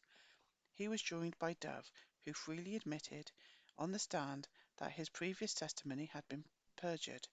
The inmate testimony had been crucial to the prosecution's goal of adding the special circumstance of kidnapping, which was necessary for the imposition of the death penalty. On May the 28th, 1981, the presiding judge issued an extraordinary ruling stating there had been no perjured evidence introduced during the trial, and that even if there had been, there was not a substantial consideration regarding Alcala's guilt, emphasis added. The special circumstance of kidnapping, therefore, would stand, and Alcala was returned to death row. On 23rd of August 1984, however, the California Supreme Court ruled the lower court had erred in allowing into evidence Alcala's prior offences. Rodney Alcala would be getting a new trial after all. The available literature invariably expresses outrage over this reversal, claiming that the allegedly criminal, coddling, liberal courts let him off on a technicality, though that is far removed from the truth. In April of 1986, Alcala's second trial for the murder of Robin Samsoe got underway. There was a problem, though. Donna Crapper, whose testimony was the only hope the state had of getting a conviction, privately informed the judge that she would not be able to testify because she remembered nothing about the incident. She also told him that she did not remember previously testifying, which isn't surprising, considering that she delivered that testimony in an obviously induced mental state. Signalling that this trial was going to be just as much of a sham as the first trial, the judge ruled that he would allow Crapper's previous testimony to be read into the record without Crapper being present. That, of course, deprived the jury of the ability to judge Crapper's demeanour and body language and all the other non-verbal clues that jurors use to gauge someone's honesty and credibility. It also denied the defence the opportunity to cross-examine the witness and confront her with her wildly varying accounts of the incident. The remainder of the trial largely followed the pattern of Alcala's first trial, with a number of women, including Alcala's mother, two sisters, and a female co-worker at the Times, providing testimony for the defence. The jury once again returned with a guilty verdict, and he was once again sentenced to death, but only after blasting his attorneys in court for being unprepared and unwilling to mount a real defence. Some 6 years later, on December 31st, 1992, the California Supreme Court affirmed Alcala's second conviction, and that for the next decade or so would be the end of Rodney Alcala saga. That all changed on March 30th, 2001, when a federal district court set aside Alcala's second conviction based on the wildly improper introduction of Crapper's prior testimony. The court also opined that the defence had been improperly prohibited from introducing evidence that Crapper's testimony had been induced. On June 27, 2003, the Ninth Circuit Court of Appeals held the decision of the federal court and vacated Alcala's conviction, additionally citing the failure by police to secure and properly investigate the crime scene. The stage was now set for Alcala to stand trial for the third time for the murder of Robin Samsoe. The state, though, was facing quite a dilemma. For whatever reason, there was still a very strong desire to have Alcala take the fall for Samsoe's disappearance, but there was no semblance for a case left. There would be no perjured inmate testimony, there would be no induced testimony from Dana Crapper, there would be no inflammatory admission of prior uncharged crimes, there would be no parading of Alcala in handcuffs and leg shackles, and there would still not be a shred of physical evidence tying Alcala to the crime or the alleged crime scene. On October 17, 2003, Alcala filed a motion to act as his own attorney in the coming trial. This was cast by the media as a misguided, narcissistic attempt by Alcala to put himself in the spotlight. In truth, he was undoubtedly aware that he had been sold out twice before and likely would be again. Indeed, in 2003, the very month that Alcala's conviction had been vacated, DNA evidence had supposedly identified him as the killer of Georgia Wickstead. The state was going to be taking a novel approach to railroading Alcala this time. Alcala was soon allegedly be linked by DNA evidence to the Lamb, Parento, and Barkham murders as well. Like Wickstead, they were all killed in Los Angeles County, which is under a different court jurisdiction than Orange County, where Alcala had previously stood trial for Samso's murder. All 5 cases were handed off to a grand jury, which, as California grand juries do, met secretly to render a decision. According to Sands, after hearing all the evidence against Alcala, the grand jury came down with an indictment. Although Lamb, Parento, Barkham, and Wickstead had all been murdered in Los Angeles County, the grand jury held open the possibility that prosecutors could consolidate all 5 cases, including that of Roman Sanso, and try Alcala in Orange County. After numerous delays, the consolidated trial began in Orange County in early 2010. It was the first time, and to date the last time, that such a cross-country consolidation had been allowed. The state was now going to try to convict Alcala for the Samso murder by presenting it as one of a string of murders, with the other 4 allegedly being open and shut, scientifically unimpeachable cases. It appeared that judicial malfeasance had now reached such a level that the state had dusted off 4 very old murder cases and manufactured evidence linking Alcala to them as a way of gaining a conviction for a 5th murder that was otherwise not prosecutable. Alcala was by then widely identified by police and the media as a prolific serial killer who was likely responsible for other undiscovered murders. Some of the most over-the-top media coverage came from the UK, where a February 2010 headline in The Telegraph declared that US serial killer Rodney Alcala would be new Ted Bundy. An April 2010 headline in the London Daily Mail was even more histrionic. The most prolific serial killer in US history is sentenced to death as police fear he could be behind 130 murders. At Alcala's 3rd trial, a fingerprint technician testified that a palm print recovered from the scene of Georgia Wickstead's murder 33 years earlier was a match for Rodney Alcala. Another technician testified that blood evidence recovered from another of the murder scenes also was a match. Nobody, though, bothered to explain why Alcala was just then being identified as the perpetrator of these crimes if the evidence linking a known violent sex offender and person of interest to the murders had supposedly been in existence for more than 30 years. Craig Robertson, one of the lead detectives on the Samso case, testified that he had arrested Alcala on July the 24th, 1979, and taken him down to the station, while other Huntington Beach officers executed a search warrant at the home. It was at that time, according to Robertson, that Sergeant Jenkins had already discovered a receipt for a Seattle storage locker. Rather than seize the receipt, however, he purportedly left it there and copied down the information on it. The actual receipt was never produced at trial, and there is no way of verifying that it ever existed. Following that seriously dubious lead, detectives had discovered a storage unit purportedly filled with photographs and other evidence Alcala had stashed there.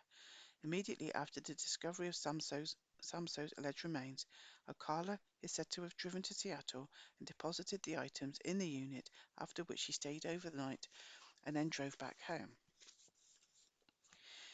He had, of course, told no one of this alleged trip, and no witnesses could place him in Seattle, and there was no explanation for why he would have driven all the way there, to a city he had no known connection to, and was not known to have ever visited, to stash the items.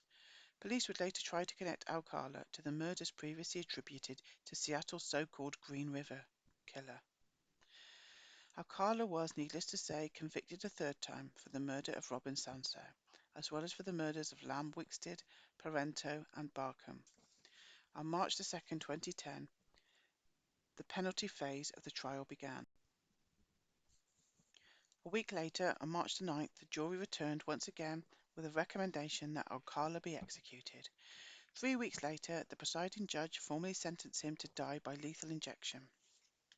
6 months after that third conviction, the television show 48 Hours Mystery aired The Killing Game, a look at the Rodney Alcala case that had been produced by longtime correspondent Harold Doe. The episode was aired posthumous, I can't say it. Doe had died suddenly and unexpectedly a month earlier, on August 21st, 2010, just before completing work on the project. It is not beyond the realm of possibility that Doe had discovered something about the Alcala case that those with vested interests did not want aired on national television. Whether or not Alcala's third conviction in California will stand remains to be seen, probably as a fallback option in case the convictions are once again overturned, as they certainly should be. Alcala was indicted in 2011 and subsequently convicted in New York for the murders of Crilly and Hoover, though it is unclear what evidence those convictions were based on. Over the last several years, authorities have circulated scores of Alcala's photographs in an attempt to link him to additional crimes. To date, not one of those photos has been linked to any known murders or missing person cases. So what, at the end of the day, are we to make of Alcala's curious connections to the Laurel Canyon peace, love, and understanding scene? If his official bio is to be believed, his first victim, the daughter of a record executive, was snatched from the mouth of the canyon. One of his last victims was left posed at the northern end, and all along the way, such names as Jim Morrison, Roman Polanski, Marlon Brando, and Steve Hodor, and such iconic places as Ciro's or Cairo's and the Chateau Marmont unexpectedly pop up in the storyline. Rodney Alcala's story is a strange one, even by serial killer standards, but it is far from being the only serial killer story that the mainstream media got wrong. Interested readers can find a wealth of such stories in my previous book, Programmed to Kill. And now we are at acknowledgements. Though I have a fairly short list of people to thank here, their contributions were invaluable, and this book wouldn't have been what it is without them.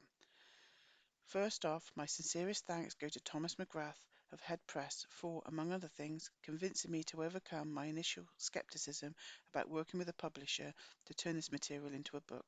It began life as a series of web posts.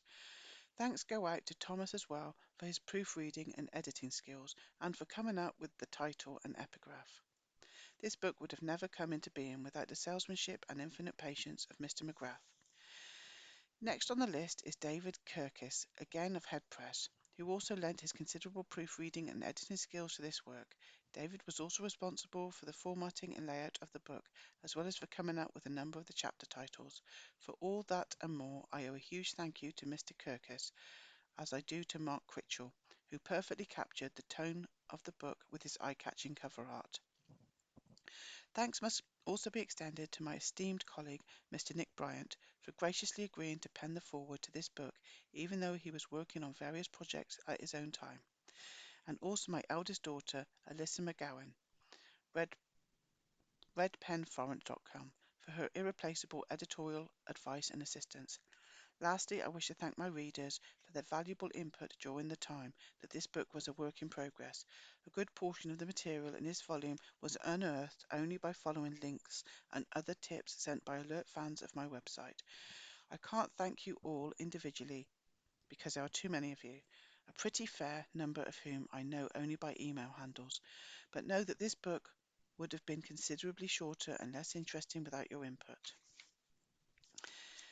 So, there was that, and nothing changes, does it? Just goes round and round and round.